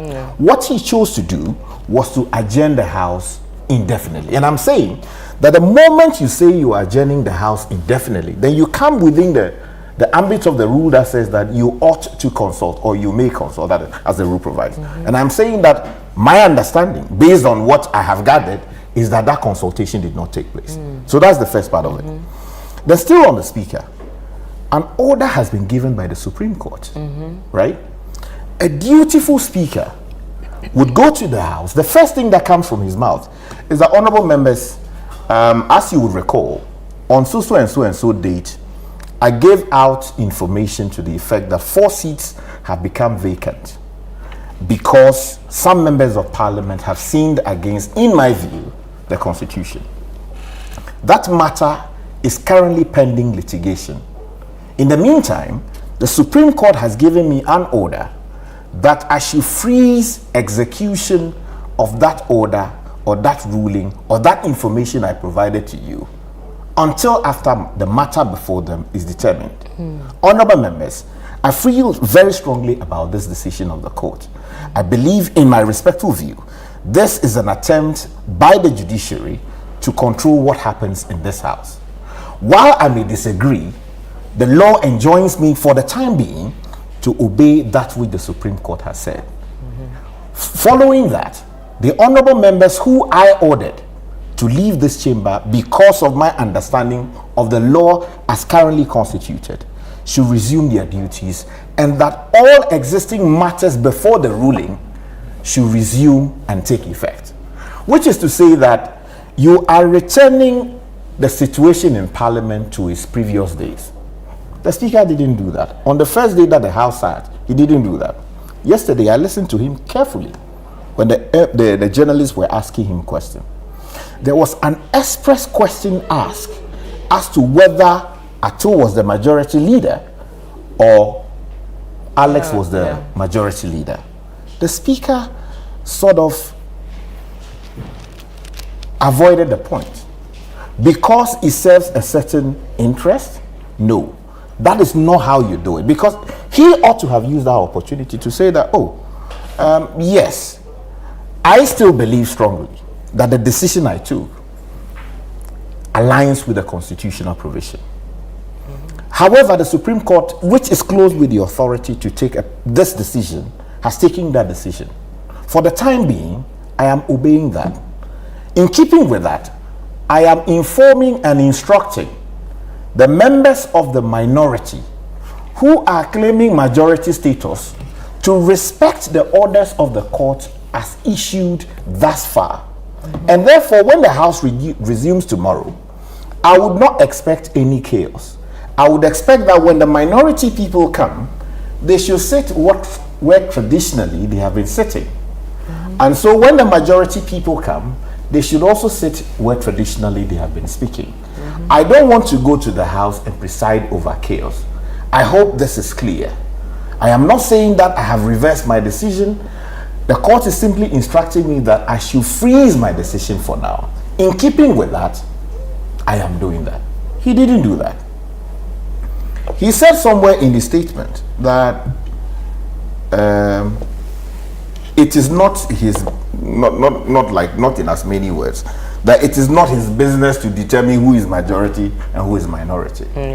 But you see, any average person of passable intelligence reading his own statement, paragraph 25, he says that when I ruled in January 2021 on the issue of which side constitutes majority and minority in Parliament, and the ruling was in favor of the majority group, then it was not an act of lawlessness as to cause constitutional crisis.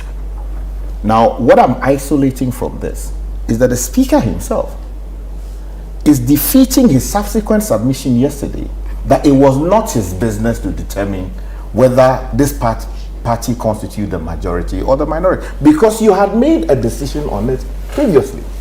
So if honesty is truly at play, one would have expected that yes, you had made a decision on this matter before. So you don't, and if journalists were alive to their own understanding of practice in the House and the facts, they would have drawn his attention that, oh, Mr. Speaker, we recall that in January 2021, a similar thing happened, and you made a ruling. So why are you today saying that you cannot determine whether this side forms majority or this side forms minority? So clearly the journalists failed us, and then also the Speaker himself has not been true to the facts. Now, what is the minority also doing in this matter? The Speaker appears not to be providing the proper guidance that he ought to provide, because maybe he doesn't think that it is in his interest to do so. The MPs in the House, they are not about saying that they are not aware that the Supreme Court has taken a certain decision. They, if the phrase can be used, ought to have taken parliamentary notice of what has transpired at the Supreme Court. They speak eloquently about it, that and the Supreme Court did this decision. You as members of Parliament have sworn an oath that you respect certain limits provided for by the Constitution. And so when the court takes a decision, even if that order is not served on you as a member of Parliament, by reason of your responsibilities to the state, if you actually believe that this democracy should continue, what you do is you respect that decision for the time being. But they don't want to respect it. I told you here that there is no rule that says that when you go to Parliament as majority, you sit on the left or you sit on the right. But that practice has been adopted by us and is part of our convention, our way of doing things in Parliament. So when you come to Parliament, you know that the Supreme Court has made a decision.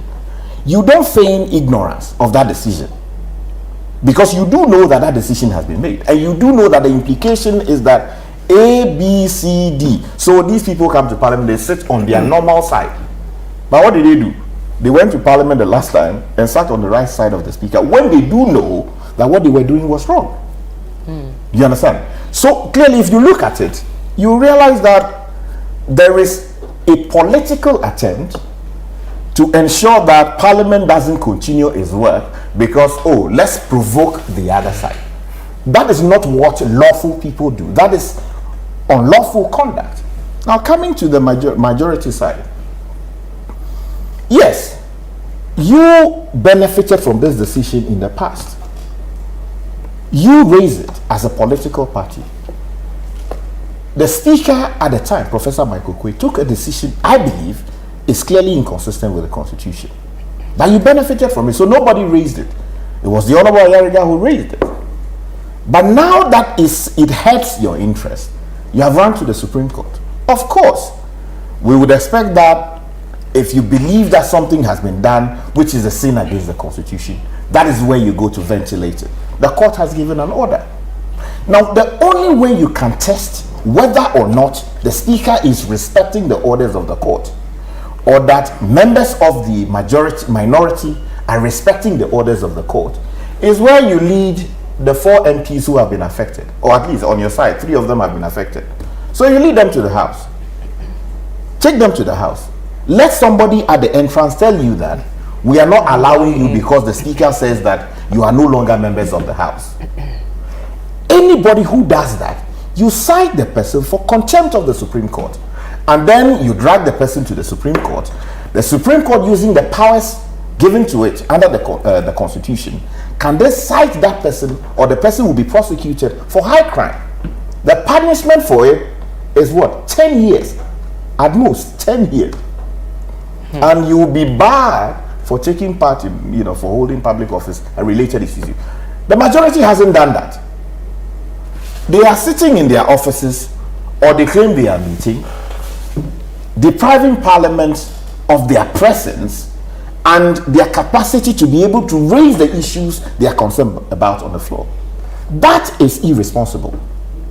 What you do, yes, I understand the point they will make that, it is our job or it is our right to sit on the right side of the Speaker.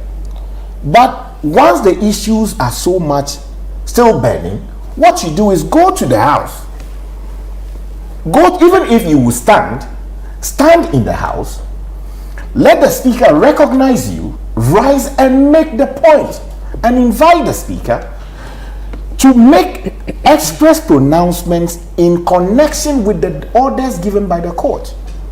But unfortunately, they have not done exactly, that. That's that the is point irresponsible. Of them not turning up and testing what happened, I mean, the ruling and all these things you're saying, right? Why did they fail to show up? Why did they decide to even have a meeting at the time when, you know, parliamentary business had taken all these things? So I think they also played a key role in what we are seeing. No, you've given the three sides in my submission, but I think they should have been in the House. No, you see, I'm not saying I don't want us to ignore one side of the issue. Well, I'm not ignoring the one side. I just made the point that you have made the three sides, right? And I'm just reinforcing the third side, which is my right to do so. But let me bring you. Hold on. Let me bring in Fred to also give us his thoughts on what we just saw in Parliament. Let me start from here. The Supreme Court gave an order and went to reaffirm their order after the Speaker went to court to go and have the Supreme Court reverse that order.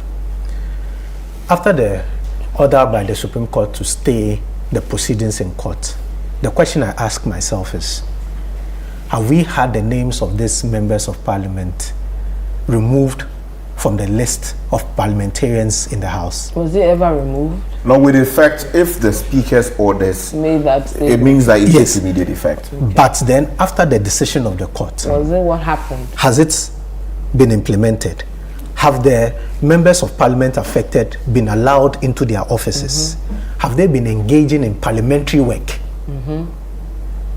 If yes, they've been doing all these things, then now the question is, has anybody broken the law or has anybody disrespected the Supreme Court? No. Now let's come back. No, hold on.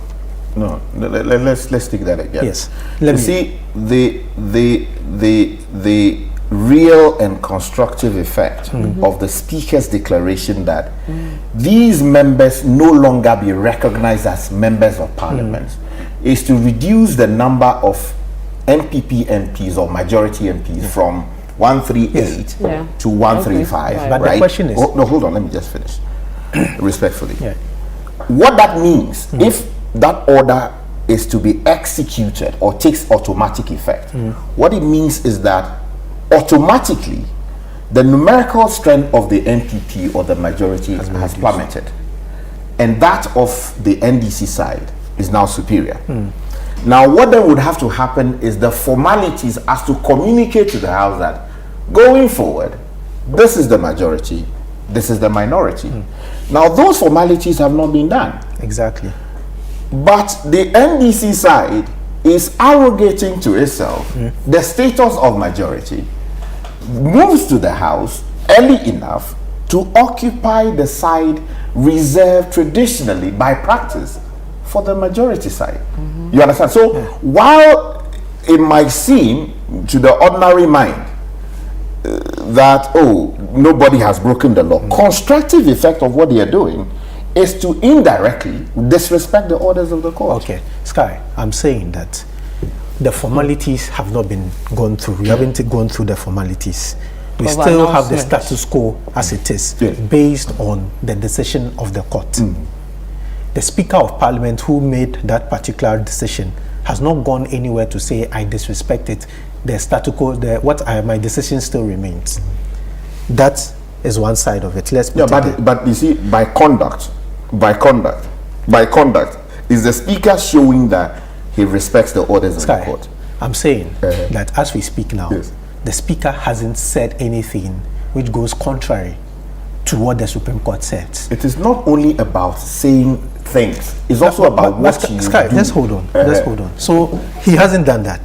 No, it's also about what you do. As we speak now, he hasn't done that. He hasn't spoken. No, he hasn't said. No, let's Sky, hold on. Sky, no, Sky, hold on. Hold on. I'll address your issue. Okay. I'll address your issue. As we speak now, the speaker hasn't said anything. You know what brought about all these things is first a pronouncement, right? And the Supreme Court goes ahead to say, look, you do not have the right to do that. The Supreme says, I've stayed this decision. Let me hear the case and I'll make a determination. Yes. So the status quo remained. The speaker has not come back to come and say that my pronouncement I made 2 weeks or 3 weeks ago, I still stand by it and should be implemented. He hasn't done that. He also hasn't said that this pronouncement the Supreme Court should also not should be disrespected, or we have accepted it. That is fine. So as we speak now, these members of parliament are going about their day-to-day duties as members of parliament. We haven't heard anywhere that they've been stopped from entering parliament, they've been stopped from entering their offices to engage in parliamentary business. Probably they have not come to the house to engage in any business. That is fine. Yeah, let's not. I'm just saying. But as we speak now, we haven't heard of anybody being stopped from going to the house to perform, to their offices to perform their duties. Now, after all this, somebody goes to write to the parliament, to the speaker, exercising their constitutional right for a recall of the house. The house has been recalled. You have a group of people who claim and believe that despite all that is happening, despite what the court has said, they still remain majority in the house. Though they come to the house and come and sit at a place traditionally reserved for the majority. Based on whatever thing they want to stand on. You have another group of people who say, look, we are majority based on what the court says. So we also have to be recognized as such based on the Supreme Court's decision, which we all should respect. So we are majority. So the House is called to reconvene. They decide that, okay, we are not going to appear in the House because somebody is sitting at my place. What is happening now is that we have too many egos at play. Too many egos from all parties. The speaker, the leadership of the minority or the NDC caucus, the leadership of the MPP caucus. Too many egos where nobody is willing to come and sit down and have a conversation and address the issue. The House is called to reconvene. What stops you from coming to the House?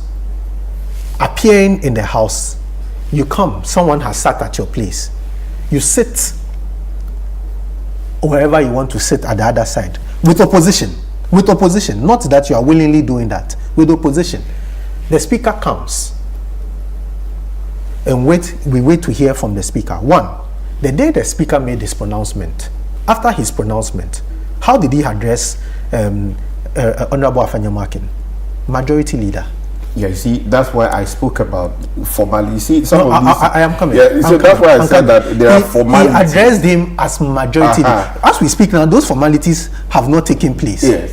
So when you come now and you are sitting on the left side of the speaker, the first thing we are going to watch out for is how the speaker is going to address you. Whether he's going to address you as majority leader, Honorable Alex Afenyomakin, or minority leader Atuforsen. The moment he makes a pronouncement and as to who the two addresses them by however he wants to address them, now we know the way forward.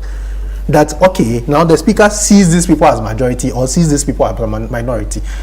If he fails to see these people as majority, then we have a problem. No, but hold on. Let me just forgive me, but let me just interject there. You see, as I said, the speaker has had every opportunity to deal with that issue, but he hasn't done that. Hold on. Let me forgive me. The Honorable Xavier Sofu, when the House sat a day after or days after the Supreme Court took the decision, sought to invite the Speaker to make a pronouncement on that when they were correcting votes and proceedings, right? And said, majority. But what the Speaker did was to conveniently sketch around the issue and then tell the clerk at table that, go and look into the records and then act accordingly. Not quoting him exactly. But the point I'm making is that at that very point, if the Speaker was not indirectly encouraging or participating in the chaos, he would have said, hey, Honorable Susu, let me be clear on this particular matter. What you have said provides me with an opportunity to clarify the position. I have given instructions. Those instructions have been overridden, not invalidated, overridden by the Supreme Court for the time being. Out of respect, and although I reject the views articulated by the Supreme Court, I am giving effect to that, which means that for the time being, these guys continue to be members of the majority caucus, and they are to play their rules accordingly. The status quo ante returns. Nothing has changed. And that clarity should be in the mind of every Ghanaian. That was the first opportunity. There was another member who raised the matter. He chose a similar path. And then yesterday, colleague journalists asked the question. The Speaker had ample opportunity yesterday to have responded to the situation, the question, and said that yes, I recognize that I made this decision. I am not fleeing from that decision. I believe that what I did is in keeping with my understanding of the provisions of the Supreme Court, what do you call it, the Constitution, fairly read, without any malice or anything. But I have been told that I cannot give effect to my decision. And therefore, for the time being, I am obeying the orders of the Supreme Court. That being the case, these people are still members of the majority, or these are the majority people, and these are the minority people. But what he did, which in my respectful view is a dereliction of duty, informed by whatever consideration, was to conveniently isolate the matter and say, like wash his hands of it and say, these are not matters that I determine. When in fact, I just drew your attention to paragraph 25 of his own statement he read to journalists. Journalists should have drawn his attention, but they failed to do it. So the point I'm making is that if you are an elderly statesman, or like you are Openi Ofi, and people are, you know that the bowl that the man is holding is blue bowl, and that blue bowl is used by Vivian, right? And you use white bowl. Vivian has gone to take your bowl because of something I have said in the past. And then you are crying that, you won't eat because you want what do you call it? You want to eat in your bowl. I am sitting down there. I am the Openi in the house. And then I wash my hands and say, it is not my business to determine. I think, look, we have to be clinical. All the sides to this particular matter are being irresponsible. They are not being alive to their constitutional and legal obligations and the social contract they sign with the people of Ghana. The Speaker creates the impression that he's living up to the constitutional obligation. In my respectful view, he's not doing that. The majority and the minority people are equally not living up to their legal and constitutional obligations. Sky, I agree with you. But back to my argument, I'm saying that, look, you've mentioned Xavier and the issues he raised. At the time, the Speaker had not gone back to the court to go and challenge the stay. Yeah, that's true. Later, the Speaker goes to the court to challenge the stay. Yesterday, he has an opportunity to make clear whatever the direction should be. Even today, he had that opportunity. No, hold on. To make clear whatever the direction should be, he didn't. What perfect forum to make that direction than today, when you have people of the MPP side coming to the house, sitting, I'm saying, wherever they want to sit, and calling upon the Speaker to make a pronouncement, or waiting to hear the Speaker to refer to the leadership of both sides, how he was going to refer to the leadership of both sides. You make a fair point. You understand? Except that the speaker needn't even wait for anybody to invite him to do that. Because even today, he's missed that opportunity. Yeah. He's missed it, and I agree. He's missed it. Yes. That could be irresponsible. That is fine. But I am saying that, you see, that opportunity has been missed. There's another opportunity where all parties at play could just sit and resolve the matter now. In the view of every Ghanaian, where whoever is unhappy or disagrees with the current status quo would rise and say, Mr. Speaker, this is this and this and this is the case. Per the Supreme Court, we are still this. When we came, our colleagues on the other side have taken our seats based on their belief that they are still majority. Mr. Speaker, please, can you enforce the Supreme Court decision? And let's wait and see what the Speaker will do. Yeah, that's a fair point. I made that point. But yes, I'm saying that's what should have happened. But one, as I said, because of egos of both sides, all sides, nobody wants to come around, whether sitting at the table, around the table privately, sitting around the table publicly. Nobody wants to do that. Everybody is taking a position, an entrenched position of, I am this, I am not this, I will not do this. Yeah, but Fred, at the end of the day, who suffers? No, but Fred, you see, I think my mother would say, "Na fana kuklude, ajabana fana vako." To which, if you weep for the chicken, you must also weep for the hawk, because the chicken, wants to survive. Yeah. The hawk also wants to survive. So the hawk is hungry, wants to eat the chicken. You understand? Now, if you look at all of this, and that's why I raised the issue about the Speaker, the minority leadership and the minority group, and then the majority group. Yeah.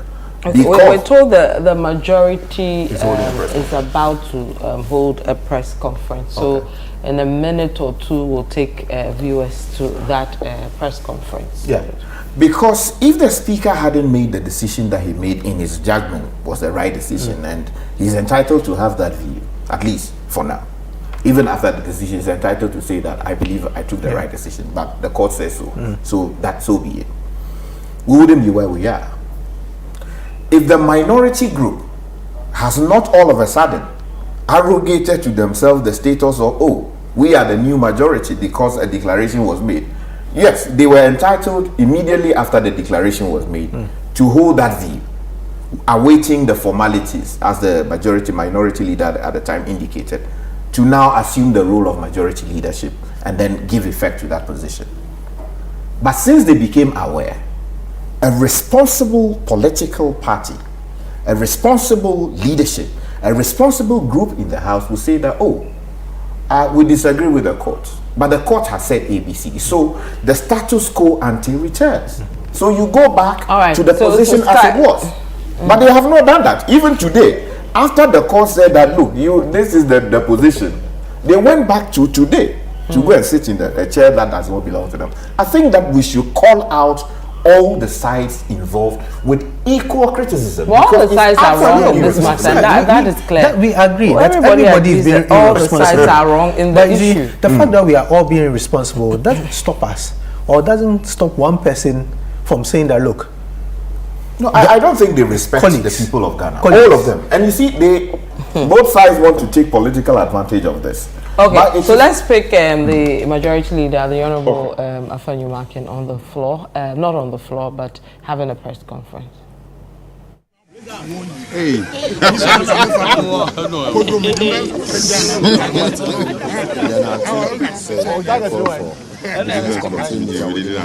Is it the one to call? Yeah, that's it. So I just ended the point where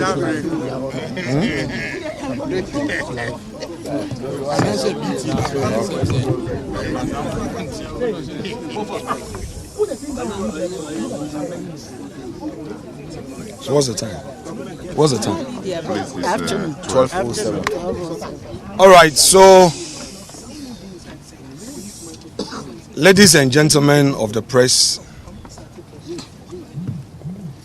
we, the MPP Majority Caucus, have called you this afternoon to address some few concerns regarding the conduct of the Speaker of Parliament. You may recall that Mr. Speaker made some pronouncements on the floor of the House, which resulted in the NDC minority caucus proclaiming themselves to be the so-called new majority. Speaker subsequently at a pre-sitting meeting, after the Supreme Court has stayed his ruling, said to us as leadership that he has not declared the NDC as the majority. Neither has he expressed a constitutional opinion on those 4 individuals, and that what he did amounted to an opinion that he expressed on the statement by Honorable Kesil Atoforsen. At the said pre-sitting meeting, I, on behalf of my colleagues, the majority, inquired from Mr. Speaker whether our friends who were seated to his right would be allowed by him to sit there, because that was not their rightful place, in view of his own admission that he had not proclaimed them as such nor declared them as such. Speaker responded that indeed sitting arrangement of Parliament was a responsibility of the clerk to Parliament. This took me to the next step of inquiring from the clerk whether he allowed the NDC minority to sit on our seats.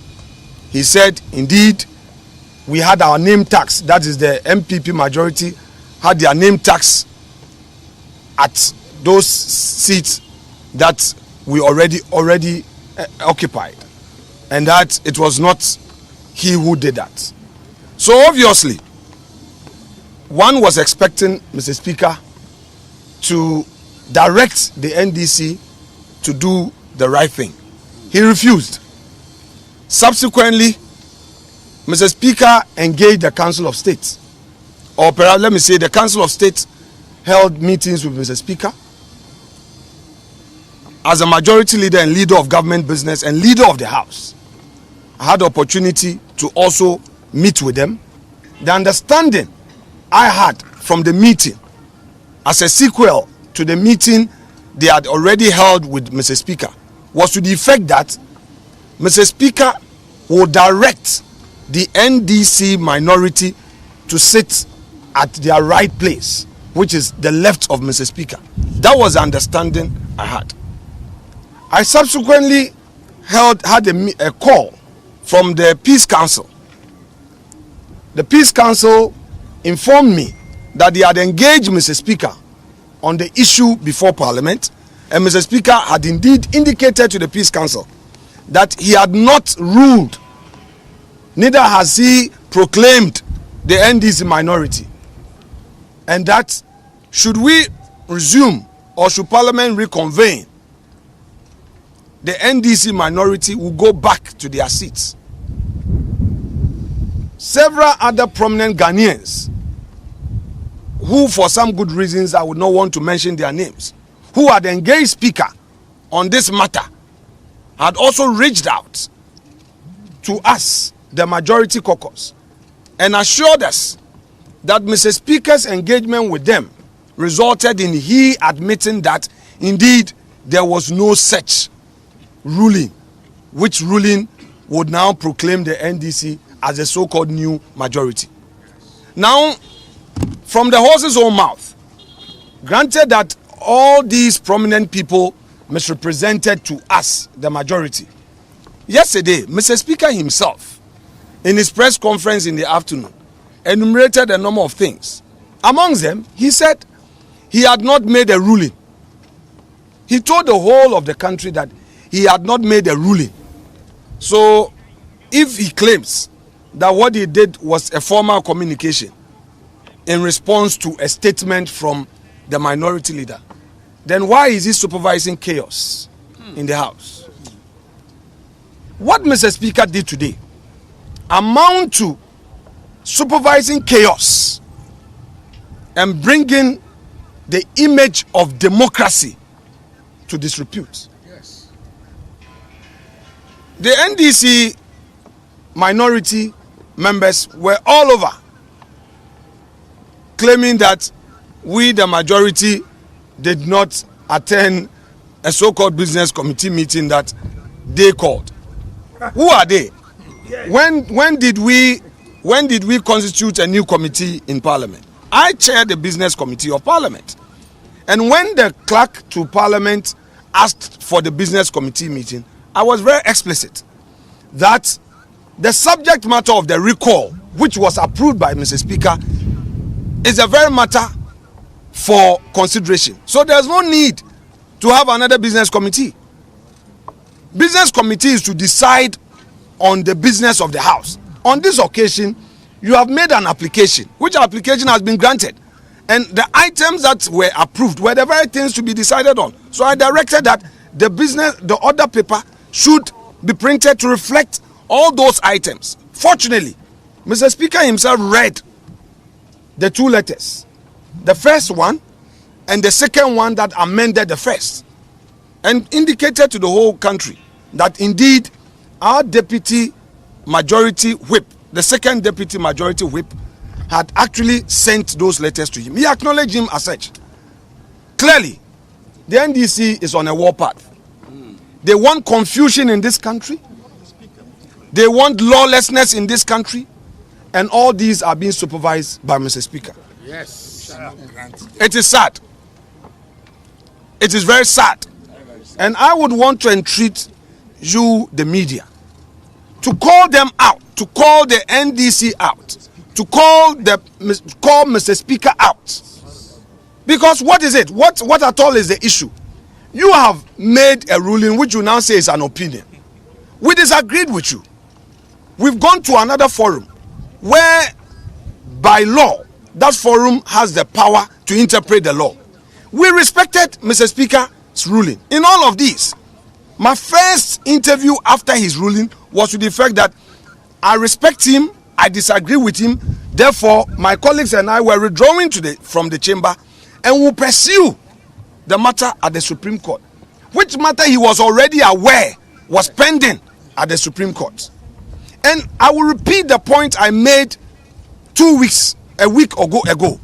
Mr. Speaker had assured me in the presence of the second deputy speaker, Honorable Amakwesiama, in his office, that in view of the pendency of the suit, although the NDC had filed that petition, which petition was mounted by Harun Idrisu, he would hear them, but will wait and abide the decision of the court.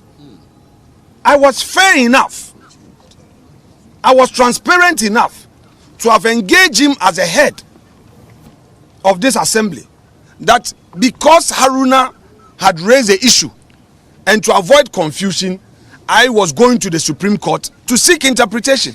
I did not go to Supreme Court in bad faith, and it wasn't the case that a matter was happening in Parliament and I ran away to the Supreme Court.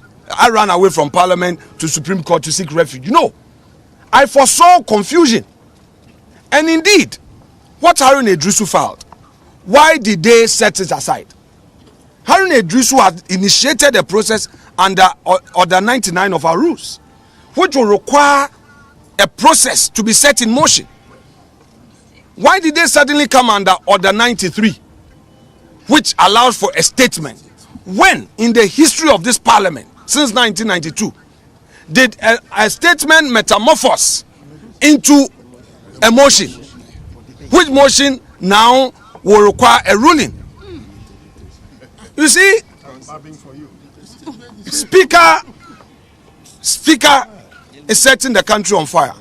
Yesterday, we were disappointed with his non-reconciliatory posture during this press conference. Indeed, we, the majority caucus, call on Mr. Speaker one more time to demonstrate statesmanship. We want Mr. Speaker to know that although we were not happy on the day he was elected, some of our colleagues perhaps has seen something good in him. It wasn't the NDC that put him there for him to do the bidding of the NDC. Perhaps people felt that he could be someone who will bring all of us together. Yes. There are things that we cannot say into the camera. But Mr. Speaker is hurting democracy. Yes. What Mr. Speaker is doing is to rehearse what the NDC is likely to do should they lose power, to bring chaos, to cause confusion. How can Mr. Speaker say that he respects the Constitution, but he will not subject himself to the dictate of the judiciary? How can you say that the judiciary is in collusion, is colliding with the president, and you mention the president as a person, as an individual? How? What Mr. Speaker is doing is in bad faith. First of all, he subjected himself to the jurisdiction of the Supreme Court. And after losing at the Supreme Court, he turns around to attack the Supreme Court. His own lawyer, my respected senior Thaddeus Sori, in court, argued forcefully that Mr. Speaker made a ruling, and he sought to justify the so-called ruling and even challenge the jurisdiction of the court in entertaining my application. For him, the matter comes under Article 99 of the Constitution and not under Article 197. 97 G and H of the Constitution. To the NDC lawyer, to the Speaker's lawyer, who had received firm instructions from the Speaker, the position of the Speaker was home and dry, was on all fours right, and that Mr. Speaker had ruled, and that those members could not come to Parliament. Again, he had emphasized that the right forum was the High Court. Yes. All these points canvassed by Mr. Speaker's lawyer were overruled. The matter was heard in the full glare of the public. There was a live broadcast of the Supreme Court proceedings of that day. The ruling of the Supreme Court has been procured by me as plaintiff. The Supreme Court bailiff has served the ruling, the second ruling, on Mr. Speaker. His lawyers were given up to 3rd of November to file their written submissions, statements of case in defense, if any. So what are all these, perhaps I call it ex-cathedra statement of Speaker, creating an impression as though those statements he's making are an authority on their own. It cannot be. A true Democrat will respect the rule of law. Yes. And that is why we decided to respect him. You know, ladies and gentlemen of the press, NPP, our tradition is to respect rule of law. Yes. It's out of deference to Mr. Speaker. That is why we did not enter the chamber. That we should share in that chaos theater with them. Never. Never. We will not. MPP will not. We will not. Therefore, don't be swayed by their lies and their propaganda. The chaos they started is what they want to end. We will not allow that. We believe that we have to win the elections right at the polling station, and would go and work. Right now, what the NDC has done, basically, are the following. One, they don't want Ghanaians to receive their pay, public servants, because they know that after the elections, there will be no budget. And to be able to pay Ghanaian workers, there will be the need for parliamentary approval of the budget first quarter. That would be on account, appropriation on account. That's it's a constitutional requirement. So that is what they want. They want to stampede it. Two, they want to again create a certain impression that Ghana is lawless. Ghana is not lawless. We will not allow them to give a wrong impression to the international community. We will respect the law. 3, all these businessmen, you know, their fear is that under the 1D, 1F, these companies are going to create jobs. These companies will employ people.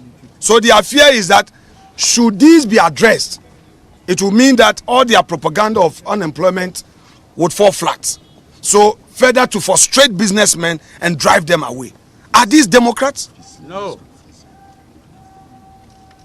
Now there are important things to do. We have the free SHS bill, which is before Parliament. Their main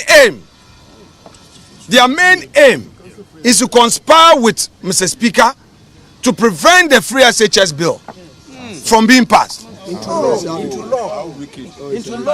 And in an unlikely situation where they see the light of day in the election, cancel it. That, oh, after all, there's no law backing it.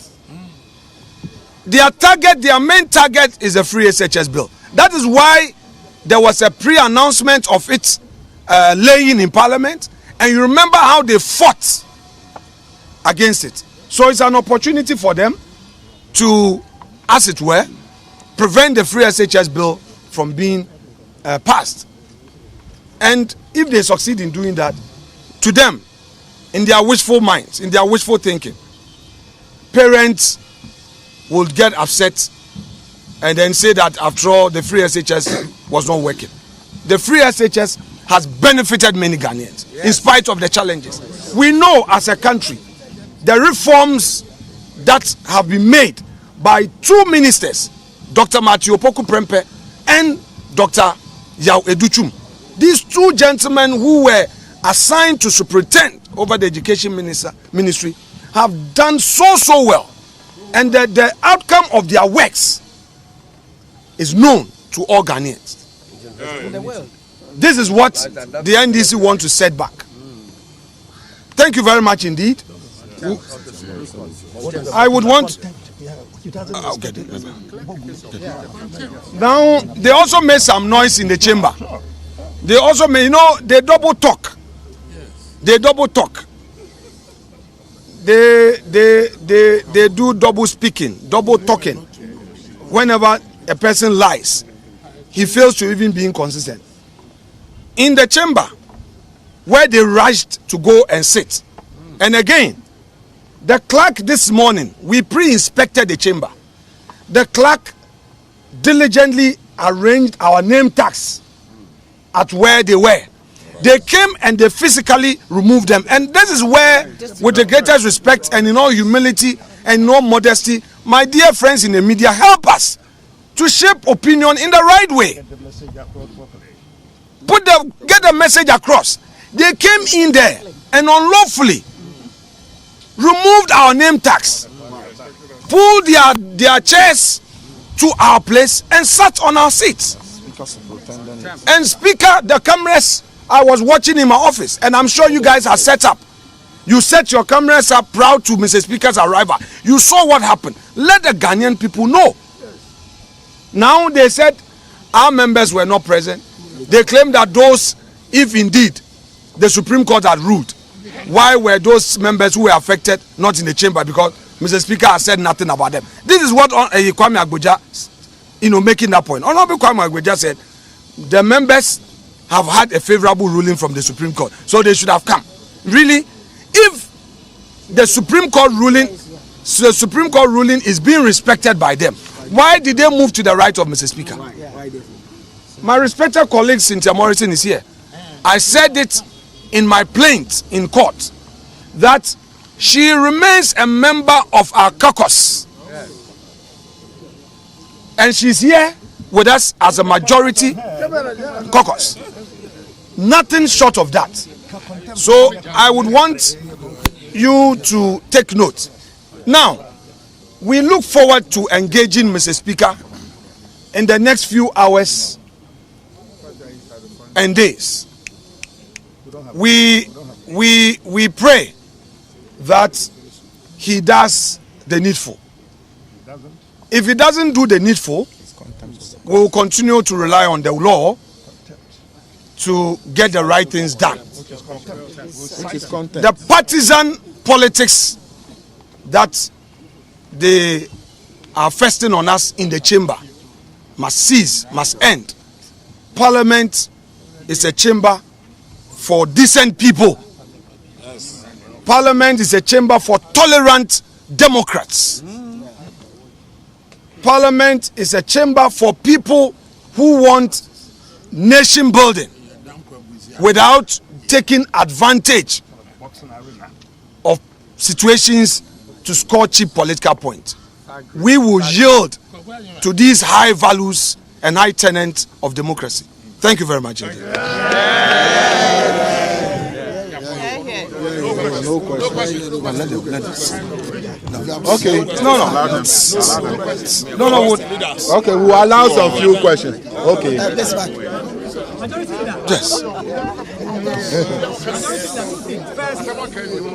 Who is going to do the tree for us? There are those who have said that by the conduct of Mr. Speaker, he has gone against the ruling of the Supreme Court. And by his refusal or failure to actually ask the NDC MPs to go back to their minority side, he might be in contempt.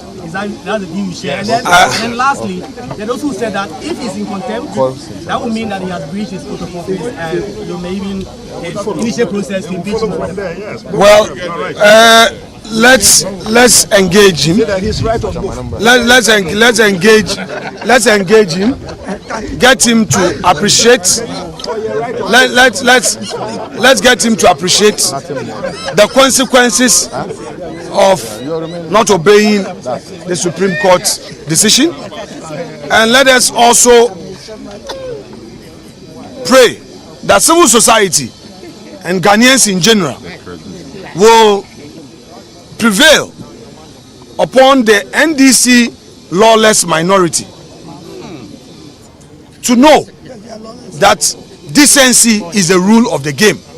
Thank you very much. Yes.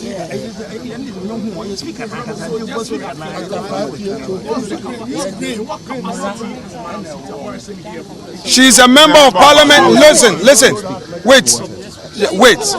You see, wait. I will not in any way attack any media house. But I believe that the discourse is a two-way traffic.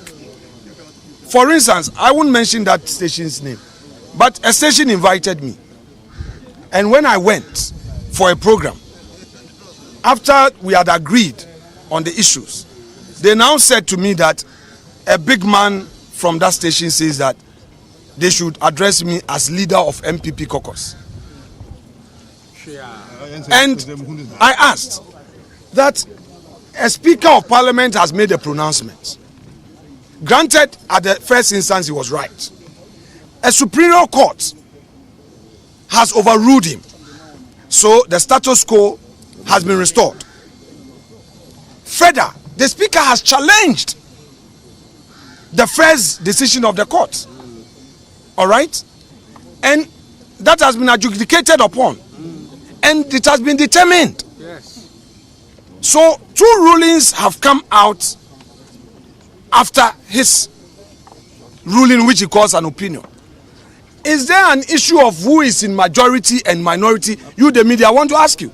So I would plead with you, no matter how you feel, let us all help with the law. We all know in the US, in the US, I'm referring the media to something that happened in the US.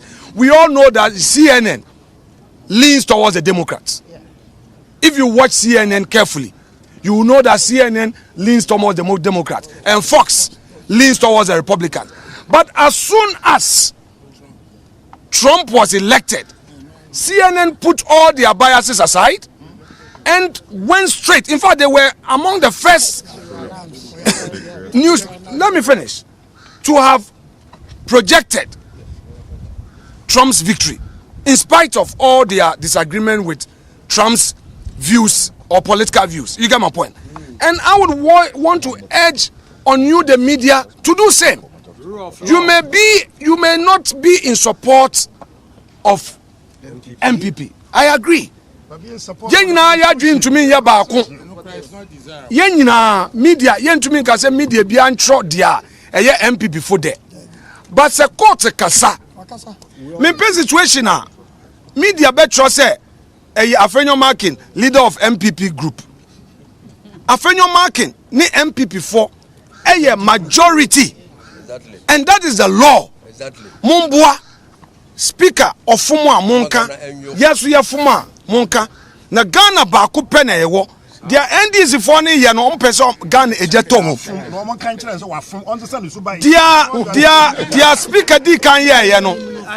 Speaker their speaker din kan ye no ye yan kontokwa o oka de oka ye no ye ndidi na tem ye ka chen say speaker wo de waka ye de court na court ebia asem no court edi kan ebia asem no speaker si on ti ase of a lawyer e ma lawyer no court e koka sama onu speaker said there be the Supreme Court kai no wafo Supreme Court afom Supreme Court e di asem no Ghana nyina hwe TV ena Supreme Court aka say there be speaker enye wo tumi na obetumi aka say obi seat we declare vacant eyenyen nti asem no eda yenim asem no so beda ha na wo ya aware nti eba ne say ena say wo beka. So that's the majority leader, the Honorable Alex Afenyo Markin, addressing the press on happenings today in Parliament and also the Speaker's press conference yesterday, among many other developments we've seen over the past 2 weeks. It's becoming more interesting by the second. Well, what I have to say is, look, I hold the Honorable Markin in high regard, and he's made very valid points, which I identify with to a large extent, you know, but with great respect to him. These are matters he could have, even if he would not go with his entire, what do you call it, routine, what's the proper word, like the troops, right, the troops, right, he could still have gone to the chamber and raised these issues, as I said earlier, which would then put the speaker on real notice that despite all the shenanigans he may be doing, I have drawn the matters to your attention expressly, and so he should deal with it. He didn't do that, and I think that is a great failure on the part of the majority, and he leads the majority. That is what he ought to have done, or maybe even send a member of the group to go to the chamber and raise the issues and tell the speaker, oh, Mr. Speaker, it is not that we don't want to come here, but we consider the likely chaos that would arise as a result of the obvious misconduct of the part of the minority. That is why we have chosen to stay away. I have been delegated by the majority leader to draw your attention to this matter so that the records will reflect. The Hansard will capture the same as having been raised on the floor of the House, so that the people of Ghana will see what the speaker will do about. Because at that point, just a second, I believe the Honorable Cynthia Morrison, one of the people, is saying something. Still a member of Parliament, the ticket of MPP. Thank you.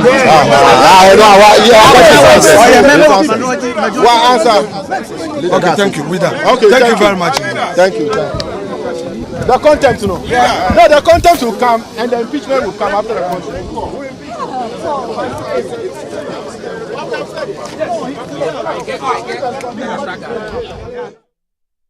So, Richard, continue with your submission. Yeah. So I was saying that either the majority leader needed to have gone to the chamber himself, either with the rest or some of his people, or he ought to have delegated that authority, so that he would draw the speaker's attention that, look, Mr. Speaker, we have taken notice of your indirect encouragement of the misconduct that we are seeing. Sorry, I have to interrupt again and pick the Honorable Majority Leader. Okay. Chaos in the chamber, and he knew that the right thing to do was to engage us and to get the NDC to sit on his left. He refused to do that. So we would compel Parliament to sit. and for the right government business to be transacted. We are going to do it. We will not allow the Speaker to have his way. He is not a member of Parliament. The Speaker is not a member of Parliament. He presides over Parliament. We, the members of Parliament, determine the business of Parliament. So we'll recall Parliament again. I'm saying that we'll recall Parliament. We'll recall Parliament. We'll recall Parliament. This Parliament expires on the 6th of January 2025. So we have time. Let's see what happens.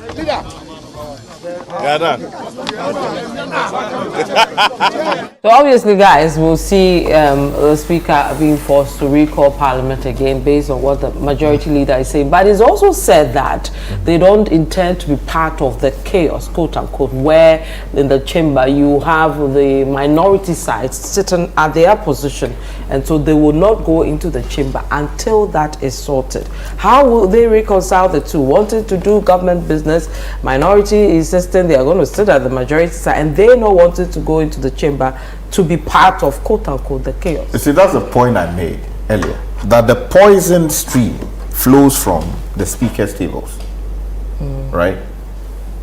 He made the decision. He was ordered, Parliament, go back and stay that decision. Thus far, he's been canny, or he's pussyfooting around the matter. He doesn't want to, address the matter directly. Then he pretends. Is he ready? He pretends that, he is giving effect to the decision, when in fact, look, you made an express pronouncement that these members no longer be deemed members of Parliament. In fact, let me take you to the what do you call it, the ruling the Speaker actually made, so that I can read it for the people of Ghana to hear. To conclude his ruling, this, or he says it's an opinion, he said, quote, and this is on page 10 of the report, which they say they have not yet adopted, but the transcript is there. Ghanaians can go and verify it. These MPs cannot be allowed by law and my good self to continue to pretend to be representing people they do not believe in and have no loyalty to, unquote. That was the Speaker. So when you make that express declaration, once it's been stayed, you go back and communicate that. So you believe that the Speaker's main, wrong was not to have communicated that from the beginning of sitting today? Yes. That, especially because he challenged that decision. He challenged it, and the Supreme Court said no. In our own wisdom, we are staying this decision of yours. You give effect to our orders. We are not saying you are wrong, or we are not saying you are right. We are just saying let's preserve the status quo until, in other words, let's preserve things as they were until after a determination is made on the matter. A dutiful Speaker, alive to his responsibilities, would have gone back to say that. That's why I give you the bowl analogy. That if you are the older person in the house, two people are fighting over a bowl you know full well belongs to Fred. You, the older person, should intervene and he say, "Hi, when I bought this bowl, I bought you the blue one and I gave you the red one, right? Don't go and take that bowl again. Even if you want to take it, go and ask Fred that, you want to use the bowl, so and so and so, or let me say, you are no longer using that bowl. Let's exchange." But Fred also complained about me taking his bowl, and based on which told me that I should bring, we should all come back and look at the matter. We all come. Fred refuses to show up. We can't take that out. Let's not. We can't take that out. We can't ignore it. No, Vivian. You see, you are overemphasizing the point. I have made that point. I mean, in fact, when the but majority... you're also overemphasizing the speaker's part. No, you see, we can't take out. You see, you even said we shouldn't isolate. No, Vivian. But it appears that there's isolation on the other side, and then we leave. Vivian. It's all about the speaker did wrong. Speaker did wrong. Vivian. How is the speaker going to rule or say anything when the other party doesn't show up? Vivian, you are in a position where an express order has been given. I gave the analogy for a reason, right? Hold on, just a minute. If your son says, "Oh, mommy, I'm not eating again because Kwame is holding my bowl. This is my bowl," so he's staying in his room. A dutiful mother will do what? You call all of we agree that we'll let all of you come. It is not an agreement at this point. It is okay. It's a directive that we should all come. So why are you staying in your room? No. Hold on, Vivian. You are a dutiful mother. Yes. What you do is that you call him to come. And then you tell what do you call it? Friend in the village. Don't do that. This is not your bowl. This bowl is not yours. But so what you are doing is wrong. Pascal, you say it in front of both parties. All of you should come. No, it's two parties. You see, you made a beautiful point where you gave all the three scenarios, which was lovely. Yes. That all three were wrong in this, right? But where I feel that you were claiming that I was just overemphasizing on one part, and I believe you're doing the same with the speaker. No. You see, all three of them. Hold on. You see, Vivian, let's be logical. You took let's pick the Honorable Kennedy. I'll come to you, Kennedy. Okay. Japan. Behaving the way we are behaving. It's simple. For peace sake, how many weeks left for the country to go through all what is going through? Don't think it's only MPP. It's Ghana going through these challenges. The way things are going, I believe that next month is going to be Christmas, and workers are not even going to have their salary because Parliament we have to approve. So media, I decided not to talk, but what I saw at the conference center when I was coming, I've been treating you, I'm pleading with you to be very objective. You see, taking entrenched position to support a political party will not help this country. And if you know the power of the media, if you do your work well, the respect you earn, I'm begging you, you are jeopardizing your positions in society because of the way some of you politicize issues, and it won't help this country. We all want to move forward. I personally don't care whoever wins, so long as we have a peaceful country that you can breathe. I've been to war-torn countries, and I know the sufferings some people are going through. That is why I don't preach for war. If not, I would have also encouraged whatever going on. I want to be the faith of the country. Today I shouted at my young man because he asked me a question, why are you running away? How can I run away? Let me tell you what actually happened this morning, which the leader did not address. He saw me I even entered the chamber. We were at the caucus meeting. So we took a decision that, look, Ken, go with the leadership, engage the speaker and the NDC people, then we go in, because we heard they are sitting on our side, which is the right-hand side of the speaker. So go and engage the speaker. Unfortunately, when we got there, they were sitting. That is why we returned. Not that I was running away. And we couldn't stop the proceedings. So it's not deliberate that MPP refused. We needed to engage the speaker. I'm not the leadership. I'm not one of them. But they respect my opinion. And I know Speaker is my friend before I even came to Parliament. He was my company lawyer. So I give him that respect. And sometimes I go to him and share ideas. So they say, this time, go to your man. Unfortunately, our caucus meeting took so long. And there was no TV there for us to see that they were sitting. So, young man, I was not running away. We were coming to consult the speaker and the minority group before we go in there. And unfortunately, when we went there, he was sitting.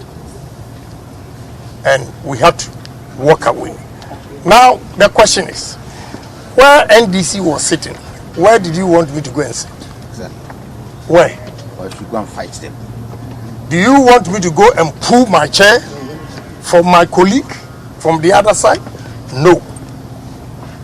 We don't want that January 7th, 2021, what transpired at the chamber to continue, to be a precedent. No.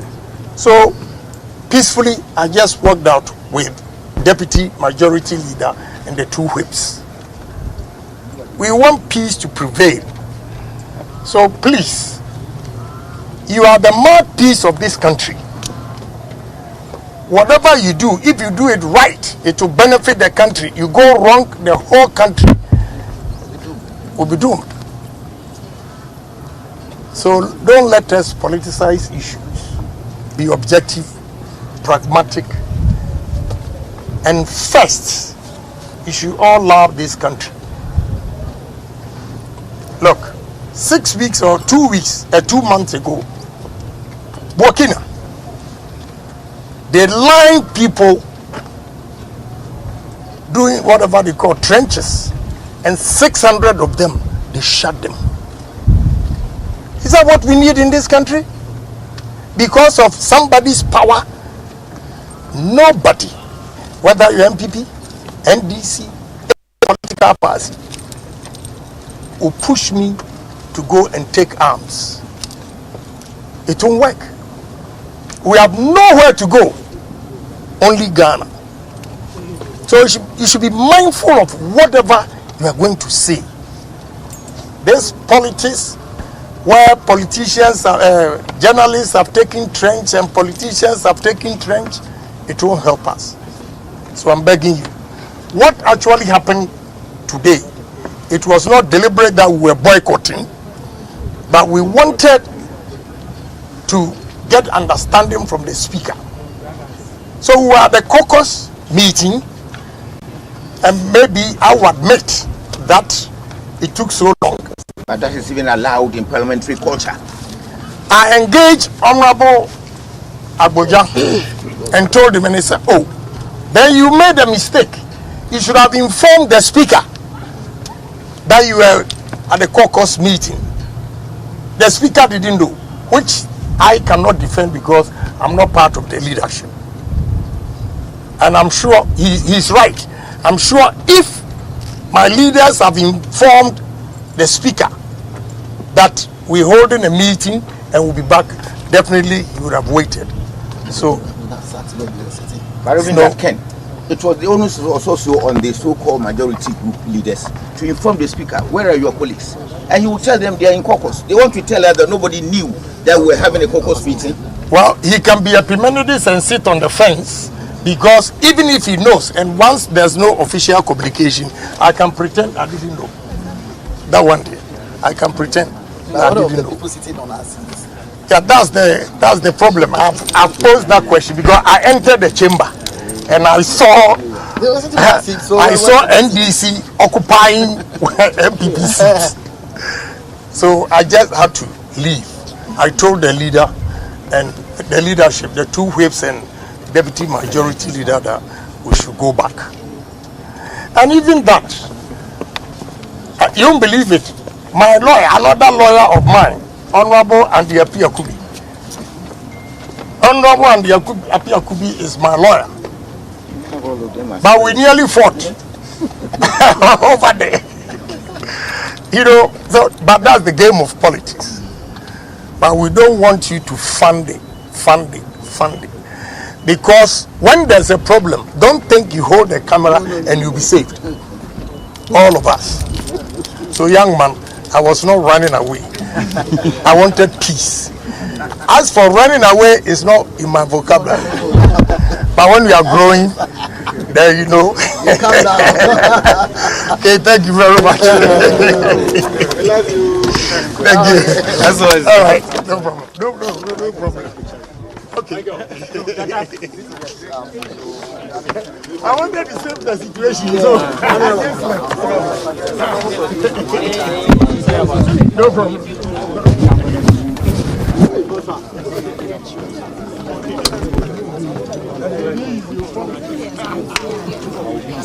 Yeah, can you hear me?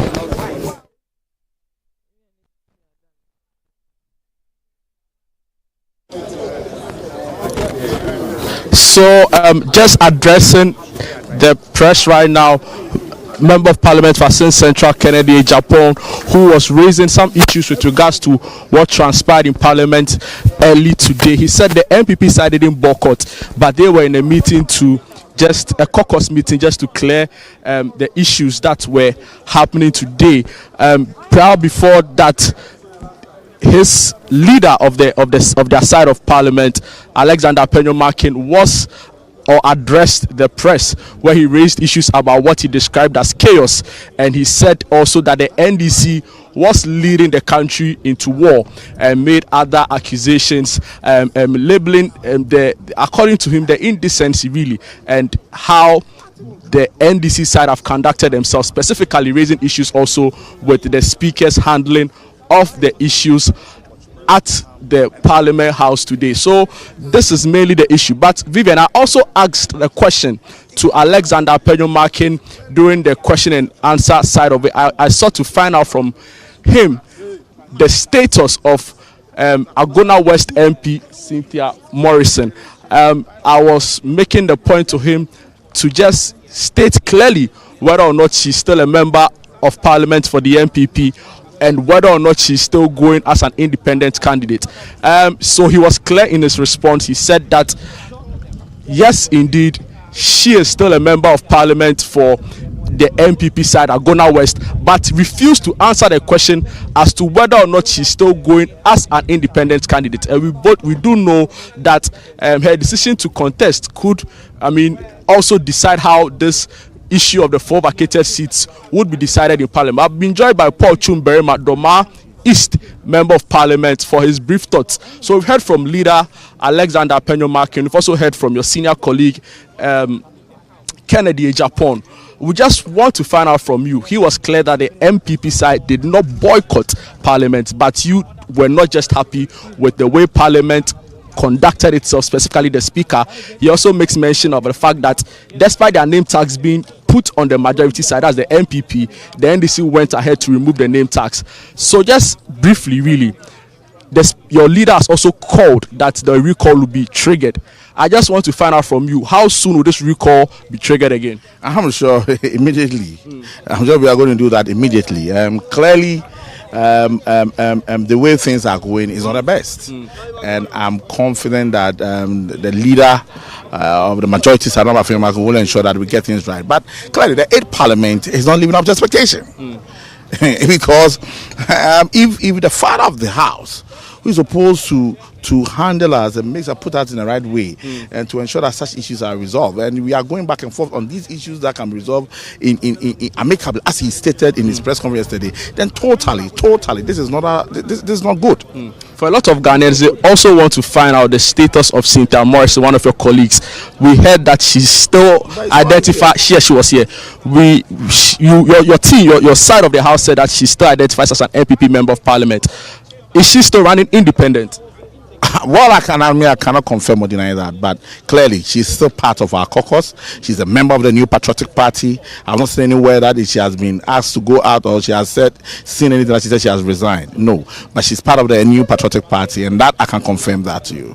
If we get what correctly transpired with the press conference today, is it the position that the MPP side feel the speaker didn't conduct himself well with allowing the NDC side to sit on his right, which would indicate that they are the majority side in the house? Clearly, he is supposed to ensure order in the house. So if I come, it's like Bernard Avila being a general manager. And Bernard Avila comes in and sees a marketing officer sitting on his desk. And then Samuel comes in and says, allow that person to sit on. What sort of attitude are you trying to bring or show in within the Channel 1 or the City FM? Clearly, you are the leader. You are supposed to direct things in the house. You came in, you saw where they are sitting was wrong. All that you need to do was to say, oh, people, move to your rightful place. Indeed. If I'm supposed to comment in Parliament, I'm supposed to be on my seat. So if I'm not on my seat, the Speaker must direct me to be on my seat to comment. So now, what is he saying, that some people are sitting somewhere else and you think you cannot direct them to sit at the appropriate place? That is not right. In your estimation, how would all of this be resolved so government business can go on as normal, so Parliament can go on, with regards to the fact that in a few couple of weeks we have the election and next year early a new government will be sworn in? I believe, in the first place, there must be proper engagement. The tripartite team, in terms of the trinity of governance, the executive, the judiciary, and the legislature must sit. Again, the leadership of Parliament must also sit to find amicable solution. And then the Speaker must submit to our Constitution. I think that is all that we need to do. So the majority side was expecting him today to order in the House that indeed the MPP side is the majority. Not necessarily order, but he's supposed to have done the right thing. But no, listen, where you are sitting is not the right place. Sit at your rightful place. And that order must come from you. But don't you think you should have at least showed up in Parliament and made that demand clear? At the time, you know, when we were having a caucus, as the majority leader said, and he was informed about it. Parliament opened as early as 8 a.m. So if at that time you wanted but proceedings starts at 10 o'clock in the forenoon. So clearly, if I have other things I'm supposed to do, I can do it before coming to the chamber. I don't need to come and stay there from 8 to like 10. Because you may have, don't forget that school placement. You may want to follow up on your school placement for your constituent. You may want to follow up some project from your constituent.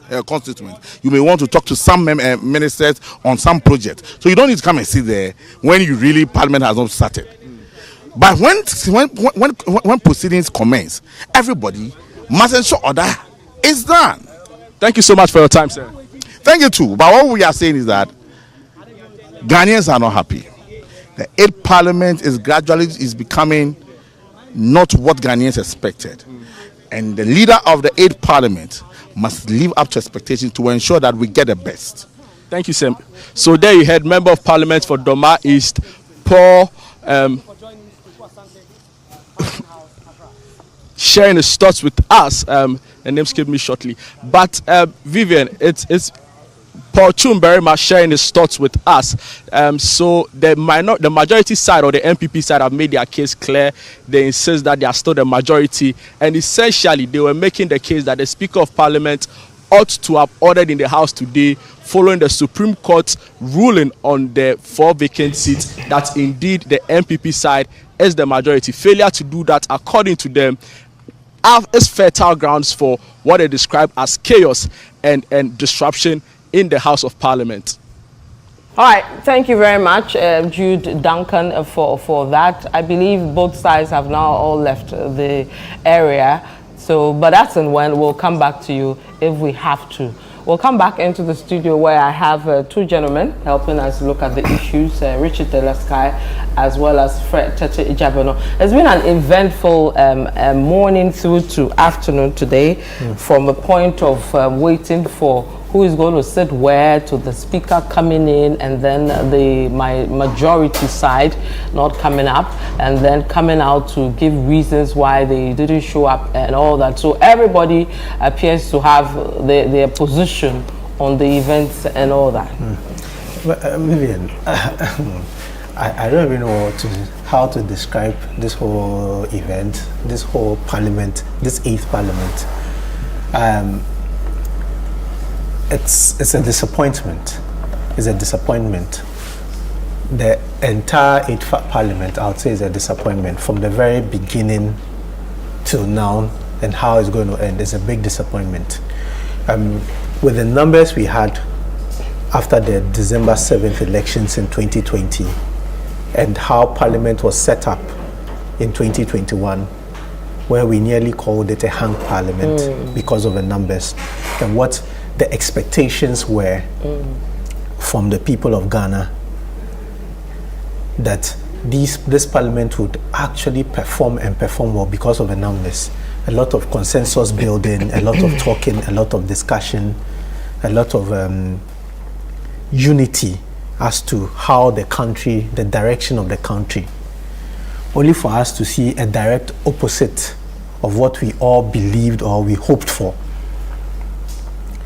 I've heard the minority speak, I've heard the majority speak, I've heard the Speaker of Parliament speak. And in their conversations, in their speeches, in their utterances to the people of Ghana, I believe that they have no regard for the interest of the people of Ghana, all parties involved in this particular issue.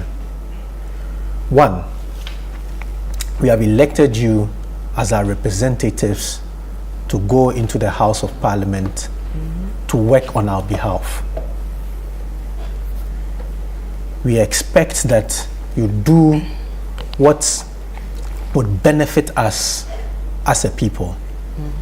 Our expectation is that you're going to engage each other so that at the end of the day, we have one country, we have the development we are looking for. But what do we see now? We are seeing entrenched positions. We are seeing people who are failing to talk to each other. We are seeing people who do not want to come onto a table and agree on just a single thing. How do we move forward? That's all we need to agree. Yeah. Come and sit down. You are here, I am there. Richard is here. Now, what do we do to move forward in this issue? Yes, there's a court ruling.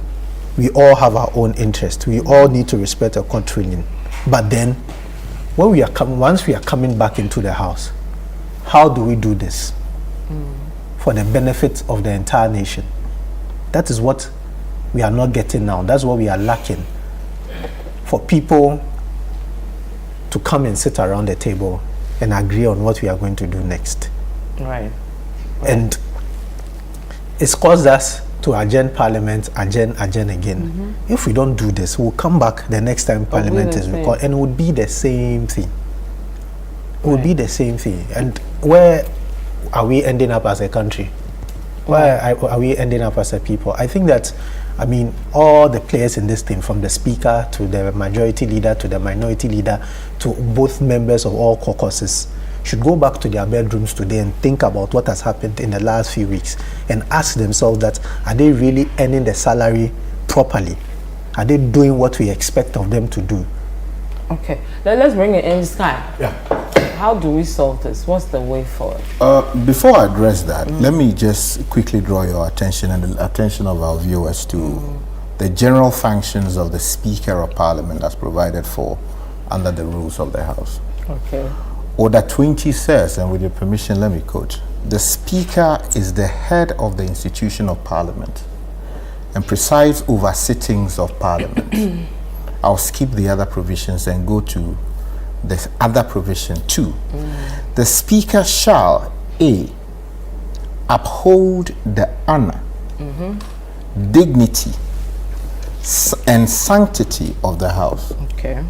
B, promote consensus on matters under consideration in the House. C, be impartial, fair, and firm in every matter in the performance of functions of the Speaker in these orders. D, which is the most important one here, protect and preserve the rights of members of the House. I am adding. And then E says, ensure the provision of reasonable facilities to members of Parliament. What's the point I'm making? All this chaos is originated or is originating from the conduct of the Speaker, which is now subject to litigation at the Supreme Court. I have said here that while the other parties are equally wrong, the Speaker is sort of the primus inter pares, and I'm using the word not in the strict sense. He is the head of the institution. He presides over the House. It is his job to preserve the rights of the majority and the rights of the minority. Okay. By tradition, the rights of the majority include sitting on the right side of the House. So as the head of that institution, if members from the NDC are sitting on the MPP side, his job is to invoke his authority and ask them to do the right thing. Thus far, it seems that either the Speaker is oblivious to his responsibilities under the rules of the House, or that he knows them, but he is not engaging these rules as to use them to further the interests of Parliament. So you believe this chaos we are seeing, or let's put aside the use of the word chaos, because I think sometimes we also exaggerate what we are seeing. The person who can set things back into order will be the Speaker. It's not what I believe, it's the rule. I've read the rule. The Speaker shall be the head of the institution of Parliament and presides over sittings of the House. 2 says the Speaker shall uphold the honor, dignity, and sanctity of the House. With the greatest respect to everybody listening and what has happened in Parliament and the people who preside over that institution or the people in there, nobody can tell me that what's happening in that House does not undermine the dignity of the House. The Speaker is the person presiding over it. B, promote consensus on matters under consideration. To the extent that yesterday he said that it is not up to him to determine I've read and all that, and reading his functions or role or what is expected of him, and him not, going out of his way to deal with the issues and also leaving it. Where does it leave all of us? So that, with the greatest respect, I hold the Speaker in high regard, in the highest possible regard. I believe that it is bordering or moving towards possible dereliction of duty. Because as I've said here, it has happened countless times in that House. And I've had the privilege of covering that House for well over 20 years, both with the Statesman and then also at City FM. If you don't have the numbers immediately to take decisions and no decisions are to be taken, you can always suspend sitting. And I've read the rules to you for 5 minutes, for 1 hour, for 2 hours. So that if there is need for consultation, you say, in view of the circumstances, let's adjourn the House, or let's suspend, that's the proper term. Let's suspend the House for 5 minutes so that leadership will go and consult. They do that all the time.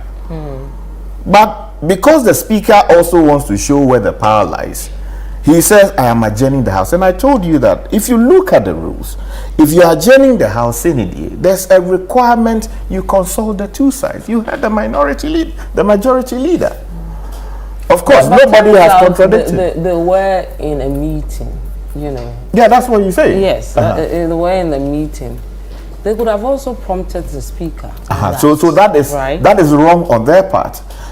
A dutiful majority would have sent notice to the Speaker that, hey, this is the situation we are dealing with. It is not abnormal. It happens in the House all the time. And you recall that I made a point here that if the majority leader himself will not be present, he could easily have delegated someone to run quickly to the Speaker. He will go onto the floor and then you'll be recognized. And then you will speak into the mic that, Mr. Speaker, well, it is not out of disrespect for this House or your authority. As we speak, we are deliberating on a number of matters that we wish to subsequently bring to your attention. With great respect, I would plead with you, if you are so minded, to suspend sitting for at least 1 hour so that we can put our houses together and then return with a common position on the vexed issues. That could have been done. That was not done. So that was a failure on the part of the majority side. Again, if you consider the issues, the speaker could have adjourned to the next day and said that, I recognize that we don't have an order paper. I have recalled the house. It takes money to recall the house. So if you want to serve the interests of the good people of Ghana, you don't adjourn sine die. You say, let's come back here tomorrow. By which time, together as an institution, we would have put our houses in order. He didn't do that. He says, let's adjourn. So I think the point has to be clearly made that first, the speaker failed us. Secondly, the minority leadership and the minority group, they are misbehaving. And thirdly, the majority side is also failing to be responsible in their conduct, bringing all of these things together to undermine the very reason we pay them at every month in this country. And that cannot be continued. What I will say to answer your question is that it seems to me that the NDC side doesn't want to respect what the Supreme Court says. The MPP side is not prepared to suspend its rights because it believes that it's entitled to those seats. The speaker is sitting like Chamberlain, doesn't want to do anything about the situation. I see no evil, I hear no evil. The Supreme Court should take judicial notice of what's happening because they live in this country with us. They have told us that they would hear and determine this matter sometime on the 11th of November.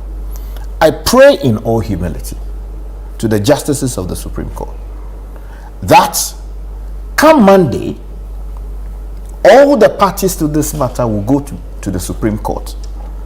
Their prayers will be heard and the arguments in support of the same will be heard.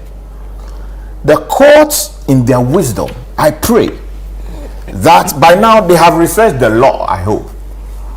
By now they have read the arguments of all sides. Either they make a decision, a definite decision with subsequent orders on that day, or they can adjourn for a day or two. Adjourn proceedings for a day or two for the parties to come so that a judgment can be delivered and direct orders directed at the parliament, the speaker, and the members of parliament involved, so that we do know exactly what the court has said. And if anybody goes out of line, I would encourage the Attorney General, whether the person is an MP, speaker, or whoever the person is, we cannot continue to send signals to the people of Ghana that they are entitled to disrespect the court. The ruling of the court, especially what we're seeing with the court saying stay with whatever, and it's still would it change anything? The outcome of the case proper. You see, you know what's happening. The NDC side is pretending not to know that the court has made a decision. They say they want to hear it from the speaker. Exactly. And the speaker is pretending not to know that his side of the house is saying that we want to hear you say something, and so he's not saying it. The majority MPP side is insisting that he wants to sit on the right side of the speaker. I have explained here ad nauseum that there is no clear rule in our rule books that when you go as majority, you sit on the majority side. There's nothing like that. It is a practice that we have adopted and which has become a convention, part of the way we do things. And I've read that in that case, it is the job of the speaker to protect the rights and preserve the rights of those members. He's not doing it. Ideally, the majority side could have said, oh, we have business to transact. We have been elected to lead this country. Regardless of where we sit, I'm sure that we can still do business. So let's go to the House, barring, or let's forget about the litigation around where we sit and all of that. Let's present our business and hopefully get business done. But it's now become a question of I want to sit on the right. I cannot sit on the left. And therefore, the business of the administration of this country is not being done. I believe that these members of parliament are not living up to their constitutional and legal obligations, it seems to me that they do not think that they are fit for purpose any longer. If they cannot do the job, they should resign en masse so that we all know that Parliament is no longer sitting. If the Speaker can no longer execute the job according to the provisions I've read to you, he should say that I'm no longer interested. If the majority people are no longer interested in doing the job Ghanaians have elected them to prosecute, they should say that, look, we are no longer interested. So, Yapong Obianko fee, but this daily misbehavior, misconduct, thuggery, irresponsibility, it cannot continue because the people of Ghana have pressing issues affecting them. Robbery was committed not far away from us in Adabraka. In a functioning democracy, where the police have still not told us why that was committed and the people responsible. A parliament that is alive to its responsibilities would have today, there would have been a statement from the honorable member for that constituency, drawing the attention of the institution of parliament, the Speaker of the House, that on so date, a dastardly act was committed in my constituency. Thus far, the police have not been able to provide any answer and assurances to the good people of Ghana that, look, they are safe and that nothing untoward will happen to them, and that the people responsible have been arrested or that there is work in progress to deal with them. And in fact, when the matter is referred, the Speaker, under the new standing orders, has the authority to cause the IGP to be invited to face questions on the matter. Okay. But it seems to me that all these people who claim they are members of parliament or who have been elected to serve in those offices are neglecting their duties. The people of Ghana are suffering. They don't seem to care. They claim they represent us, but with great respect, from everything that we're seeing, neither the NDC or the MPP or the Speaker of Parliament are living up to their responsibilities. And it is a great disservice to the people of this country. They should know that they are managing or running a democracy. Democracy is not guaranteed. There are always people who are looking for opportunities to take advantage of failings like this or failures like this and then jettisoning the process. They need to be alive to that, and they should know that in this country, when those things happen, they are almost always the first people to be rounded up. They should stop this indiscipline, this irresponsibility, and live up to their responsibilities, because clearly they are showing the people of Ghana that they are not fit for purpose. Okay. With great respect. All right, Fred, your final. You have a minute for us to wrap up. For me, it's just about consensus building. Now that the House has been suspended, every party should go and engage. The Speaker should call everybody onto the table, speak, resolve the matter, recall the House, and let the work of Parliament continue. All right, we'll see what happens when the House is recalled again, because the majority says they will trigger that. So we'll see how that goes. We'll see what happens, whether before they return to that House, they would have reached a consensus on who should sit where and how things should proceed. Whichever way, Channel 1 TV as well as City FM will bring you live proceedings from the House. My name is Vivian Kai Lokko. Thank you so much for joining us. I was here with Richard Sky as well as Fred Tete Jabado. On the field, we have Niyayikwe Okai as well as Jude Duncan, and loads of men and women out here who were at the background who helped us to make this possible. Thank you to them as well. We'll see you again soon. Goodbye.